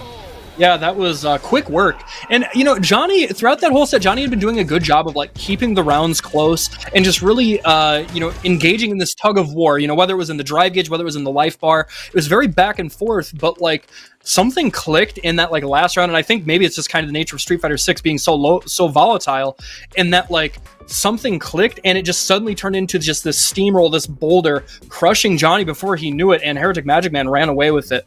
But we are going to remind you guys not to go anywhere. Don't you dare run away. You should get your seat, stay firmly planted, because we are going to a quick break, and when we get back, we have more Street Fighter action ready for you guys to again see who gets their share of this $400 prize pool tonight. Do not miss it. Who's your least favorite Swedish person? Oh man. Y'all know Swedish people? I only know laughing. Like, I don't know any other person from Sweden. I guess I hate Leopard. This feels like pretty specific. Yeah. Yeah. It was very specific. Yeah. Which one do you wrote this?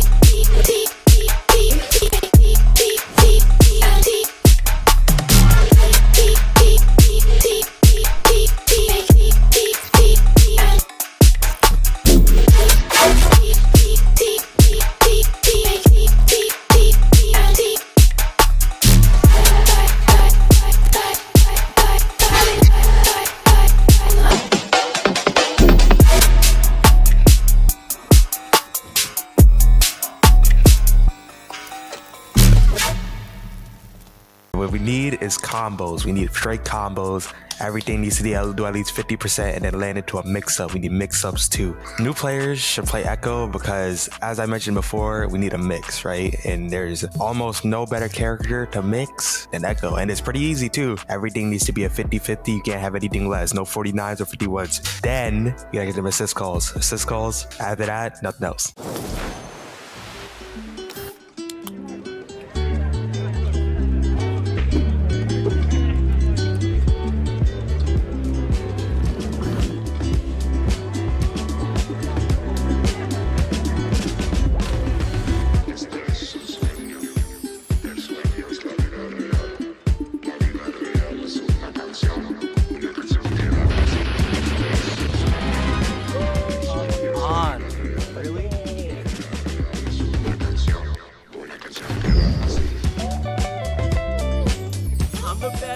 I'm the best of all time, baby. Okay, Let's hear it. You're so good.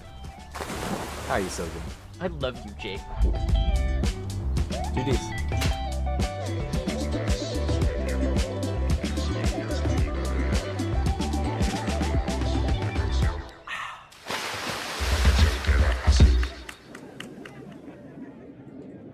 For new players, I would probably recommend Braum for how easy it is to just swing and attack. If you like just being like a big, reliable like support or like tank type of player, I think Braum does that for you. I also think that his moves are pretty big, pretty swingy, can hit from pretty far away. So you don't have to worry too much about movement. That's like the big thing with Braum. You know, just get in there and just hit them and just protect your friend.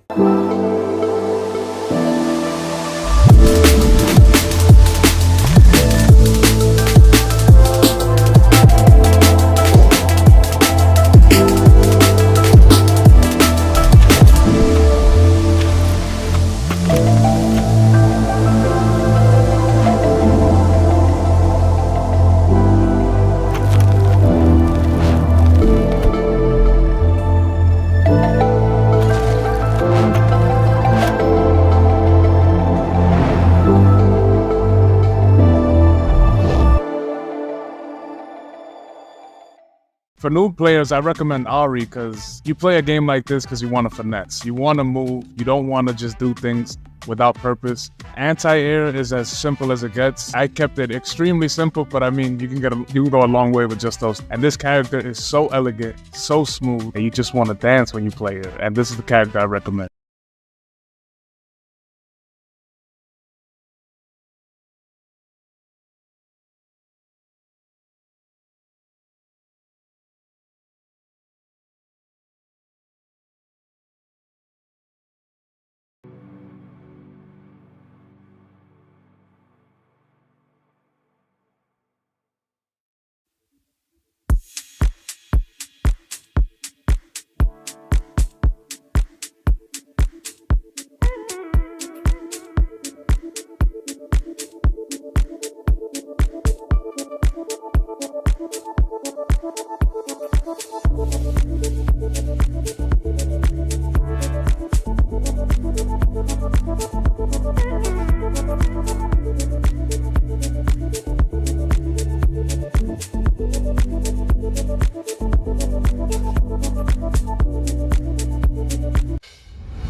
And there's like so many different things that you could talk about.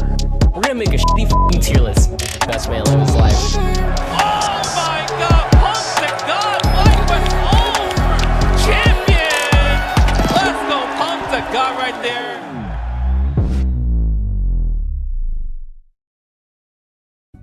What do you mean we're back on live? What? Already? That's crazy. I'm just kidding. Hey, we've been going through a lot of the bracket pretty quickly, pretty darn quickly. But you guys do not want to miss the rest of this. And speaking of which, man, production has been on their toes. That's crazy. Look at the current spread. We've had majority of it, what, 3 1s, 3 0s, and then a couple, just, a splash of 3 2s, right? One of them we didn't get to see. But unfortunately, the other side that we did not get to see, Peru falling just short to ISI. Man, that is rough. Going into it. Unfortunately, we didn't get to watch it, but as it stands right now, we got CCH versus Enzo the Hokage. Not going to be the first time they've bout. And then Samurai versus Mike X. I'm loving that. Yeah, again, these are, if you have been watching Street Fighter, in any part of the world over the last few years, you have seen these folks duke it out. There are names that are used to being in this spot here, especially on that top 4 side of things. And so they have experience against one another. Some might even be training partners, but one way or another, they're going to have fought. So these matches are going to be heat. It's going to be some of the highest level Street Fighter that you will find anywhere in the country. And honestly, it's been so cool to see, specifically, I think Enzo the Hokage just do so well and climb. I have to be honest, I'm just a little bit biased in watching these younger guys just really staking their claim and solidifying their spot among some of these best players, because you really get to have this feeling of they're the future, man. We've been doing this for a while, people have been doing it longer than us. And obviously we all get our egos involved. I'm the best. I'm the one that actually even brought you into the scene, blah, blah, blah. But at some point the torch has to get passed. And so to know that it's in the hands of somebody like Enzo the Hokage, he's somebody that gets to keep carrying that torch and lighting the way, for years to come, is just so exciting to watch. I will never feel that way against Chris CCH, though. He is going to be a kid at heart, no matter what, for me. And I'm sure Chris feels the same way. He's like, you know what? I don't feel myself getting old one bit, but it's just so funny that just being exposed to him at such an early stage of watching him play that Sakura in 5 and now seeing him as a fully fledged Capcom Cup qualifier that we see today is kind of wild. Enzo the Hokage trying to do that exact same thing as you had mentioned, right? Looking to find his competitive bearings, looking to make that name for himself at such a young age. It's kind of crazy to see how the cycle continues with these new iterations and how much faster these players have improved, right? The tech has been astronomically improved over the time. Yeah, it's really breakneck speed. It's honestly I think that is, if you can actually figure out the best way to optimize your development, I think that is how, and obviously it sounds kind of cliche to say, right? It's obviously that's how you would get better the fastest, but the thing is everybody else is improving at such a rapid pace that you can't really get left behind. You have to be really neck and neck with everybody in terms of understanding and establishing the meta, and that is something a lot of these younger guys are just doing better than most. And we do actually see You know, we do see Chris able to get the better of that exchange there, but Enzo the Hokage had the corner control, and though that comes that huge corner switch opportunity there from Chris CCH, and now we do know that Ed is one of the best characters in the game at, you know, boxing somebody in and not letting them get out.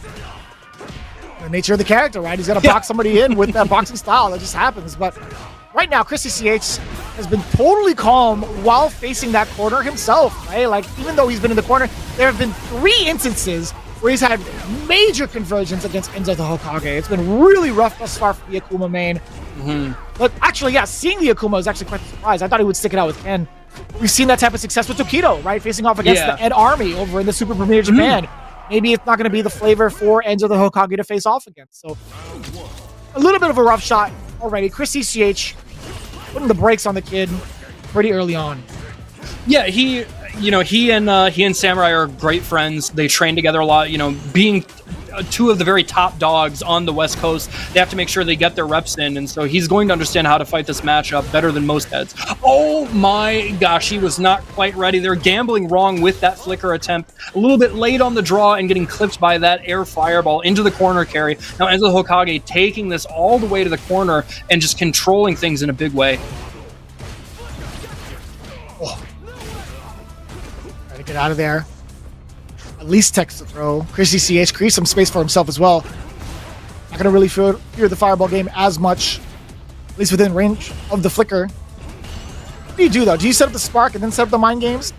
I at least that's how I see it a lot of times. Yeah, I think doing something to try and throw Akuma's fireball game off kilter, I think, is important, because if you can make him feel a little uncomfortable and desperate, that's when his like low life can come into play, right? Because he starts making mistakes, and with punish counter, mistakes hurt way more in this game than previous. Yeah, with a 9K threshold, 100% feels so much worse. People think to themselves, like, you know, just 1,000 off, shaving 1,000 off doesn't feel too bad. Wait till the dream combo hits. You're right. Yeah, 40% looks a lot different when you're missing an extra 10% health compared to everybody else. Yeah, man. Oh, the low forward clips him. The Shoto special, one of the deadliest tools in the game. Some might say the deadliest. I would agree with that. Yeah, that makes sense. Ooh, the whop under. You're in trouble. Now, what did we talk about, Vicious? What about this dream combo? It hurts? Something like that. Yeesh. Jesus Christ! Brother. I'm not even playing and I'm feeling it. I wouldn't even want to get out of bed. Dream last. Yeah. Honestly. Where's that totem? Oh, he lost it? Oh, well, you know, that's just how it goes, brother. All right, Chris CCH taking that one in stride, absolutely understanding the assignment after landing that dream combo, knowing the winning situation there to make the most out of it, and now he's got another round on the board, looking to go up 2-0 here against Enzo the Hokage. There we go, production, I see you. Not dreaming this time for them, but dreaming on the other side. Enzo the Hokage, okay. Not going to necessarily be the exact sequence. There was a slight desync, which we appreciate. CCH got a good amount of damage. I think it's because of the corner positioning that he had pretty early on, right? He didn't need to go for the dream. Man, adamant fist all the way through. Okay, looking to bait a reversal there. No such luck. Chris did not let it rip that time around. Now we're back to this fireball game that Enzo's been pretty comfortable with, but it seems like, you know, Chris isn't too flustered by it either. He's understanding how to place these flickers, how to place his parries, and just take up space so that Enzo feels a little bit less likely to hold still. Yeah. Yeah, we're going to see maybe that side aggression coming in from Chris CCH now that the fireballs have slowed down inside of Enzo. Or, okay, as soon as I say that, Enzo, he heard me. Oh, he did check the drive rush overhead attempt. However, wasn't able to get it into anything substantial. Now we're just back to neutral here, throwing these fireballs, and that slow one comes out, and he gets clipped again. Just guessing wrong with the snatcher attempt, and that is going to be a game for Enzo Hokage. He takes a whole game, and now we're tied up going into this third one.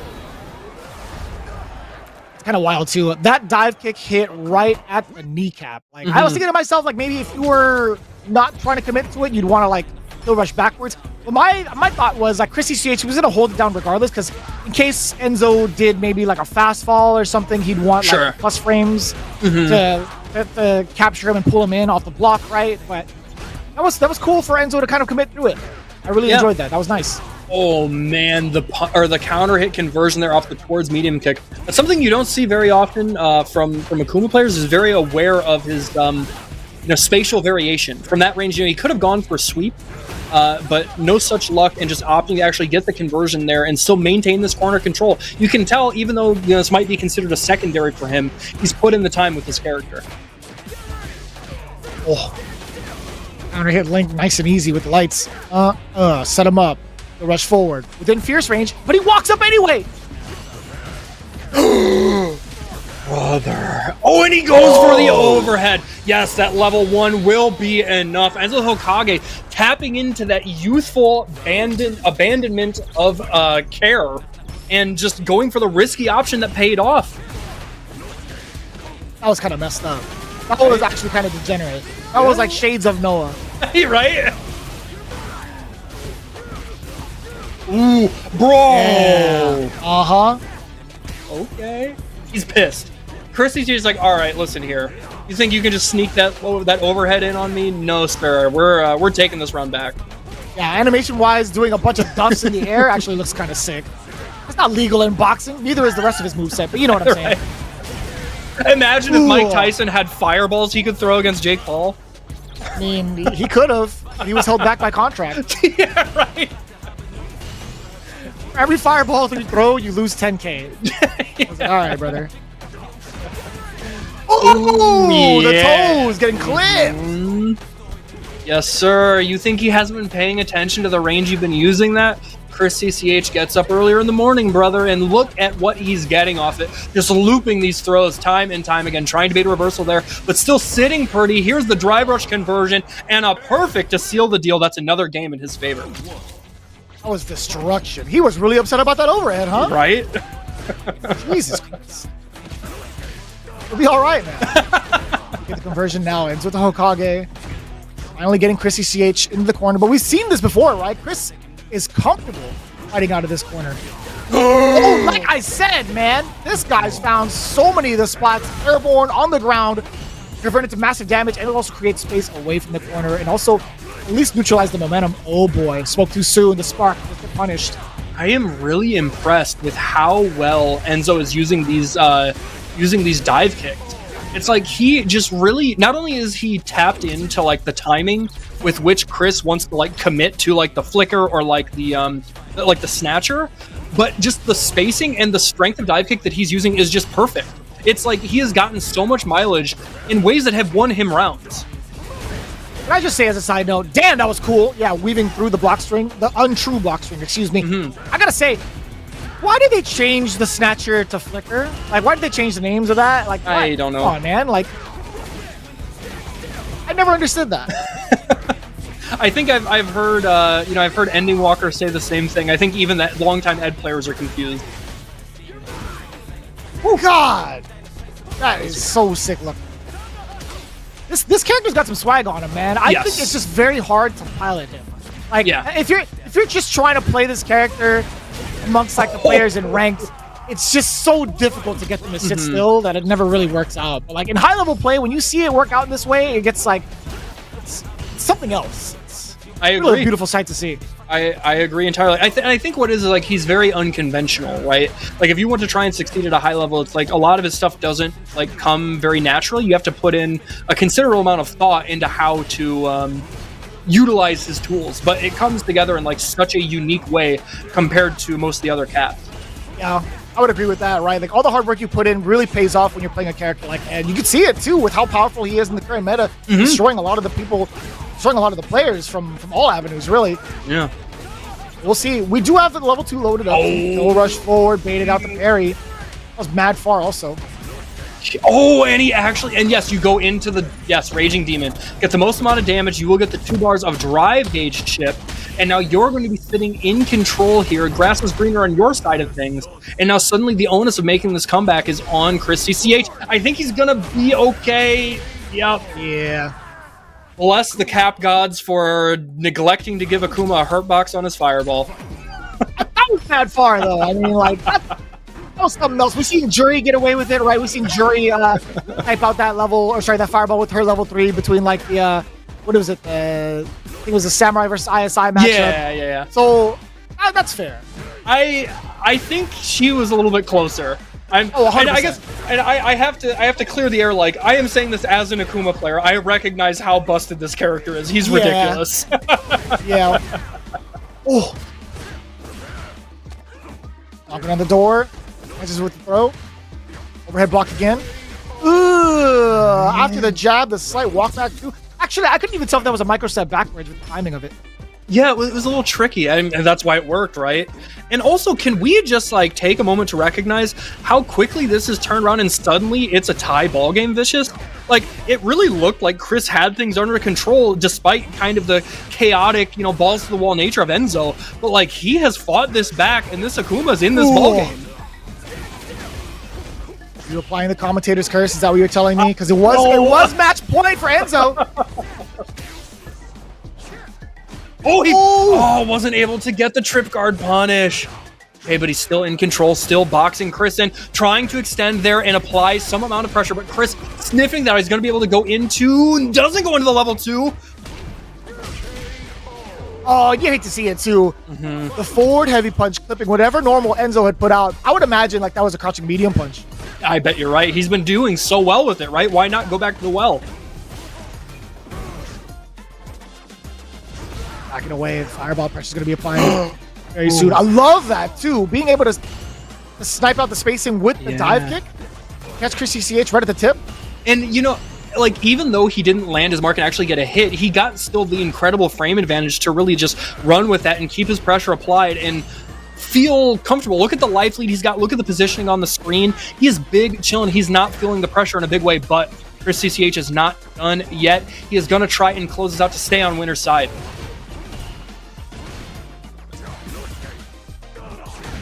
Oh, it was only a matter of time until that throw gate gets punished. Enzo the Hokage just trying to fish with that standing heavy punch. Chris was absolutely ready for it. Yo, we're going to see big damage, but the burnout, pretty imperative here. Yeah, CCH, look at can the he close damage. It did like 60%. Oh, and the trade combo. Chris has been doing that all week, and I saw that time and time again last night on his way to victory. So, of course, he's just going to copy and paste that same strategy back tonight. He's the one that takes the winner's side seat on Grand Finals. Damn. That's rough. Mm-hmm. While in Burnout 2, you got to be looking for that normal. You got to be looking for that exact setup, too. I'm just like, just whatever you do, don't even try to, like, throw a button out. Right. If you think it's your turn. Like, just please, for the love of God, don't. That just feels really, really bad. Or I guess if it's 0 or something. But I had to look at that sequence once more because that was so well thought out. Chris ECH utilizing that exact strategy against so many different players over the course of, I feel like, just this week alone. Yeah. Hence why he's in winners finals. Now we get Samurai versus Mike X. Do we get the mirror match? I'm sure we do. I would have to guess. Well, I mean, if I'm being completely honest, I think Ken beats Akuma slightly. And personally, I don't like the Akuma mirror match. I think it's like too annoying to try and like keep him pinned down namely because of like Demon Raid. Demon Raid is really hard to deal with even as Akuma. So it's like it's like, right. It's so yeah. Me and everybody else. I'm not having an original thought here, but point being, I wouldn't necessarily be surprised if like maybe Mike X wanted to tap into like the Ken to try and just have a way to better like deal bigger bursts of damage because you don't have to worry about the 9k life. And on top of that too, like you can instill more control over your opponent's drive gauge because of Jinrai. But it all depends on personal preference. So we'll see what he goes with. Yeah, I think that's a pretty good statement to make too. Like, I think a lot goes with the Jinrai pressure in terms of chipping out the drive gauge, but I think Samurai is not going to be one to let that happen too much. I think OD uppercut is always going to be in the realm of possibilities. Even if somebody tries to do like fierce into like heavy Jinrai, maybe he'll try to snipe out even before the Jinrai even comes out. So we'll see, but that's not going to be the case. Cammy is just as strong of a pick, if not better. I would actually say better, because she has a demon flip of her own, and it's arguably better. On top of that, the way that she can actually just instill her will with her dive kick is so tough to deal with because you are so scared of whiffing a DP as Akuma, right? Truly, yeah. You really sound like an Akuma player. I love that. He committed to the target combo thinking maybe he got the hit. I'll blame rollback on that one. Maybe on his screen he got it. Oh, okay, no conversion there. Didn't want to force himself into burnout, but he will take the poke into the, you know, a little bit of breathing room there out of the corner, but taking his turn back just like that too. That drive reversal back, and such a smart time to do it as, oh my god, there's just so much happening. That was so like fast-paced back and forth, I couldn't even keep up, but ultimately Mike X getting the better exchange there and closing it out there off of that dive kick. Ooh, and the counter hit with the timing of the crouching medium punch. Samurai getting the first strike against Mike X. What do you do out of the corner, though? Do you go for the OD dive kick again? No, not even in this range. Ooh, he does bait it. And look at the corner carry, already back to midpoint in the screen. There it is, that forward throw. And now Cammy is big, showing you have to worry about throwing his fireballs if you're Mikey. I just think it's funny when Akuma whiffs a throw, he's just like, what? He's never whipped a throw in his life. Excuse me, my walk speed didn't win neutral for me? Crazy. Oh, brother! You know what that reminds me of? And I'm sure you can think of it, Vicious. In Street Fighter 5, we... Oh, shit, he's not dead. Hold on. Hold on. How's he going to close this? And he baits Oh, he's hella dead. I was going to say, we saw Mikey towards the tail end of Street Fighter 5 before he switched over to Luke. He was like one of the premier Akumas at buffering that stand light kick into critical art. Yeah. And that was exactly what that looked like. You walk into it. You hit yourself. What a nut, man. That Samurai is so sick. What if they walk in block? Right? Like, yeah, right? Which is being like taken against them like afterwards, after like people started to kind of develop a specific strategy against Samurai, not even Akuma. Right. But I don't think that's going to be happening here. Mike X doesn't really need to worry about that for too much longer, I think. For better or for worse, but that light kick punish was so lean. Yeah, that's something actually a lot of people kind of overlook when talking about Akuma's strengths. Oh man, just responding in kind. He's not that old yet. Recognizing that DI from a mile away, countering with his own, he will take the round. But what I was saying, and I think Mikey has really picked up on this, a lot of people don't talk about Akuma's stand light kick enough for how insanely strong it is. It's not quite as good as Ken's, but it's damn close. And so when you combine that with like his fireball, with his incredible walk speed, it becomes, you know, just as volatile of a tool. I would agree with that. Yeah, no, I mean, like, there's so much that you could do with it, like with the buffer as well. Like being what? I feel like it's like +2 on hit. There's a lot more you could do with it. Yeah. It's like a punish counter as well.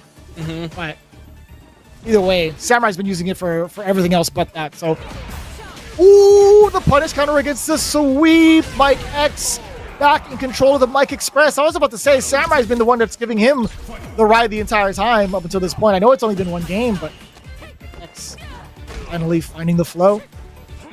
Oh, I see you with the alliteration. I appreciate that as a fellow wordsmith. And man, that stand roundhouse from Cammy. You know, we've really seen somebody like Punk, like, take full advantage of that buff that she got. You know, it's no longer punishable, even point blank, it's -3. And it just makes such a big difference in the way that you get to harass with it. Because it's like, on block, it does almost like, I think it does more than half a bar of drive gauge damage. So it's like, why not just throw it out willy-nilly? It's like, what are you going to do about it? You have to guess on like DI, or like maybe you're going to get lucky and whiff punish it. Yeah, that's true. I mean, like, why not like abuse that tool, right? So it's really up to the Akuma players to either be out of range for it and be ready for the punish, or just kind of like take it. But yeah, you know, we're gonna go into the next round. Samurai doesn't even need to worry about any of that either. Level 3, as expensive as it is, still being able to secure the round is a pretty significant deal. Now, I know for sure the Empyrean's End would not have been able to finish. Granted, they were in the mid screen, so right.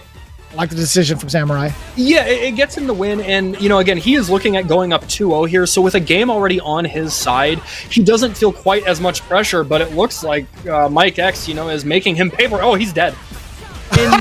Damn. Yeah, more than enough damage. There's going to be an extra probably 2.5k that's not even shown. Mike X stealing that in quick fashion. That was highway robbery in broad daylight. Now, we talked about, you know, you hit the nail on the head, right, Vicious, that, like, he wanted the win for the round. He was willing to spend that level 3 to guarantee the win, and you were right in that Empyrean's End wasn't going to kill him, but it would have put him in burnout had he opted for that level 2 earlier in the combo. And so I have to wonder if maybe things would have been a little bit different, you know, had he been able to maybe blow up a block string there, or could have actually, like, not spent so much of a risk on that OD reversal. Right. mean, that's Samurai though, right? He's Sure. willing to take those risks more often than not. But I do appreciate the fact that Mike X is ready for any sort of Samurai occurrences that happen, which is something that needs to be prepared for and talked about, honestly. Like, you could prepare for an Akuma matchup, but are you prepared for a Samurai Akuma? Yeah, I think most are not. You know, whether it is going to be like the crazy jump back level 3 that you talked about, or you know, like we've seen some demons from him. We've seen some sneaky overheads, whatever it might be. But right now, Mike X is tapping into that crazy of his own. He's not afraid to fight fire with fire. I was just thinking about that hooligan mix a little bit earlier. The last time he had went for it, he had gone for the axe kick and Samurai had successfully blocked it. But I love that too. Trying to DiCaprio his way out, standing jab was a great answer. I like that reference. Man, she would be so cool in this game, right? No. That character was a nightmare. Are you kidding me? Have you played K-Brad's DiCaprio? She was atrocious. I was not That thing was fortunate difficult. enough. But I did watch a lot of Knuckle do a lot of K-Brad DiCaprio, and I know what it was like, or I can imagine what it might have been like to fight, so that's fair. Oh, Knuckle Dude's DiCaprio, even more of a menace. My Such man a will be troll. charging and teleporting. that stuff was rough, man. Not as rough as this level 3. 2 games straight. Mike X might have found the formula. Solved the puzzle that is Samurai. And I think, like, as strong as Samurai is, as strong as Akuma is, I think the main, like, difference here, compared to using a Shoto to try and fight, or, like, stand on equal footing with Akuma, is you just have so many ways to not, like, worry really about the fireball. Even with the slight nerf to Spin Knuckle, even just the threat of, like, doing heavy Spin Knuckle and it being plus, versus, from certain ranges, you can't really poke with a fireball or a normal because you have to worry about dive kick. And we've seen that from time and time again as Mike X. It just means you have to be so much more intentional and cautious with how you're actually trying to play that mid-range. Well, that makes sense. A lot of the options taken airborne. Mike X is getting stuffed out a bunch of times over, but not that one. The third time's the charm, excuse me. Yeah, it only takes one, right? It doesn't need to be, oh my gosh. But honestly, if I were him, I'd be doing the same thing. You can't give up. Even if you do get stuffed, it's like, if that is one of your character's main, like, pro points, you can't just abandon it altogether, right? Yeah, you gotta keep shooting, man. Even if you brick a couple, you gotta keep shooting. Okay, betting it there, and he is winning the drive gauge war here by a little bit, and that was a badly placed dive kick there, and Samurai recognizing it. Seems like he's kind of been picking his spots on the screen. Oh, never mind. Commentator's curse. If there's ever a moment where Tammy's dive kick is highly punishable, or at least like -8 most, it's right then and there. But damn! I like the idea. Mike X tried to weave through the fireball, which he did. He was just at the wrong range. Samurai gets the full-on punish with the Street Fighter 4 starter, the double roundhouse. Bam! Not quite dead yet, but overhead will do it. He's gonna walk up to it. Actually, Akuma is privileged enough that he is in range to get both hits of overhead from there. He doesn't have to walk at all. It's hella cheap. No way. Yes, I promise I always you. thought you had to like walk up. Nope. A micro step. It's silly. Character sucks. Yeah. This character's ass. Listen, hey, let it be known that you and I were talking before the broadcast, and I said, I was like, I actually wish Akuma was a little bit weaker. It would make him more interesting. It's not gonna happen, brother. I don't think so. Not in this day and age. That was sick. Yeah, so we did see that example too. That was a really, really far overhead. We knew that it was gonna do it, like it was gonna be happening that way. We just didn't know when and where. Yep. Right? It was like trying to solve the mystery and clue. It's like, who actually did it? Was it Colonel Mustard in the library with the kitchen knife? Who knows? Okay, taking that opportunity there to go for the tick throw off of the drive rush. Now we're back to this fireball, and yes, he sniffed that out. There was not going to be a drive rush behind. I really like him setting up the mind game there. Oh my god, that DP was so good. But setting up the mind game there with like the light fireball to think he was going to drive rush behind it was really smart thinking from Mikey. Which Mikey? Oh wait, no, I see. Sorry. Bang! Oh, okay, I thought it was going to be it. Oh, it's definitely going to be it. Okay, look at this. He's laying it on thick. Oh, I can't believe he had the presence of mind to even go for the tech throw there. I love going for that option too. He's fighting out of... Okay, kudos to Samurai for playing so patient, but like I also have to give credit to Mike X for how he was actually approaching that to just like have this cautious offense that was going to give him the best opportunity to actually recover his drive gauge. He'd worked really well for the most part. I'm really happy that he didn't autopilot into going into like those frame trap strings that we're so used to seeing, because he didn't have enough life to trade off anyway. Right. And back to this fireball It game. happens a lot. It happens a lot in some of the matches that we watch in like a Casa and a can opener, where they're like, yeah, we could do a trade in the frame trap and I'll be an advantage to link it or whatever. But if you don't have any life to spare, that goes out the window, fam.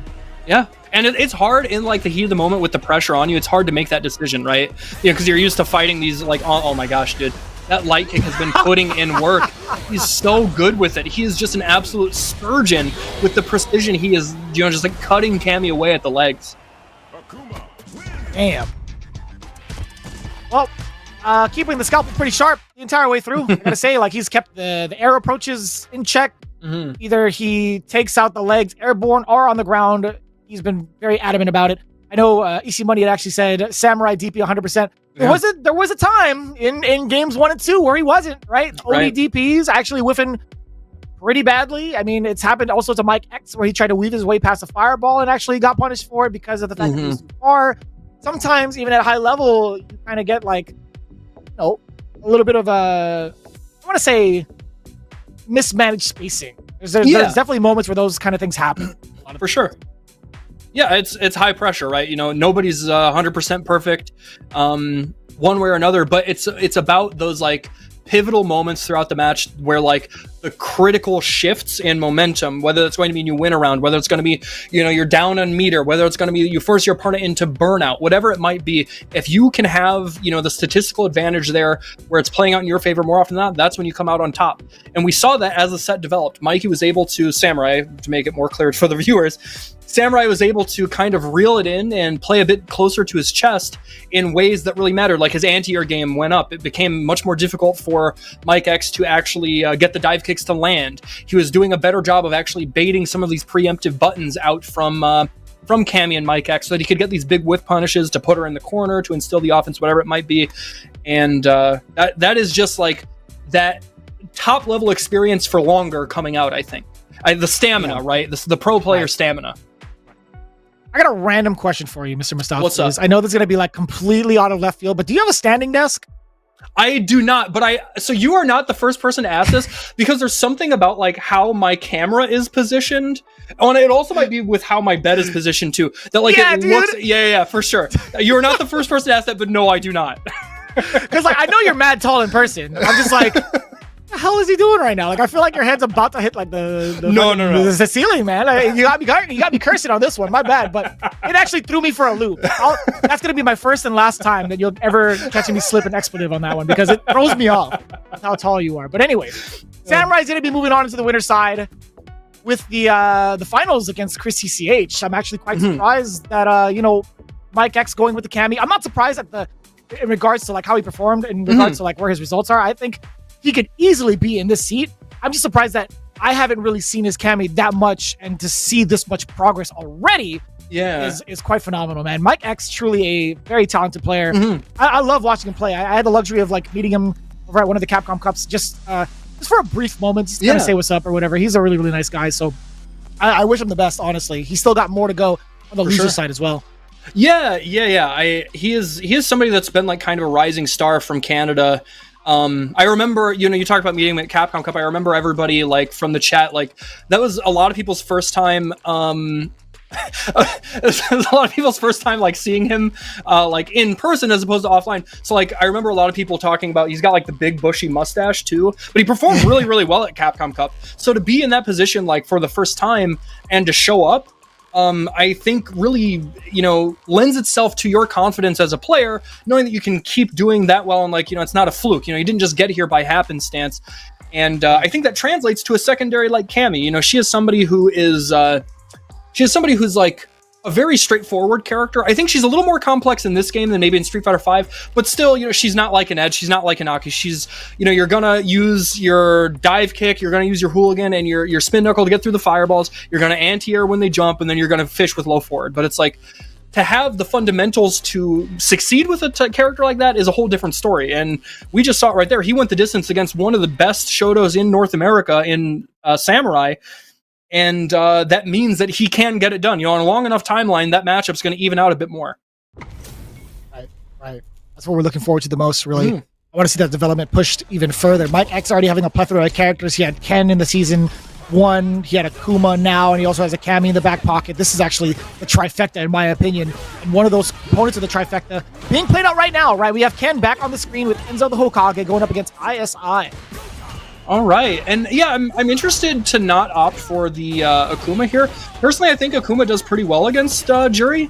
But I guess maybe Ken does better. I think being able to like throw that slow fireball and drive rush behind it probably helps in a big way to deal with her own fireball. And of course, like again, we talked about Jinrai, right? It's like the great equalizer when it comes to managing your opponent's drive gauge. I also like the fact that Dragon Lash could be a thing against the fireball as well. Yeah, I forgot about that. That's a really good point, Vicious. That step kick being able to bully his way through into the Hokage. He was at like what, mid-screen, and he already pushed right ISI back to the corner exactly off of this too, off of that throw. Oh, you're actually hella dead. Yeah, that feels bad. He thought for sure some sort of rebuttal was coming after that whiff throw, but the patience paying off there for Enzo the Hokage. He will take the first round. The immediate drive rush in though, ISI setting the tone here, and now he's got a couple fireball stocks to his name, and he can change things up. Look at the damage output and how it changes. Oh, that's actually kind of wild. How did that hit? Enzo the Hokage might have been just like walking backwards in the low medium kick into the charge. Just worked out. Yeah, that's how the damage as well. Perfect KO off of Enzo. Not necessarily defending himself proper, right? After that combo was hidden, he was just like, you know, I'm just going to hold back. Yeah, I think that's a really good way to put it, because it can feel like almost like an unstoppable loop when like Jury has you in the corner and she's just like doing the fireball store block strings over and over. You do specifically have to lab like how to get out of that. So it can be really easy to just like get frustrated and be like, I'm just going to try and block this out, I guess, because what else can I do? Right. A little bit of a rough shot right now, ISI. Just have three help. Yeah, I'm going to spend all of it for the extension of the combo. Builds up one as well, but here comes the fierce to the face, as well as Jury crouching down, being able to get that extra bit of an extender. Yeah, and it's not much damage in that situation, but it does give you better corner carry, setting up that Run Tatsu combo so that he can put him in the corner. But right now, these drive rushes paying off in a big way. He was ready to tech that time around, but the OD fireball, and that is where it comes in clutch, because it will not clash with a fireball thrown from anybody else except for, I guess, Terry in this situation. It means that if it's going to be a trade, it's going to work out in her favor, and that got him the round. Damn. The storage, he's got 3 to his name. Good amount to either skip neutral with the medium kicks or for the fireball with a little bit of extra beast back behind it to see. And he's perfect parries a couple times over. Yeah. He's got it on lock. He is, eyes wide open. The pupils are dilated. As soon as we said like the first couple of ones, he just like regular parried the rest of it. It's like, man, couldn't even let us finish our sentences, huh?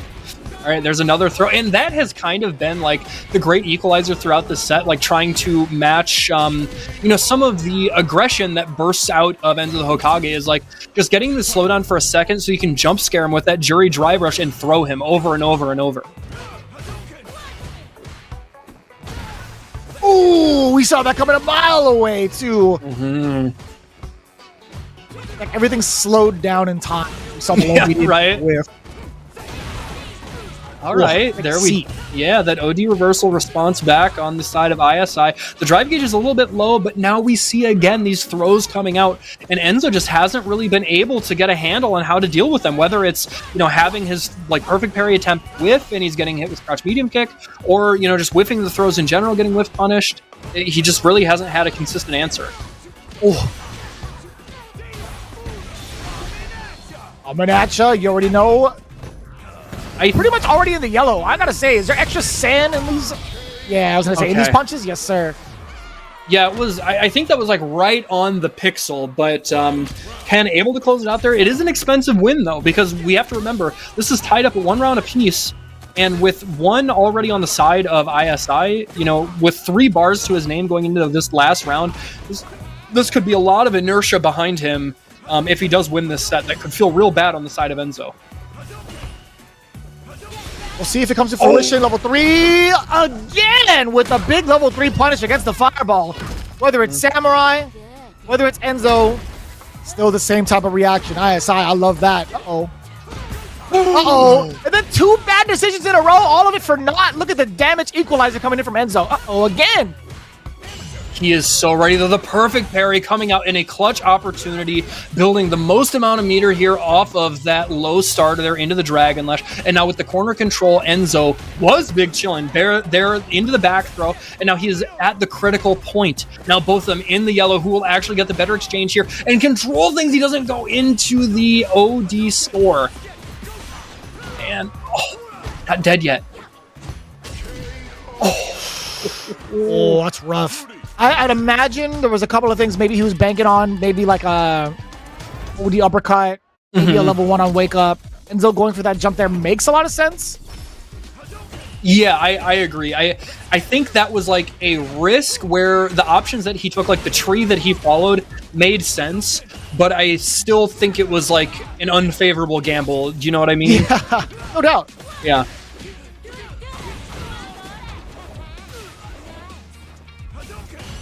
You do now.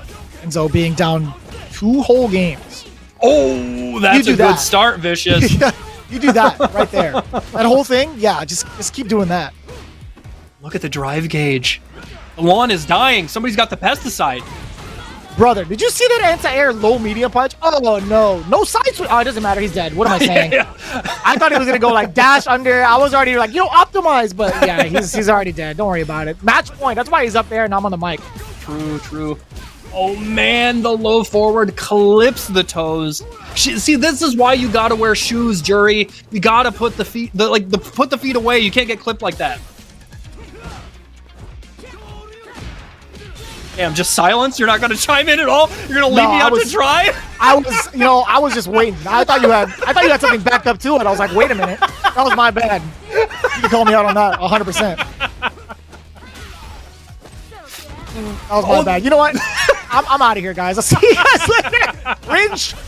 Oh, man. Oh, no. I'm sorry to call this out. That was actually perfectly well timed. ISI has been doing a great job of punishing some of these fireballs, man. Whether it's Enzo or Samurai, his spacing and his attention to detail has been so well put together. That was my bad, man. Don't worry about it. You're fine. Honestly, it was just very funny timing because I kind of make a point to like not make the Jury foot jokes just because it's like so low hanging fruit and like played out. But for whatever reason, the Lord took over me and I was like, okay, this is like an opportunity. This is what I want to say. And then just for you to be like dead silent, I was like, oh, I guess this is why I don't say it. Like I'm not a foot guy. I'm not one to yuck anybody's yum. Like you like what you like, but at the same time, it's like I got my preferences, baby. I'm just gonna be like, yeah, you're right. It would have been. I feel like if you had done that, and I would have just been like, yeah, that would have been like far worse. I'm not gonna lie to you. It just sounds way worse if I did it that way.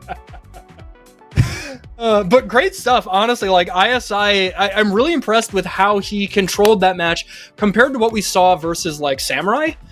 Now again, it is 2 different characters, right? Like obviously one is Akuma, one's Ken, and the way that they're going to approach that matchup, even as Shoto's, is going to be vastly different. But I would argue that like it can be a little bit more tenuous against a character like Ken just because of his burst damage potential combined with like how tough he can make that situation on your drive gauge. But he had the perfect parries. He had the drive impacts at the right time. And most importantly, he was really getting the mileage out of those throws, and Enzo just never had the right answer. He wasn't, opting for like a backdash at the right time. He wasn't throw teching as often, and it really paid off for ISI.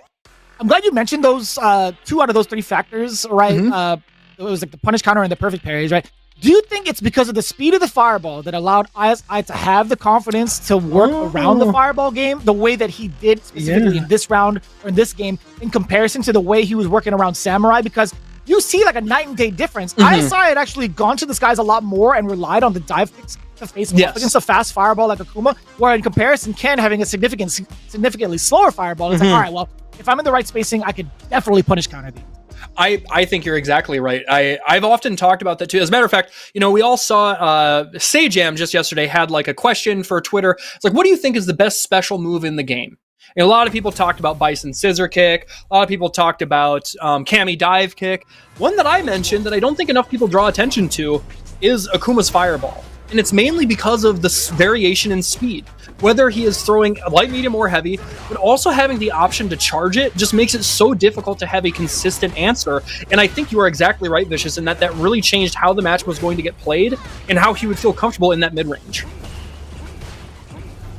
Yo, I mean, I gotta say also, the change up, we talk about the adaptations between like matchup to matchup. Can we talk about the name change from Heretic Magic Man with Nerf Shotos, please? That's so good, I didn't even notice. That's so funny. He's kind of spitting, to be honest. He's not lying. He's like, but which Shoto? Like all of them. He put Shotos with an S, right? Like, Rut-row. Hang tight, guys. I believe we are getting maybe booted from the match.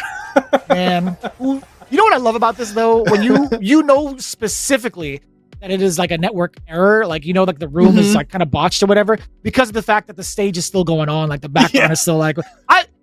I love that. Like that's great. That feels good. Whereas instead of it's just like, you know, you don't know if the feed necessarily froze in Street Fighter 5, right? Because everything just stopped. Yeah. Right. Then we're just like, damn.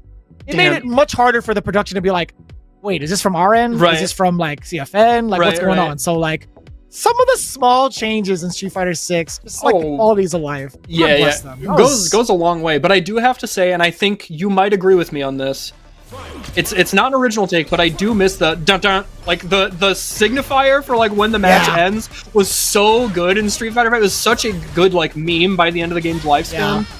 I talk about sound design in a lot of the interviews that I'm a part of when it comes to like the things I like about Street Fighter in general. Like sound design is really punishing and also kind of hilarious at the same time because it really drives the point home in such a way that you didn't expect it to. Like the disconnect is the funniest thing ever. Like it's also the most stressful thing on the planet, right? It's like, dude, this guy just rage quit when I was about to win, or it's just like, it's like, oh, I made him rage quit. You know what I'm saying? Like, or like when I was about to lose points or make points. Right. So it's really actually kind of funny. Oh yeah, I like that option from Mike X. They're not opting for, you know, the perfect parry attempt and then cashing out in the biggest way here, going for that level 3 to seal the deal. First game goes to him. Damn, this guy Magic Man has been going through the ringer, right? At first he had Ed, then he had to face off against like other Shotos. That actually was kind of bad. Battle of the top tiers. Oh wait, no, I lied. I lied at all. Actually, he didn't actually face any of the Shotos at all. I was looking at the pathing. He had Ed, and then he had to face off against Johnny. Oh, well, Terry is arguably a Shoto, but he's definitely not a top-tier Shoto. No, he's like Sean or Dan, perhaps. I think he's better than those characters. That's fair, yeah. I guess so. Maybe Sean was a bit much. But hey, I was talking about Dan's design in Street Fighter 5. I think that was like so the cool. coolest version of Dan. 100%. Yeah, I couldn't agree more. As a matter of fact, like I don't think it'll happen, but I hope they bring him back. He is super cool in Street Fighter 5. Funny enough, if they do bring him back, I hope he never ever has a full fireball, like ever. Yeah, because the fact that he gets the short fireballs is like the coolest thing. Like, it baits out so many people. Yeah, it's an interesting design choice. Oh man, that is actually I think the first time all like tournament that we have seen somebody use Adamant Flame as like a kind of a like preemptive counter poke in neutral like that. And Akuma does get, you know, one of the best rewards in the game. It's kind of like Bison's like counter hit scissors starter. It's so strong. Ooh. Look at the see the juries kind of like really show off with the Feng Shui engines, but not for too long, right? Like, the burst damage is just going to be too good from the side of Akuma. And right to that pretty face. That's actually mad unfortunate. I thought he was going to be cooking. I thought Heretic Magic Man was going to get a full sequence to get some of the pressure going. Well, you know, the thing is, Vicious, it's like Mike X, throughout all of his matches today, has been maybe the best Shoto we have seen thus far at utilizing that crouching medium punch to take up space and buffer into, like, drive rush. He has been so good about... Oh, that was a really cool setup. I've never seen that before. Dirty. Because it hit at the same time, on block frame data was a little bit different. And I have to imagine if he had tried to go for, like, Wake Up DI or something, it would have, like, beat it. That was really, really cool. I'm stealing that. Yeah, I don't even play Jury. Like, somebody clip that and I'll put that on my Google Doc. Ooh, big whiff punish there. Not a lot of damage, but most importantly, it is... Oh my god! What? And I love... He even tried for, like, the counter hit conversion there. It would have been... Well, actually, let's see. In that situation...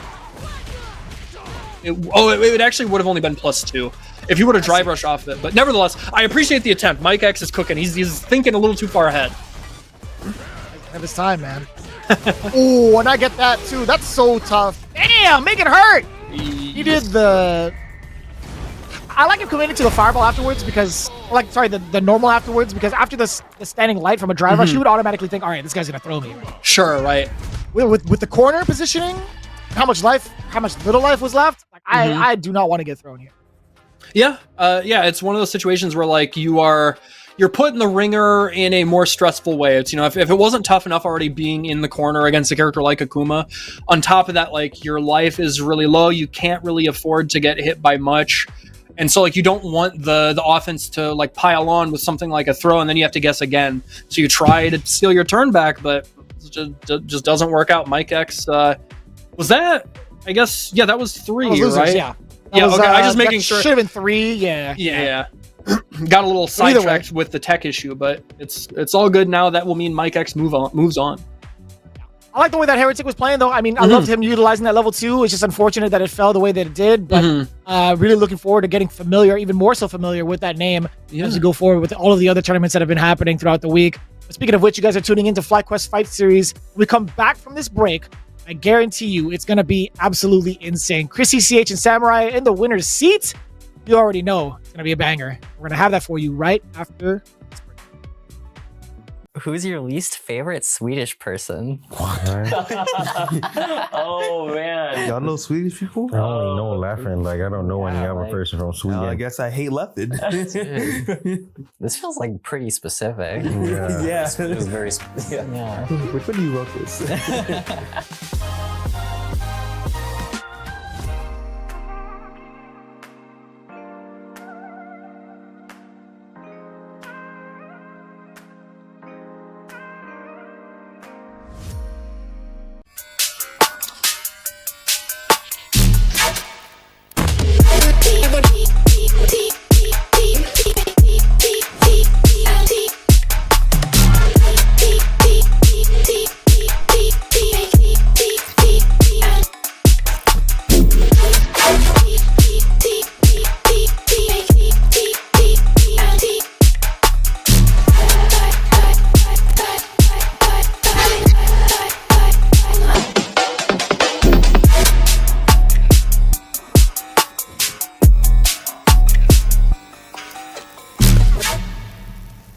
What we need is combos. We need straight combos. Everything needs to do at least 50% and then land into a mix-up. We need mix-ups too. New players should play Echo because, as I mentioned before, we need a mix, right? And there's almost no better character to mix than Echo. And it's pretty easy too. Everything needs to be a 50-50. You can't have anything less. No 49s or 51s. Then you gotta get them assist calls. Assist calls. After that, nothing else.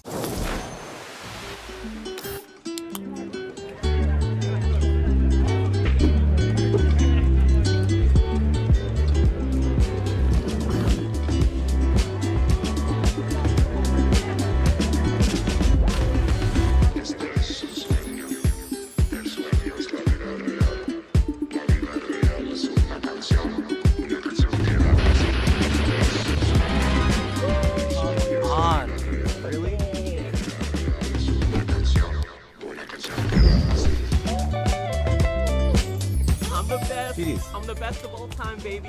Let's hear it. You're so good. How are you so good? I love you, Jake. GDs.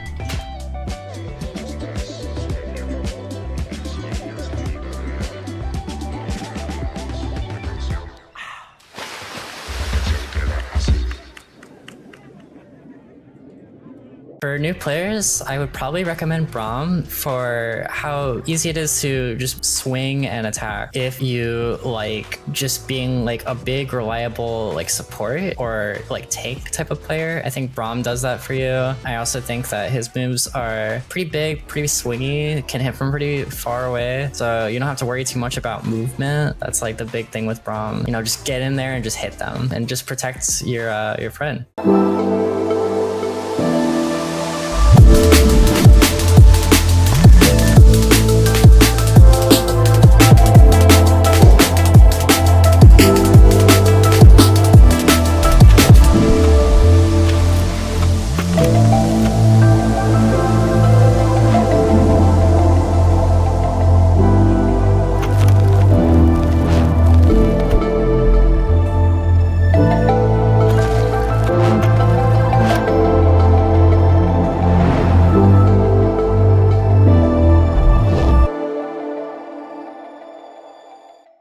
For new players, I recommend Ari because you play a game like this because you want to finesse. You want to move. You don't want to just do things without purpose. Anti-air is as simple as it gets. I kept it extremely simple, but I mean, you can go a long way with just those. And this character is so elegant, so smooth, and you just want to dance when you play it. And this is the character I recommend.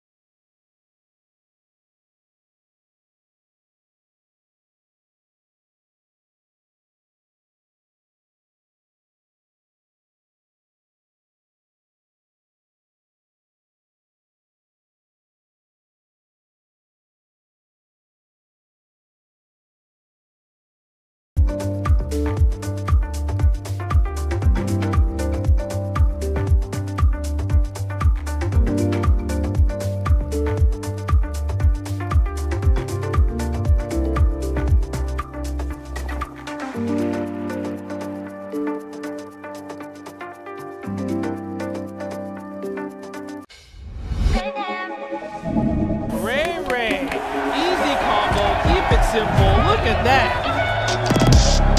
And there's like so many different things that you could talk about. We're gonna make a shitty f***ing tier list. Best way to live his life. Oh my god. Pump to God. FlyQuest over. Champion. Let's go. Pump to God right there.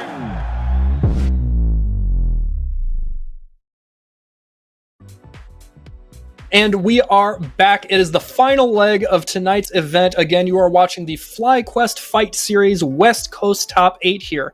This is the end of the tournament. I am Mr. Mistopheles, and Vicious, almost said Mr. Vicious. Vicious will be joining me here on the desk as we continue to bring you these matches. Now, on winner's side of Top 8, we have Chris CCH, and I lost my bracket. You're gonna have to help me out here. Who is? It was definitely fighting? Samurai. Yeah. That's who it is. I am a consummate professional, I promise. There it is. Thank you so much, production. Chris CCH and Samurai, they're in winners finals, and then just below them, trying to claw their way back, is going to be Mike X versus ISI. Now the matches have been nothing but heat all night, as again we are trying to figure out who can get their lion's share of this $400 prize pool.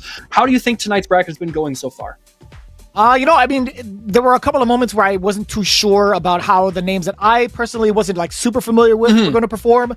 But I like how it ended out, right? ISI, although we got stomped 3-1, it was not too bad of a stomping. I think him making it through onto the loser side to face off against Mike X, pretty impressive. But overall, seeing if you were to ask me who I thought would be in winners finals, it would be these two right here. Yeah, I think you're exactly right there. And anybody who's been watching Street Fighter for the past few years, if they saw these names in the bracket, they'd probably guess the same thing. And we see a big chunk of damage already from Chris CCH, at the effect of Samurai. He is the one on the bad end of things here. Back to the wall, down more than 50% here, and unfortunately does not have the buffer off of that crouching medium kick, and now he is still reeling, trying to gain back control.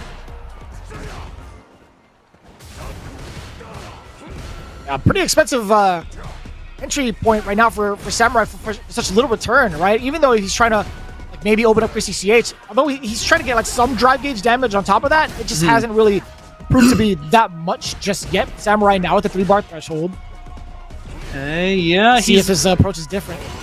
He's not out of the woods yet, but he is slowing things down a little bit, which, is, if you are the Shoto player, that's what you want to do. But man, that crouching medium kick from Ed is just such a dangerous tool. So long reaching, has such a great buffer opportunity because of the plus frames on it off of driver's cancel, It just gives him, all the time in the world to get a big follow up there.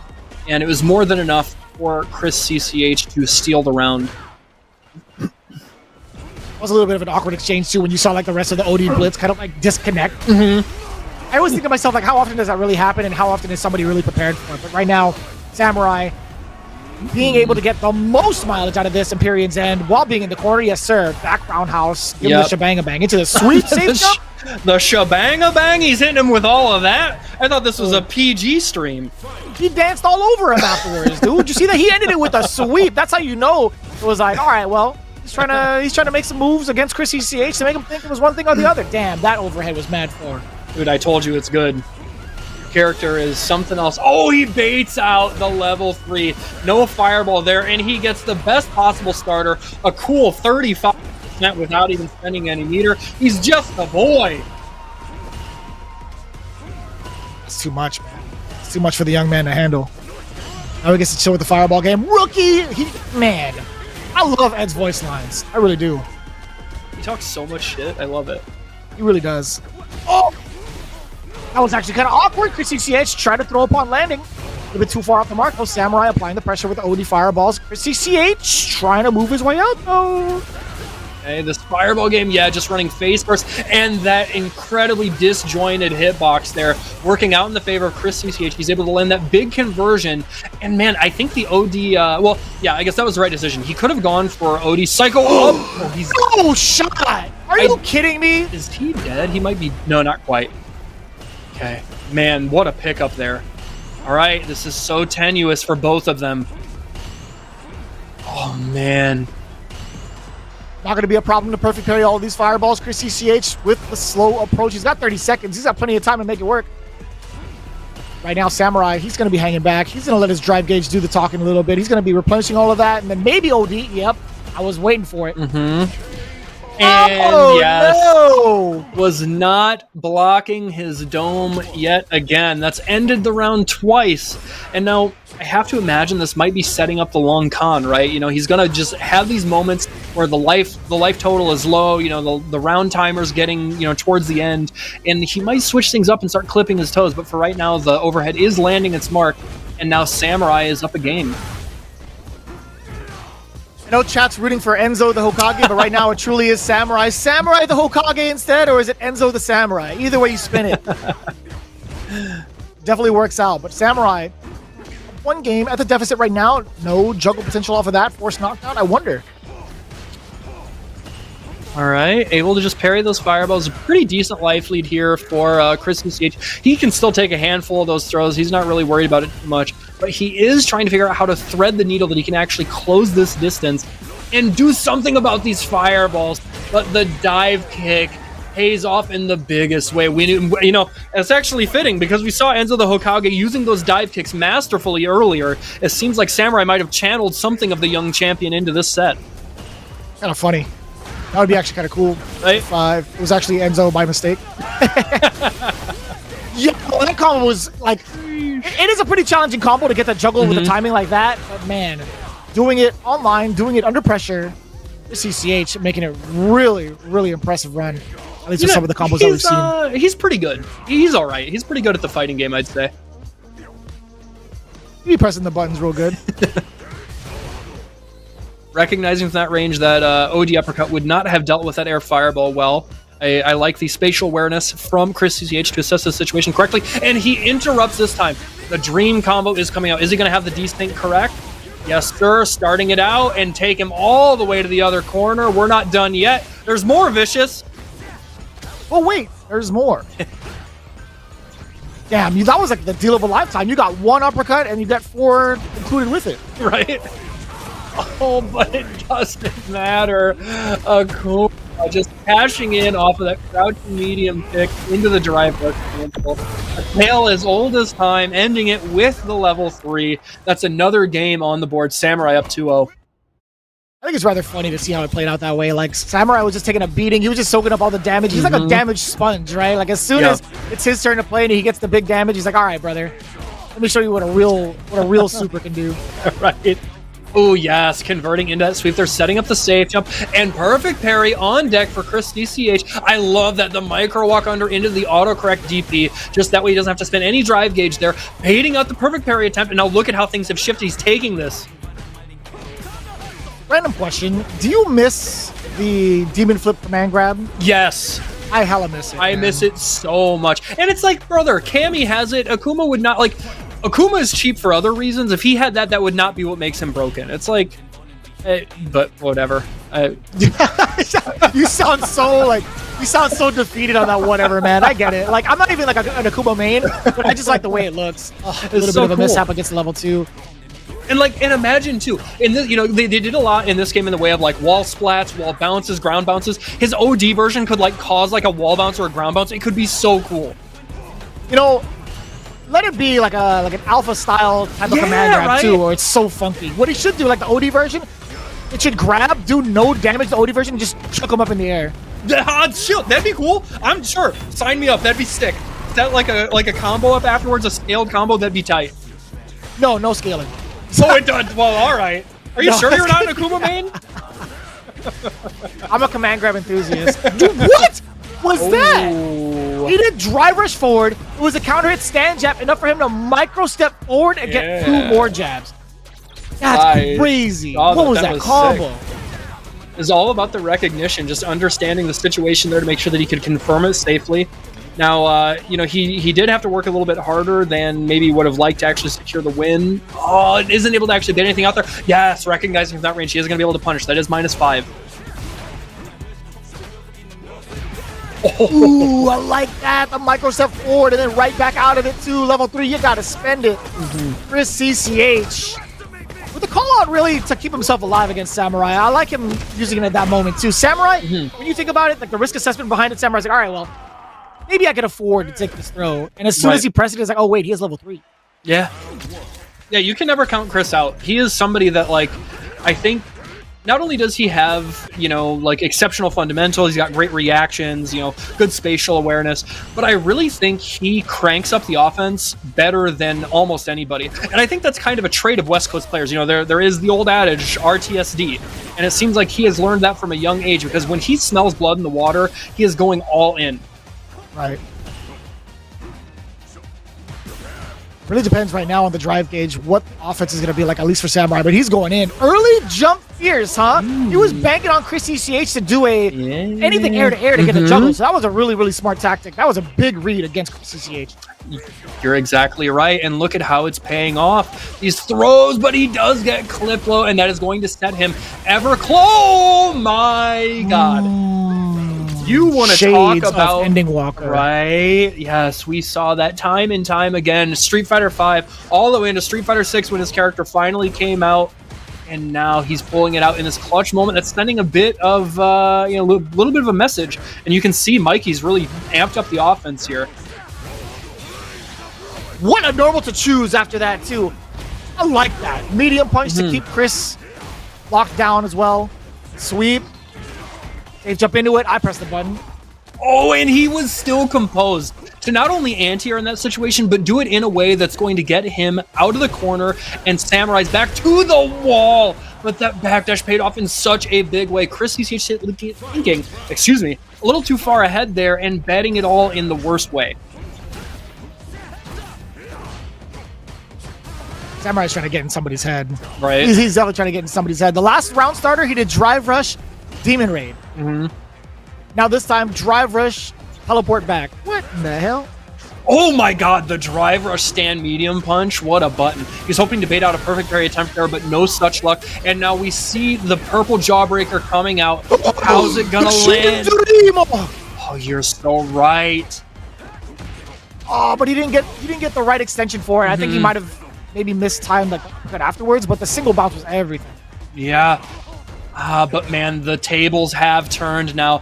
Samurai just taking the most advantage out of this situation, just really doing his best to make it difficult for Chris CCH to feel comfortable at all, and that is going to do it.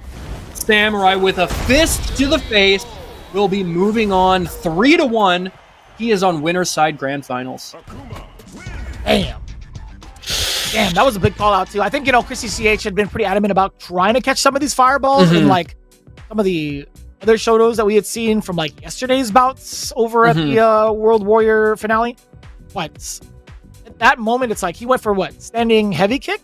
Yeah, I think so, yeah. If it would have been like a little bit different in terms of the trajectory to do maybe like an OD uppercut perhaps, or even like a medium uppercut. But that's also a really difficult call. I think the fireball maybe would have clipped him first. So I like that coming in from Samurai. Very early fireball midair, and it's just seeing him in the winner's side, the winner's side of grand finals. It still could have gone either way with both of these guys. For sure. Yeah, and I think that is just like the nature of like fighting Akuma, because like he's so good across the board, combined with his like exceptional offense, that it's like it feels like you don't have an opening to try and get anything going of your own, but it's so easy for you to like get stumbled back onto like the back foot and just feel like you are getting overwhelmed constantly, because like you have to deal with the demon flip, you have to deal with the air fireball, you have to deal with like him whiff punishing, and then you have to worry about, you know, the like his normal grounded fireball. It's like every corner you're turning, there's some other tool that you have to deal with that you just can't keep it straight 100% of the time. Yeah, it's a lot to deal with, right? That's why we have kind of dubbed Akuma over the years the Swiss Army knife of Street Fighter, essentially, right? Like he's just got it all. But right now, going into it now, little switch up. Let's see more of that loser side action. ISI going up against Mike X with Ed this time around. Mike, I see you. I think he plays everybody. He was definitely tuning in Nephew's stream and also being a part of like an active member of chat. He is a mod after all. Yeah. I'd wonder maybe if this is something he had chosen intentionally to level up as Ed because of how he had seen that performance happen from yesterday. But yeah, right now it's not necessarily going to be working out just yet. It's an overhead. No, it's going to be the grab. Wow. Yeah, just I really like the like OD cash out there at the end. Willing to spend a little bit of extra meter to make sure that he could instill the most damage without burning himself out, or like spending his super, but then still set up like the real strike throw mix at the end that is for your life. It was really good awareness. Oh my god, look at the burnout already. That's a punish. Ooh, ISI has been doing a great job of punishing a lot of these quote-unquote fireballs with the drive impact. You know, we do count flicker as that sometimes. Yeah, yes sir, and man, did he bait it out? Yes, the pressure is too thick. Mike X succumbing right at the end to wake up with that reversal, you know, just trying to slow him down at all. But ISI was already way far ahead of that. A quick first game, you know, maybe a minute between both rounds. That was quick work. We got to get a switch. Yeah. We really got to get a switch up in here. Mike Express. Ed, not necessarily working out. I know it was too early connection test. It didn't look like that to me. Yeah, right? It's good on my end. That looked real as hell. From one end, it definitely looked real as hell. Do we count that? I mean, I think you can't just tell him no, right? Like I think we have to at least give him, you know, the due diligence of like the TO responsibilities, but we'll see what it turns up. But I guess in the meantime, we can talk about that set. I've never seen Mike X play Ed. I think like it is to be noted that, like, I don't know if you saw, he does have legend with that character, and that means that he has legend with Akuma, he has legend with Ken, he has legend with Ed. He used to play Luke. I bet he probably has a legend account with Luke. So it's like he's pretty damn good. He's clearly a gamer. Yeah, he gets on the sticks from occasion.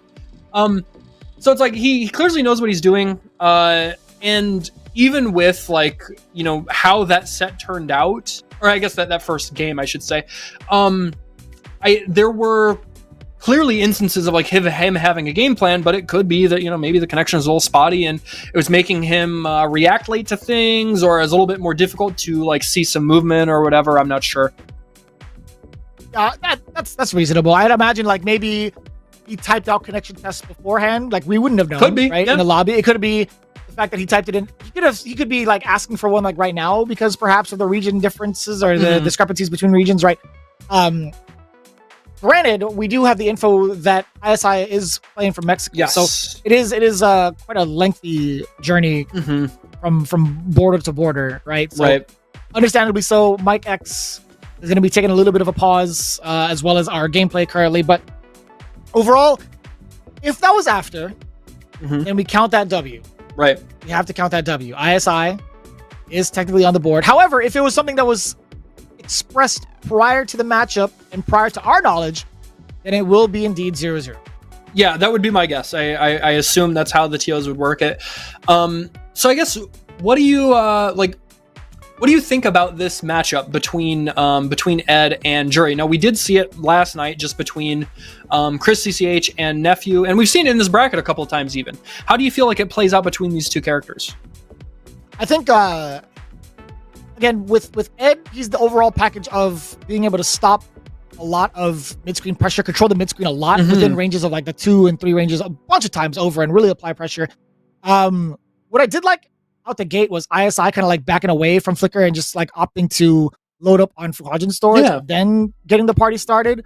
I think the main objective right now for Ed is to kind of prevent that from happening. Although it's not necessarily like the worst thing that could happen, it does allow Jury to have an extended range because she's now at liberty to throw out the medium kick storage thing, right? I forgot what it's called off the top of my head, but she can pretty much clear neutral with that tool and then make herself safe with Fireball too. So those are some of the things you kind of have to like deal with. In terms of like the overall matchup spread, I feel like I want to say Ed might have the upper hand at a 5.5. Yeah, I think that's probably right on track. And I think it's namely for what you specified with that mid-range control, because it is such like it's very unique to him. He presents a lot of problems that like if it were somebody else trying to fight Jury in that range, she has ways to contest a bit better, or it's at least a little more like ubiquitous in how to approach it. Right. But with Ed, because of how like Flicker works, because of his like Superman punch that will deal with her Fireball, it makes it a lot more difficult for her to like feel comfortable and also come up with answers. And so that kind of like posed question combined with like when he does knock you down, he gets to set up like the incredibly strong mind game of like the enhanced snatcher and like how do you deal with it? You know, are you going to get baited into like the parry attempt and then he dashes in to throw you, or do you not opt for that and then you have to hold the plus frames, whatever it might be, or maybe you try and press a button or you jump and you get snatched, whatever it is. It's just like a really tough guessing situation when you're actually knocked down. I think the other way can be talked about as well, right? If Jury knocks you down, she has access to at least 3 mediums within range, right? Starting things off with a potential frame trap, right? Going into multiple frame traps, actually. And one of the worst things, too, is that Ed doesn't have a true reversal. Although he has OD uppercut, that doesn't become active until like the 13th frame. So you are allowed to meaty correctly. You are allowed to meaty with like a crouching jab, something really swift, and start things off of that sequencing, right? So I think Ed can have a hard time in that regard as well, in regards to him getting knocked down and playing proper defense. So that's why I feel like in terms of getting knocked down, the mind games, I feel like require a lot more on the side of Ed in comparison to someone like Jury. Whereas if that never happens and it's a standstill in mid-screen, Ed's going to have more of that momentum and more of like the bullying factor in regards to chipping away at life, chipping away at drive gauge, or even catching somebody up close for a +4 scenario. It's like, all right, well, now you have to guess. So it is rather difficult in terms of like who knocks down who, but also who is in control of the mid-screen. Yeah, I think that is, I think that's spot on. 5.5 sounds about right to me. But you know what? I have to guess. I don't know about on the side of Ed. It seems like a lot of Ed players are pretty honest about him, but a lot of Jury players tend to be pretty big down players. They talk about the character being like weak. You know, she's like got nothing going for her. Uma was like Jury an outlier. equals mid-tier. Yes. Huh? That's literally the first name that popped up on our stream. So I have to wonder if they would be so quick to be like, yeah, you know, I think Ed wins, but it's like only 5.5. They'd probably be like, it's like a 7-3. She can't win. It's hopeless. There's no future. A 9-1. What are you guys talking about? You commentators don't know jack squat about fighting games. You know, you guys just press buttons and talk good. Like, who knows? Who knows at this point? But I did have that conversation a couple of times over. I'm like, give me the real truth.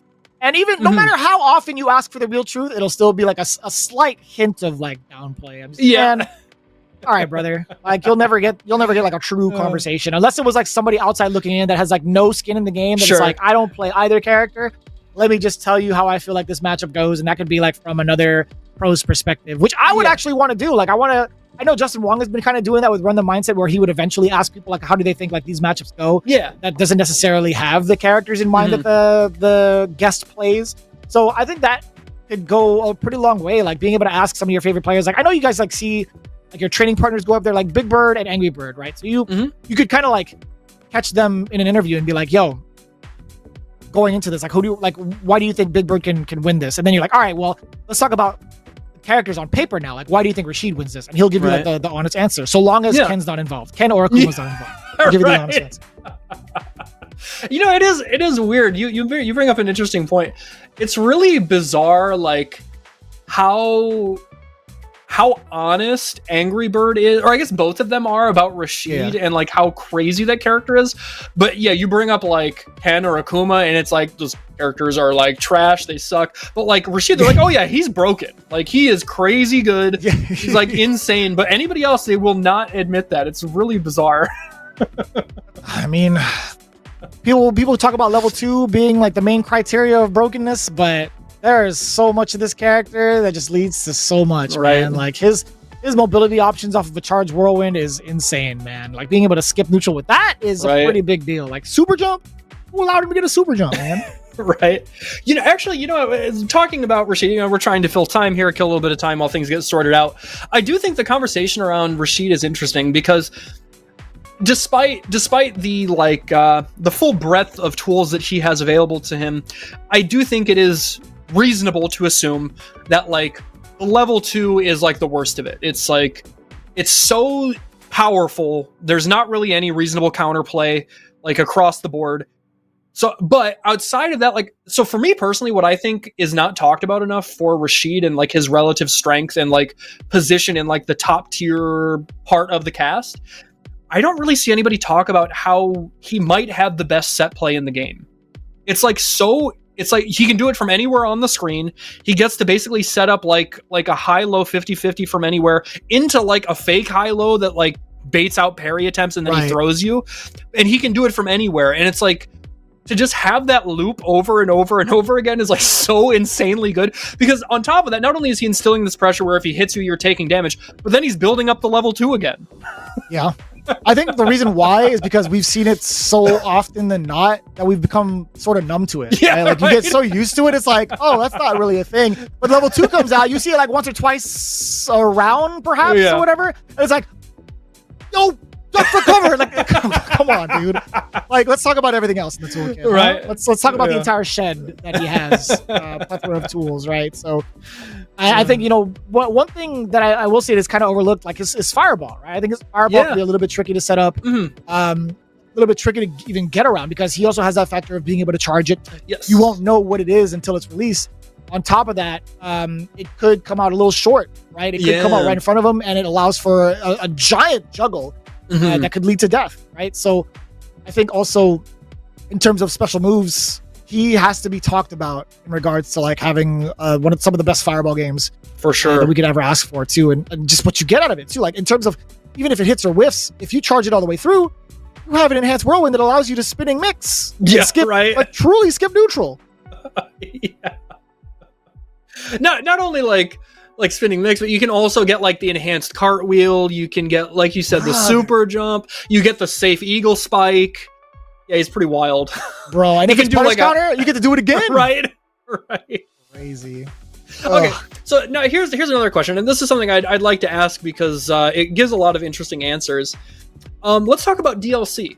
So we already know, what characters we have coming at the end of this DLC pack. We've got Mai and then Elena to round out the year. Or I might have that reversed, but whatever it is.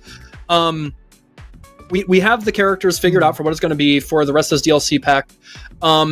What do you hope to see in Season 3? And let's assume that it's 4 characters. I'll give you give me yours, I'll give you mine. So you want me to say what I'm expecting in terms of character balancing, or what am I trying? I'm sorry. Which 4 DLC characters would you like to see? Okay, yeah, that's what I meant. Mm-hmm. Oh, this is a bad question, brother. This is a bad question because I have the same boring ass answer every single time, and I'm not gonna change routes. No, say it with your chest. I want to hear, brother. I want either of the twins. In fact, I want the twins as an actual package of Yun and Yang with some tag team stuff. You like how they had Mika and Nadeshiko. That'd be cool. I want something similar, right? To kind of break that. I would love to see El Fuerte back. Oh my! You're about to get burnt at the cross. No, I'm totally kidding. I hate that character. Yun and Yang for sure. I would personally love to see how Sagat would work in this kind of thing. I think we're slowly coming to grips of bringing back the Shadowloo Kings. Out of all of them, actually, I would want to see Sagat a little bit more because he's technically the Shadowloo King. I know in lore he's not. He's a good guy now. Whatever. He's an anti-hero. Whatever. At heart. I would love to see the bald fella play with a little bit more of an intimidating walk speed. Anybody else? Somebody? I talked to Capcom about this directly. Hakan, because I think it'd be rather funny in this environment, where he would have to stock up on oil, but the only gimmick is as strong as he would be in oil, if he gets hit by Dalsim's Yoga Fire, it's an instant KO. He's just immediately immolated. He just loses just even on dead. block. That's crazy. Yeah. No, like on block, it's like 25% chip damage. Right? And then the last one, somebody had actually mentioned in the chat, Makoto seems kind of interesting for this, but I want to say, like, speaking of like keeping a third strike, I want to see another like awesome stretchy person. So I want to see Necro. Necro's been in 5 in the background. Yeah. He's already been fleshed out in his like redesign. So I would love to see Necro, to be honest. Well, that's one of my answers. I like your list, honestly. Like, I think the idea with Yun and Yang is like very cool and unique, but it is like kind of a slippery slope. I think it'd be difficult to balance, but I 100%. Like that idea of like them being like a tag team that works together. That is very cool. So yeah, for me, you hit the nail on the head with Necro. He is a character that like I really, really love. He is maybe my like favorite zoner or like zoner type character in like all of fighting games. He's just so cool in like Third Strike, how he works, and especially in that engine with like how he can like juggle you with like his stun, how stun works in that game. Right. I just think he's like super unique, and he could be super cool in this game. Honestly, I would love to see Oro back. I think like the end of Street Fighter V really showed like just how much of a fan favorite that character can be if like you make him interesting. Yeah. And so I think he would be really cool in this game. Honestly, I think my answer is like all Third Strike characters, because like I also like I want Hugo back. He's my favorite grappler. I think he is so cool. I'd much rather him than Abigail. Any day of the week. I would gladly take Hugo over Abigail. Yes. Just that moveset that Hugo has in comparison. Sign me up, man. Genuinely, sign me up. And then for my last pick, I guess I mean my honest answer is Dudley. It's insane to me that we haven't had Dudley for like 2 games. I don't know how he hasn't come back when he is like such a big fan favorite. I kind of think he is going to come back. I think people like Capcom recognizes how beloved he is as like a boxer. But I'll pick somebody else that's not from Street Fighter 3. If I'm going to pick somebody else that I would like to see come back, I would like for either C Viper or Seth. I think Seth was done really cool in Street Fighter 5. Maybe the most interesting character in the game. And I guess similarly in Street Fighter 4, like C Viper was super unique and interesting, but I think they could just really like shine in a game like this. You know, they already had such unique and like interesting juggles and combos. And so to add that into how the drive system works and like how you can extend things, how you can extend pressure, that sort of thing, I think those characters could really shine in a system like this. Yeah, no, I agree. I think in terms of fan favorites, like Dudley, the talks of C Viper, talks of Seth, I think that would be like pretty interesting as well. Dude, C Viper would actually be insane if they actually drop that character into the game. Like, I can't imagine, like, you know, when it comes to the redesign point of view, they give the characters every tool. Yes. At least if they came in from 5, they had everything that they were reworked with, right? They had their V skills, their V trigger, all woven really well into their kit. So what happens when you have a character coming in from 4 who didn't necessarily have that treatment in 5 because they didn't exist in the game? Right. How do you redesign a character like that? You keep the feints as they are for someone like C Viper because of the technical standpoint of it, right? Like, do you make it much easier to access in regards to getting the combos out of it, the execution of it? Do you get rid of it altogether? How do you recreate this character? And I think that's something that really needs to be considered, because a lot of these characters didn't make it in. What other characters, I feel like, is there an example of that? Like characters that weren't in 5 that are currently in 6 that got a complete rework? I feel like there's not much. I mean, like Pseudo, I want to say like in that way, perhaps maybe like Jamie being the replacement of the twins is maybe in that regard. So I have to cut you off. We will save this conversation for the end of the broadcast, but we have a breaking update. The results of the online test are in fact back, and unfortunately, due to the nature of online tournaments, it will result in a DQ from ISI. No! Unfortunately, the connection is not stable enough, not adding up. So it turns out Mike X was validated. I guess at the very least, we do have it sorted out so we can move on with the bracket, but that will unfortunately mean that ISI has to bow out due to a technicality. Damn it. Yeah, well, it's too bad. It is rough. that is how it goes. I mean, like, you have to go by the rules and stipulations as you sign up. You're essentially engaged in a contract with the TO.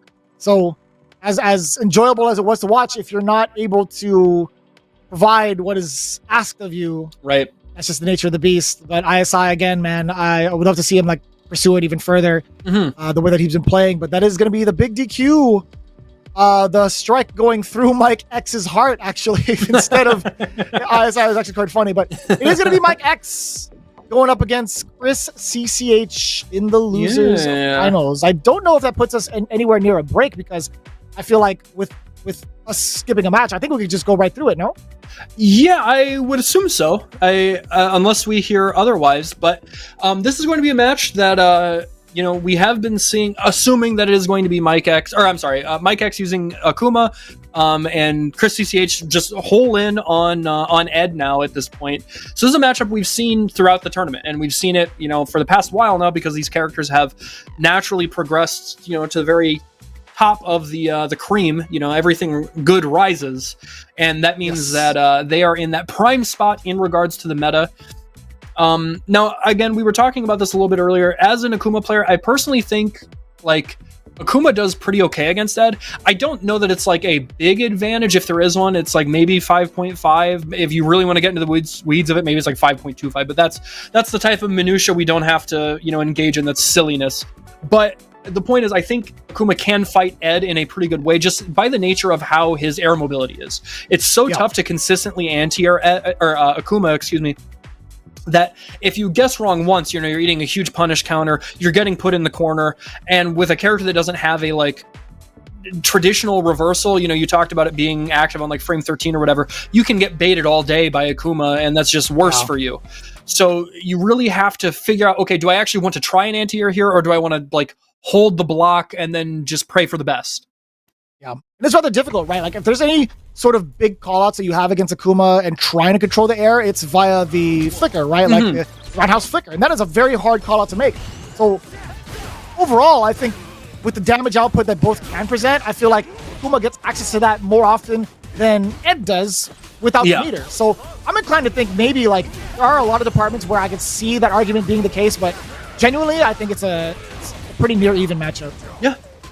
I think that's going to play out through the set. I expect it will be back and forth. Man, but I talked about it earlier, Vicious. We have seen this play out time and time again. I don't know if anybody has been presenting the same type of precision and deadliness with that crouching medium punch as Mike X. The way that he has been placing that to just close out matches, to enforce burnout, whatever it might be, has just been so on point this whole tournament. He's doing a great job of containing the threats that CCH can present in mid-screen. Also with the privilege button, too. The forward medium kick is actually a normal I never thought Akuma would have. Right. He definitely stole that from, like, Evil Ryu and Kage in Street Fighter 5. It's like, oh, damn, you guys are doing this? Why am I not doing this? I feel like he stole it from Karen, man. Like, that's like almost identical. Like, you're privileged. Like, let me steal that. All right, just peppering with these flickers here, just doing what he can to try and whittle down the drive gauge, but ultimately the pressure is too much. Mike X confirming off of that light DP into the level 3. First game goes to him. I wonder what the X stands for. Like, where in his mind, like, did he come up with, like, the name Mike X? I want to know, like, if I had to hedge my bets, I think he's kind of a young guy. If I had to hedge my bets, this is probably just like an edgy, like, this is my first Xbox account. Everybody else is doing it. I want to sound cool. That's my guess. I can respect that, because I definitely did that with my very first Xbox Live account. I had posted it on Twitter.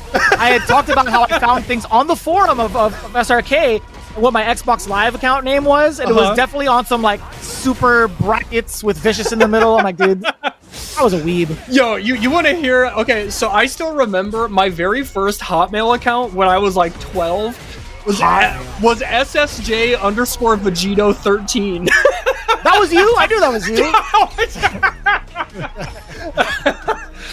It's so cringe, bro. So cringe. I know, Vegito's sick. Vegito's a good character. I like Vegito more than Gogeta. No, Gogeta's the best. He's my boy. So here's the thing. The reason I didn't pick him is because I didn't know about him at the time. I didn't know about GT characters. I was like, well, Vegeta's just the coolest. And then I saw Gogeta, I was like, bruh, he's got like red hair. He's like them combined. He's like making Omega Shenron look like a bum. He's too sick. Imagine for a millennia you've just been like the guardian of the planet. He's getting bodied. Oh boy. Going into it now. We're gonna see maybe a potential burnout if Mike doesn't decide to pursue. Hold up. Yeah, what a way to fight out. Just really, just picking the best situations in scrums. And we've seen people doing that. People have been studying Chris BCH, understanding that he really likes to close out, I guess, like air attempts with those air, like the jump medium kick, jump medium punch, whatever it might be. Oh my God, what a big whiff. And it costs you your life. Mike X putting his hands where they shouldn't have been, and Chris CCH punishing him for it. Jesus. Big whiff, spinning cheese. Chris CCH got himself on the board with that one. I like it. I like it a lot. Oh boy. On his counter against the flicker on the other side. Let me see what the pressure's like. Great tech. He's out of the pressure altogether. Chris CCH, as soon as he gets a break, he just goes right back into damage. All right, we're back to this mid-range, and now Chris CCH doesn't really mind these fireballs.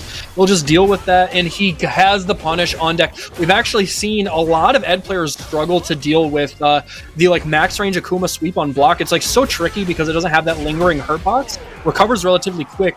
So I have to imagine he probably, has done his homework to make sure that he's gonna make that hurt every single time.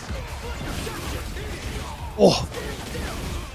Damn, that was quite the counter conversion too. All right, set up the double dash. Yes, sir. You hit the nail on the head. But look at this. Catching him whiffing, too. Keep your hands to yourself, and now we're in the corner. Chris CCH with his back to the wall. There's a conversion of the OD Adamant Flame, and he is going to end it with the level 2. This is more than enough, I guarantee. Ooh, right through the gut. I gotta say, like, when I first saw that super and I had to do the voice lines for it, I was like, man, can I just, like, wait to do the line? I want to see that, like, a bunch of times over. Right. It is a very pretty super. They animated it well. That extra time definitely cost Capcom money. My bad. My bad for wasting studio time. Anyways, forward throw.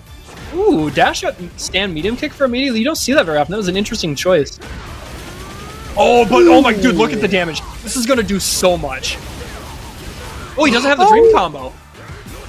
Drop the desync, CCH. Not too bad still. I mean, the damage is there, right? I mean, it's more of so the. I want to see more so damage to the drive gauge off of the bounces. All right, now we are, back to this fireball game. Mike X understanding, with the screen positioning and where he's at in drive gauge, he doesn't want to, overextend off of like a drive rush cancel. He's hoping for a parry attempt there, but not even the level 2. He didn't quite build enough meter. A little bit of a miscalculation on Chris CCH's side. Now suddenly, even despite the life discrepancy, things are a little more dire for Chris CCH because if there was the conversion, that demon was coming out. Yeah, he was dead regardless, right? There is no way to get out of that string. There was not a single gap afterwards too, because you're at what, the mercy of +8 after that. You're charging the whole way through. Right. Oh wow, using the hella active frames there on that crouching medium punch to make sure that he can interrupt the dive kick and get a big conversion on that counter hit state. Chris CCH again with the lab work paying off. Ooh. Let that medium rock. Right versus the perfect parry. He's going to get the side switch here. Yes, that micro walk under into the crosscut. And now he insists the burnout is on both sides. We can both play that game. The sweep to break out, that's crazy, but it's not going to be enough. Mike X sees it to be victim of chip, unfortunately. Mike X, I love the sweep to ring out like that, or at least to catch Chris CCH off guard like that, but unfortunately it didn't lead to much. Ooh, and the fastball right down the middle, catching him out of the startup of the jump, but still finding himself on the back foot with that crouching medium kick, or crouching light kick, excuse me. With such exceptional range. He has the desync on lock this time around. Look at the dry gauge and look at the corner carry. Your back is to the wall. No, but he dropped it. Or he dropped like the end of it, I think. I'm pretty sure you could still get it to lead up into a safe jump. Yeah, I would think so. Might have just been like kind of wonky spacing. I don't know. It is like such a finicky combo, right? Sorry, the chat actually got me confused for a split second. I'm like, wait, VALORANT who? I was like, yo, I'm down to watch that. Also down to watch this last sequence. Doesn't really need to do much out of that. Yeah, for CCH. Adding on more W's to the table. Damn, boys cooking. That's another one down the drain, looking down the barrel of a 2-0.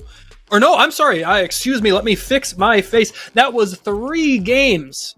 It happened in such rapid succession, I was even lost. That means that Chris CCH punches his ticket for his rematch against Samurai in Grand Finals.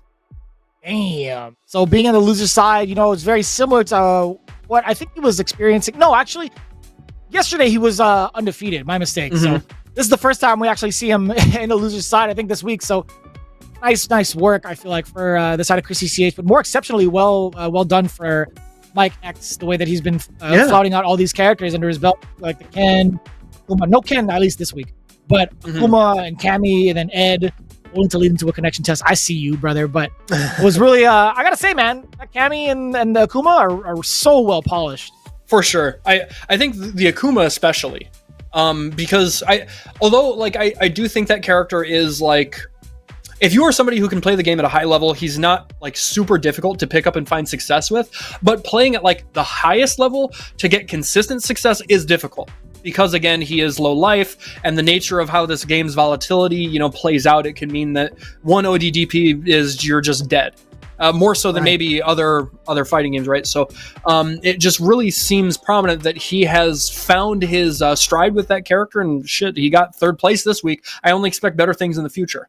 But we are moving on to Grand Finals here. Again, this is a run back of just a moment ago. This is going to be 2 of West Coast finest in Chris CCH versus Samurai.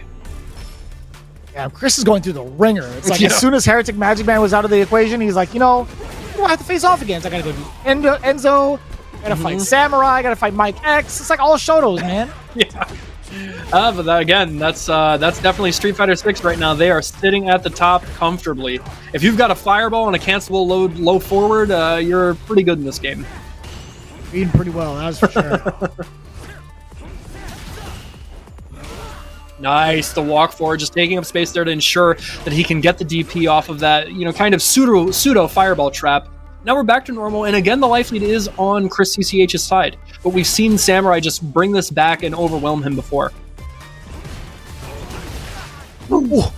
Timing on the OD fireballs have been so substantial from Samurai. It's really added up to a bunch of different scenarios where Chris CCH is not even going to try to contest against the fireball. Instead, just walk up. It's exactly what Samurai was looking for, right? Like, Chris CCH might be giving up some of the drive gauge, but it's the long-term effects that Samurai is looking for. Oh, boy.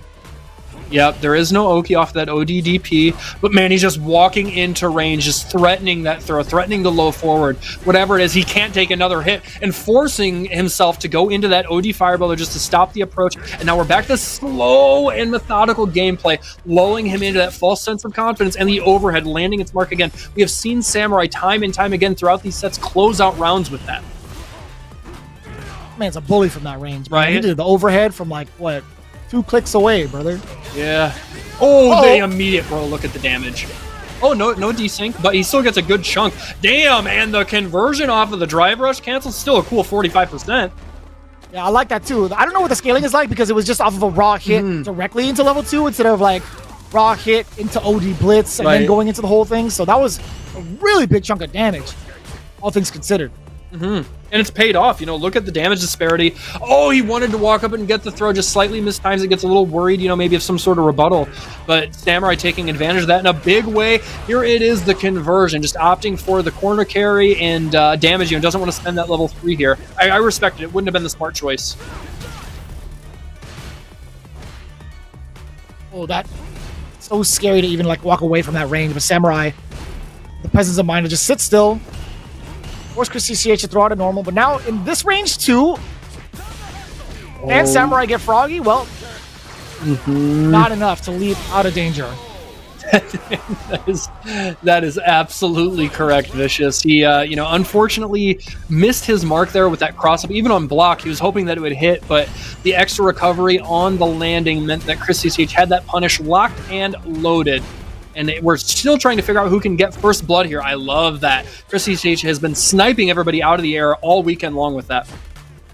maybe Samurai will start throwing in those jump fierces like last time, right? Yeah. Maybe a little bit early to down and allow him get or at least be a little bit more liberal with some of these jumps. Yeah. But the Demon Raid Guillotine, I still like that approach as well. Chris CCH, he's still trying to figure out ways to snipe out some of the shallow ones or even make a decision against the ones that jump directly above his head. Just like that. Samurai again, taking it to the skies. It's so difficult for Ed to consistently stop the airborne approach.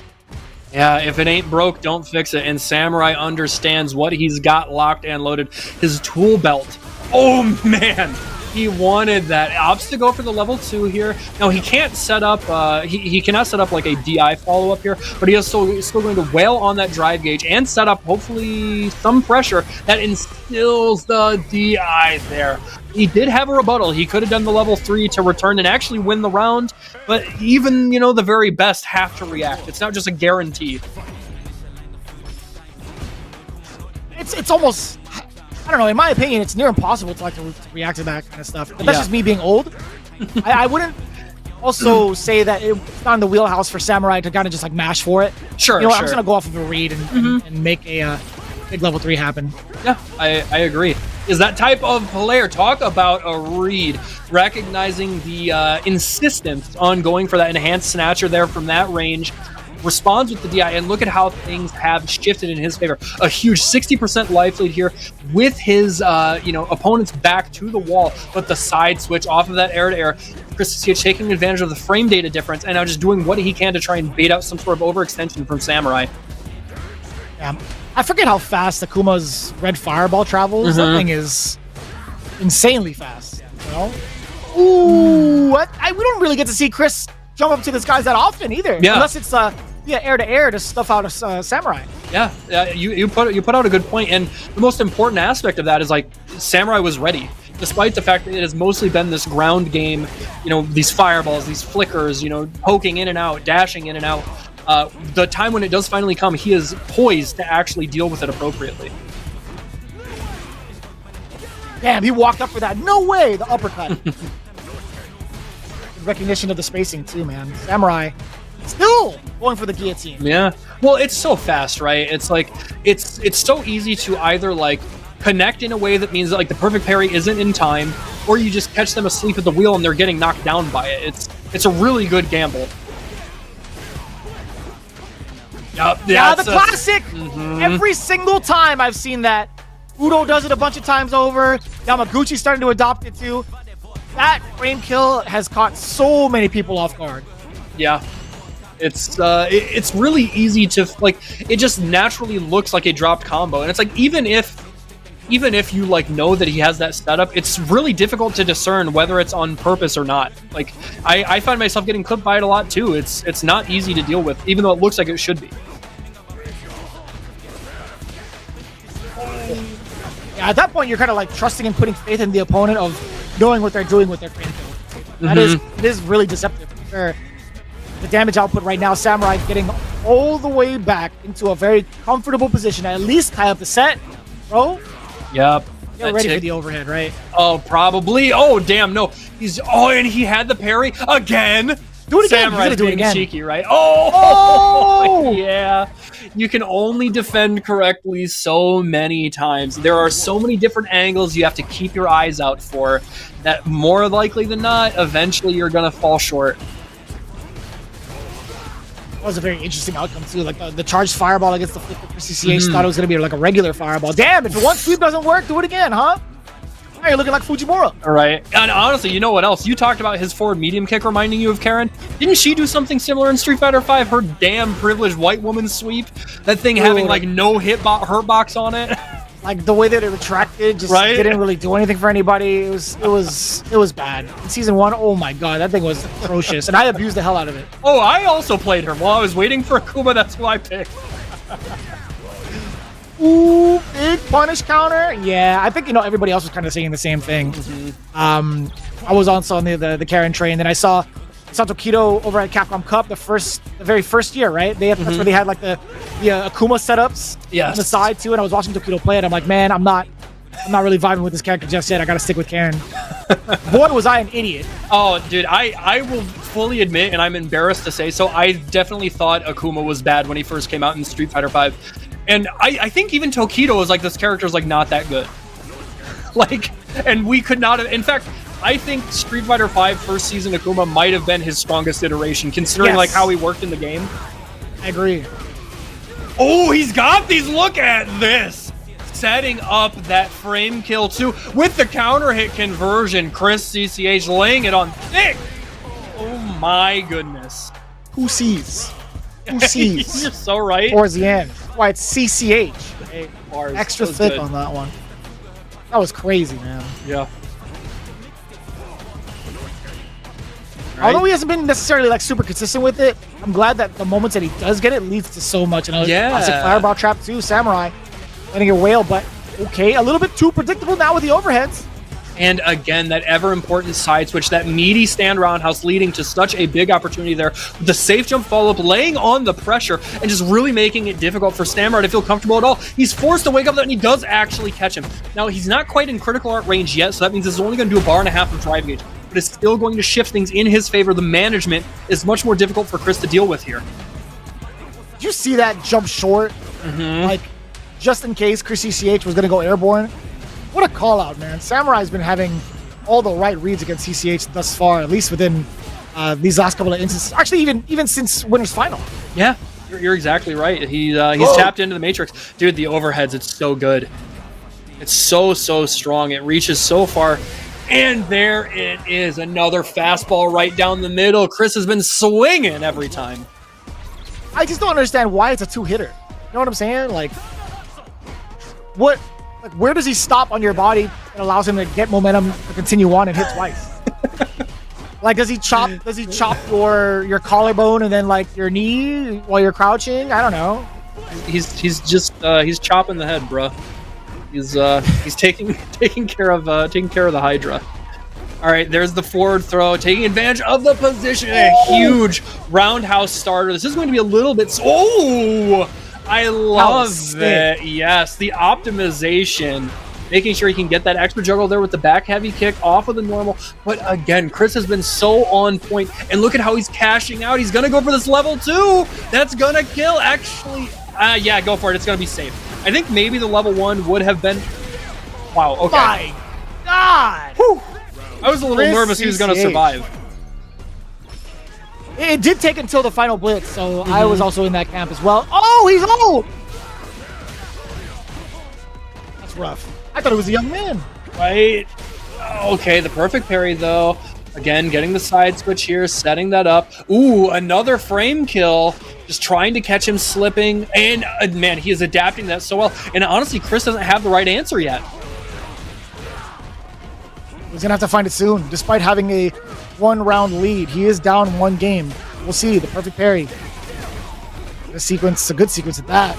You caught him trying to move? Samurai, what were you doing? Oh, you're hella dead. Yes, sir. You already know it. Get the body bag, get the toe tag ready. Somebody call the morgue. This is another game for Chris CCH, and he's tied it up into a piece.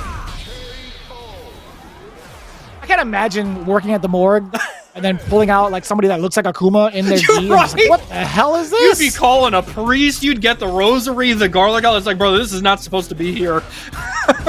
I would resign on the spot. Like, Right? Nope. They do not me. pay me enough.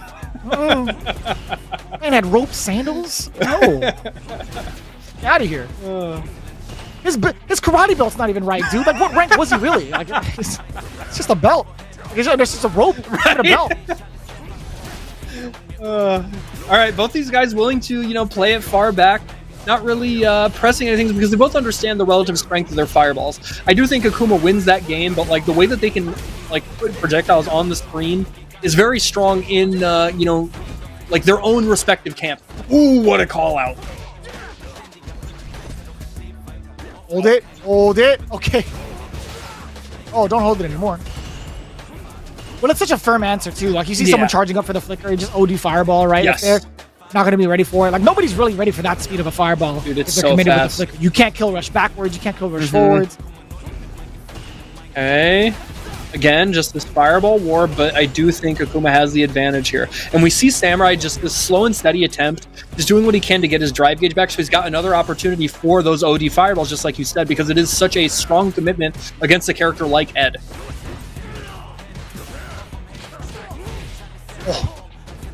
You get up too. Tempo switch from the crouching jab into the standing strong. Actually caught Chris off guard. Great block on the overhead, but still going to be Mikey's turn. And now we're 8 back. seconds left on the clock. You're pissing me off. And he calls out, but it's still right there. And this is basically GG's. Yeah, he can just take this throw. Who cares?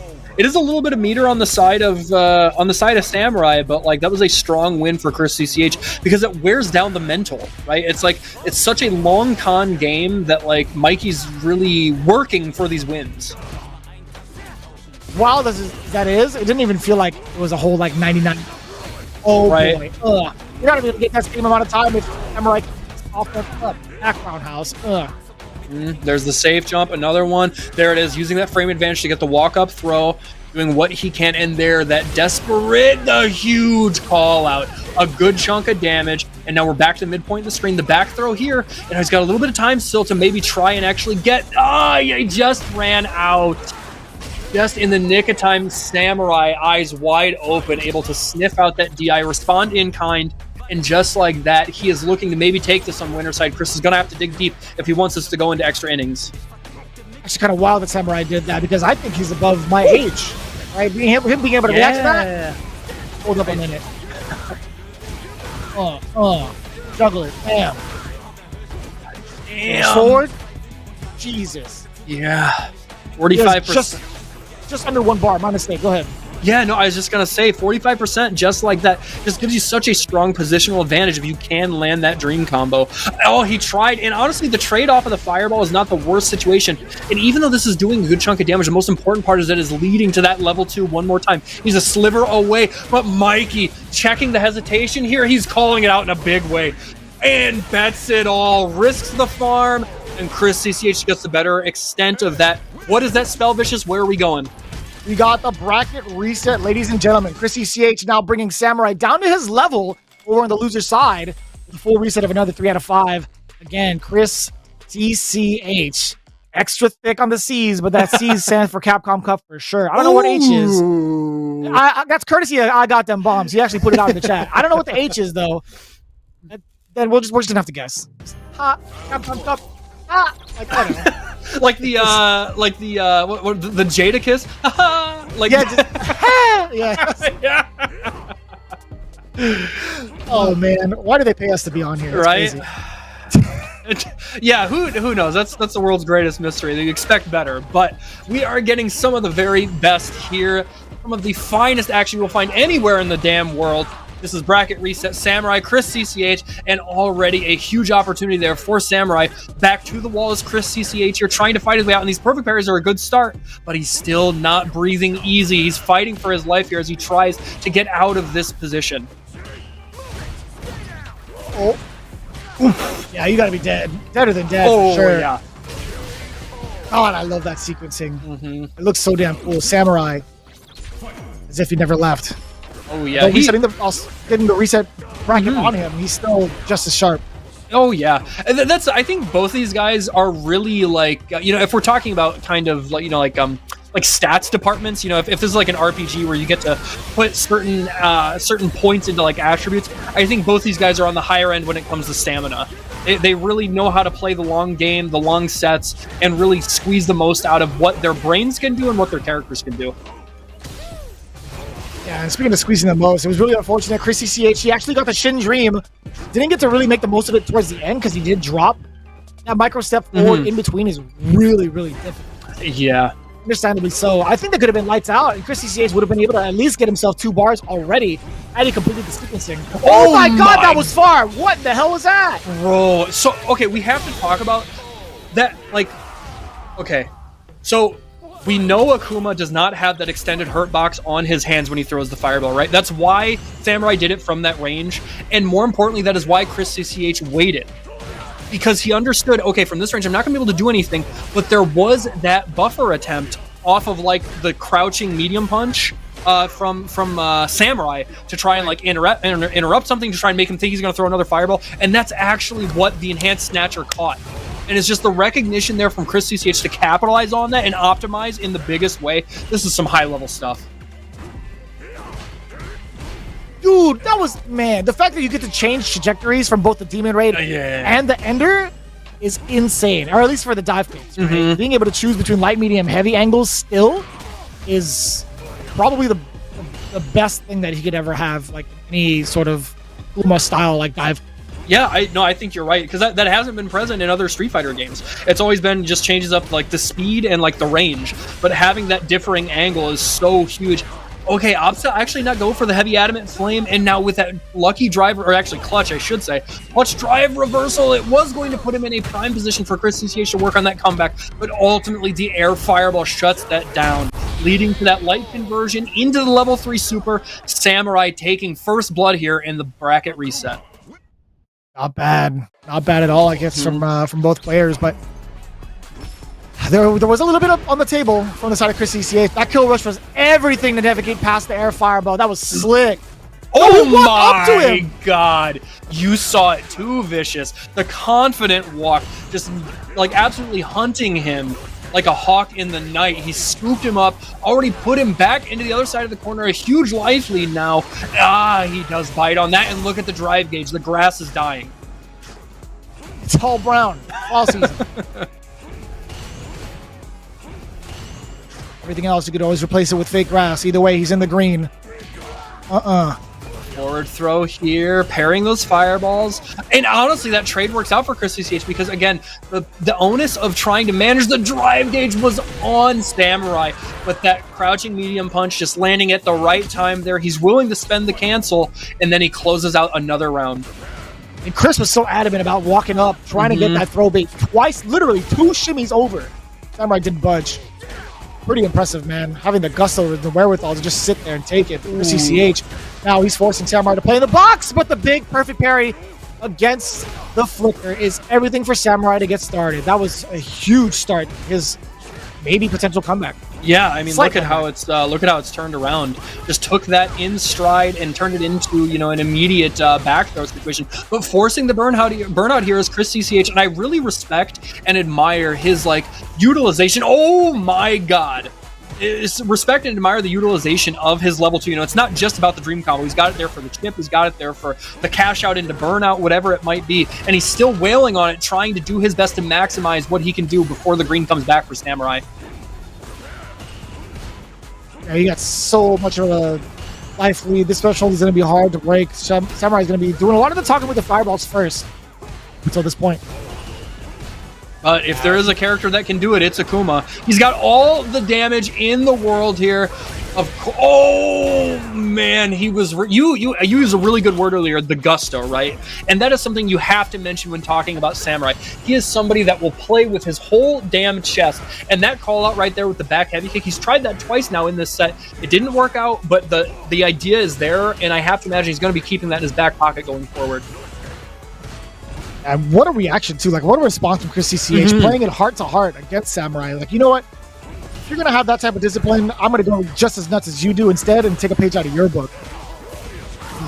Ooh, that crouching medium kick, the whiff punish. Just such a strong opportunity here to shift the tides and ultimately get the better exchange here on the drive gauge management. He's going to come out on top as things shift this forward, and now he's taking this to the bank. Chris CCH trying to fight, walk his way out of the corner, and there lands it.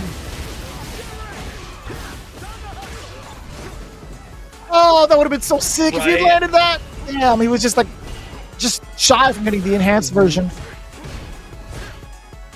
Going for a safe block string there is Samurai. He's still doing what he can to manage his drive gauge best so he can instill his offense a little more efficiently. Just out of range. That would have been a safe sweep from there, but now Chris CCH still pretty comfortable to just deal with these fireballs, neutral jump, parry them here and there, whatever it might be. But now he does have to worry about that burnout.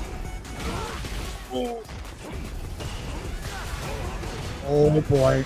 Really laying on the pressure too. The fireballs have done their job. Mission accomplished. Now Samurai gets to chill back. CCH going for the jump yet again. I thought Samurai was going to chill, but he spotted it out. Still having the audacity to move forward. Despite being in a really critical territory, Samurai is still stiffing out the anti-air.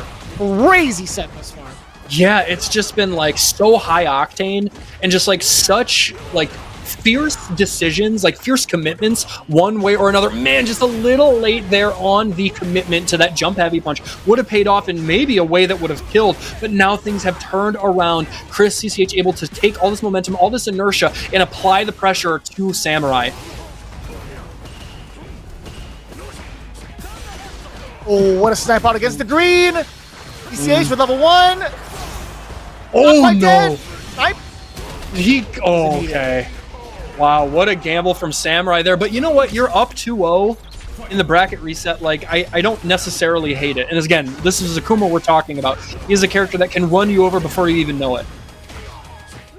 Oh, that was meaty. Back row, you know it. Wow, the sweep, what a call out. But right back at you, spending that cash to get the OD reversal and just do a little more in the way of shutting down any offense from Chris CCH, but he responds in kind, that crouching light kick into the OD blitz, ensuring that he can close it out here with the dream combo, the D-sync, to put him in the sync. He's flushing him away. Damn, right down the toilet? Yes, sir. Right down the toilet, where he belongs. Yeah. Looking down the trail? Uh-oh. I thought he was going to catch the landing frames on that. Oh, what a punish counter. Oh. Damn. Okay. Man, they are slugging it out. You can tell they're like, man, this set has been so long and just so grueling. They're like, I'm just trying to make you feel bad. I want to get this over fast.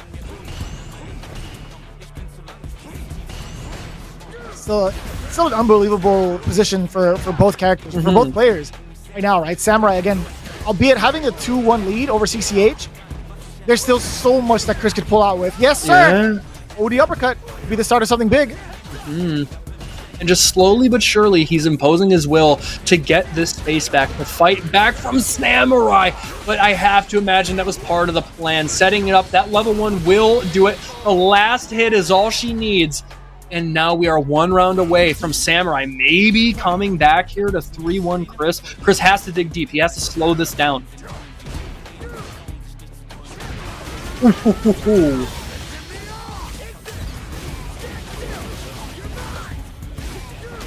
Ooh, okay. God, I love how that looks. And that's a cool 55, almost 60% off of a level 2.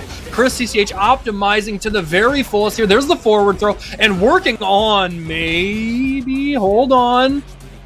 Dare I say it? He wants it. Away. He wants it. And there it is. Oh my God. Perfect KO. Signed with a P. Chris CCH isn't done yet, Vicious. Damn, Samurai PCH, he lives in Long Beach now? It's crazy. Ooh. Well, you know what's wild about it all? Having that perfect, having that entire sequencing, he's already at 2 bars to his name. Oh, yeah, right. No. And there it is. No. He's pulling it out again, and look at the drive gauge on Samurai's side. It's going down. He gets to set up the safe jump, and just in the blink of an eye, before you even know it, you're finding yourself on the verge of going up against a 2-2 set. All this momentum for Chris CCH. He is running full speed. We know what a cat like him can do with it. Yeah, very long-winded set, but I'm loving this action too. Right. Samurai, CCH, 2 games apiece. But that was definitely a Chris CCH-sided match, at least in the 4th game, excuse me. All right, there it is. The heavy kick Tatsu setting up, trying to bait that throw attempt there. That does give you the opportunity for the meaty stand medium punch or the meaty throw. But Chris CCH doesn't bite and responds with that OD uppercut. Still on the back foot here in the critical danger portion of his life bar. The yellow means disaster. Is he going to be able to fight his way out? Finally gets the damn mark. My man Samurai had gone for that at least 4 times in this set and has not once been able to punish the throw bait. Because of the jump fears, maybe ending up too late, or maybe he took to this guy's a little bit too late. I couldn't even tell you, but sure. I'm glad that he finally got it once. Man, what a pickup. And that is the strength of a character like Ed. Having that ability to just convert off those counter hit states in such a big way really makes him privileged against a character like Akuma that likes to be in the air, that has that low life. And the air-to-air working out again, forcing this OD reversal from Samurai just to get a little bit of breathing room. But Chris CCH still laying it on thick, still trying to snuff him out.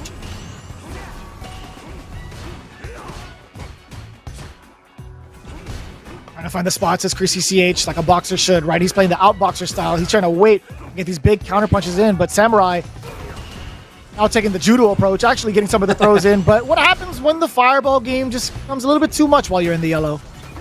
All right, now he's doing something to respond, and parrying that red fireball really helps. Suddenly he's back up above that 3-bar threshold and just out of range. If he had actually gone for the jump in, it would have worked. Does he catch him? He does. This is more than enough damage.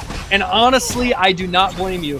Some might think it's a little bit costly, but having that round on the board, especially we're going into a final round here, Vicious, it is the most important part to trying to close this set out.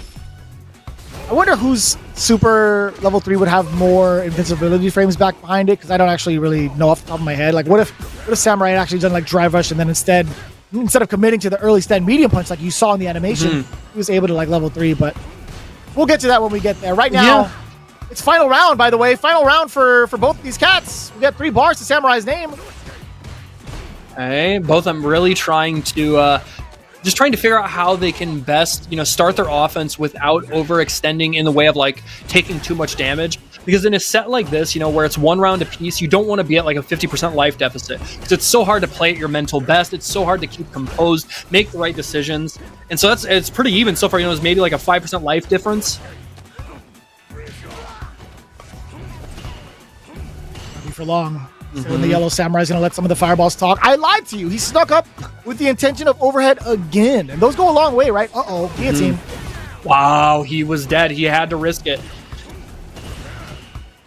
Blocking, yes. Doing anything he can to just not get caught low. And it's so hard against Akuma.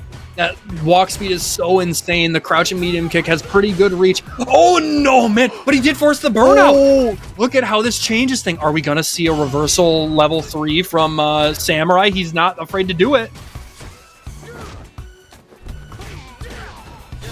A split second there. I thought he was saved by the burnout, but not quite. Oh, he just avoided it altogether. 10 seconds on the clock. Oh yeah. He's dead. Ladies and gentlemen, Chris CCH. Winding down the time, winding down the life, taking it over Samurai with the giant rebuttal, resets the bracket, and is your champion for the West Coast FlyQuest Fight Series. Absolutely insane. I didn't think it was going to end in that way. I was going to shut up and not take the winning moment. I was like, we got time. We got time. It's gonna be a nail biter, right? But no, he just got clipped. That was insane. I don't think anybody really expected that. I don't think Samurai did. I don't know that necessarily Chris CCH did, but he was prepared. He had the shot at the ready to make sure that he could close that battle of attrition out. You talked about it, it was this like snail's pace match of like back and forth, this tug of war to see who could actually get the advantage. And after the bracket reset, it still went that way. But ultimately, Chris CCH able to steal it at the nick of time, closing it out there. And just what an amazing set. And I really just have to commend the level that these guys can play at for that long. And there you see our bracket lineup there of the finalists for top 8. It's going to be Chris CCH in first place, Samurai right behind him, Mike X, then ISI, Enzo the Hokage, Heretic Magic Man, Johnny, and then I Peru to round out our top 8. Shout out to everybody involved, from the production side to the players, all the way through to those in chat and tuning in. This is always like one of the really, really fun tournament events that we get to experience every single week. So I'm glad that you guys have been like rocking with us. And a lot of the players, again, being able to have that tournament experience and play against the likes of those that have qualified. What in the hell is this? That have qualified into Capcom Cup via CCH, right? Being able to get that experience through a ladder format. I've been expressing how much of a fan I've been since like the former days, the former glory days, where we actually seen this type of format work out for the very first time, right? So I'm glad that FlyQuest has picked it up and are doing the most with it, and I'm glad that everybody has been a part of it for this long, and hope to continue on doing so, because this has been so damn sick. Everybody is evolving in their matches, and it's so fast. It's kind of crazy to see the turn of events that we've seen going into like the end of season 2. Yeah, I think that's exactly right. We're coming up on Capcom Cup. We're coming up in the last couple of events, and this is when you really get the cream of the crop when it comes to the highest level play. People really bringing out like the deepest strategies that they've got, and it's only going to get better from here. So before we wrap things up, I want you to have a moment, Vicious, to tell people where they can find you. In the game, if they turn on my commentary, but if not, and you get annoyed, that's facts. I'm so sorry. If Not you many get people annoyed, can I'm say very that. sorry. But no, I mean, like, all jokes aside, again, you guys can find me over at Vicious FGC. Always open to any sort of inquiries regarding the games, the players, anything involving CPTs, or just talking about, you know, shooting the stuff down with like with life and whatnot, and also trading card games, man. I'm That's telling you, true. the production knows I'm big about it. Hit me up if you guys are Pokemon fans, One Piece fans, etc. And of course, to my big guy over here, Mr. Mustafa, is really throwing it down as like the big host. I feel like also the big guy driving the boat. Did a really great job. Thank you. You guys can find him over down below, but his piece as well. Be sure to check him out. Yeah, please do. At Mr. Mustafali's on Twitter. I do have a Twitch that I will get back to eventually, but if you guys like what I have to say, give me a follow. I really appreciate it. But lastly, I want to remind everybody, please give a follow if you have not already to FlyQuest. They are the ones kind enough to put this on every damn week. They do rotate the games here and there. So if you like what you see, if you want to try your own hand to get that piece of the $400, make sure to give them a follow, sign up, all that good stuff. But that is going to be it from us. Thank you guys so much for sticking it out for the long haul. We appreciate it. They appreciate it. And we will catch you next time.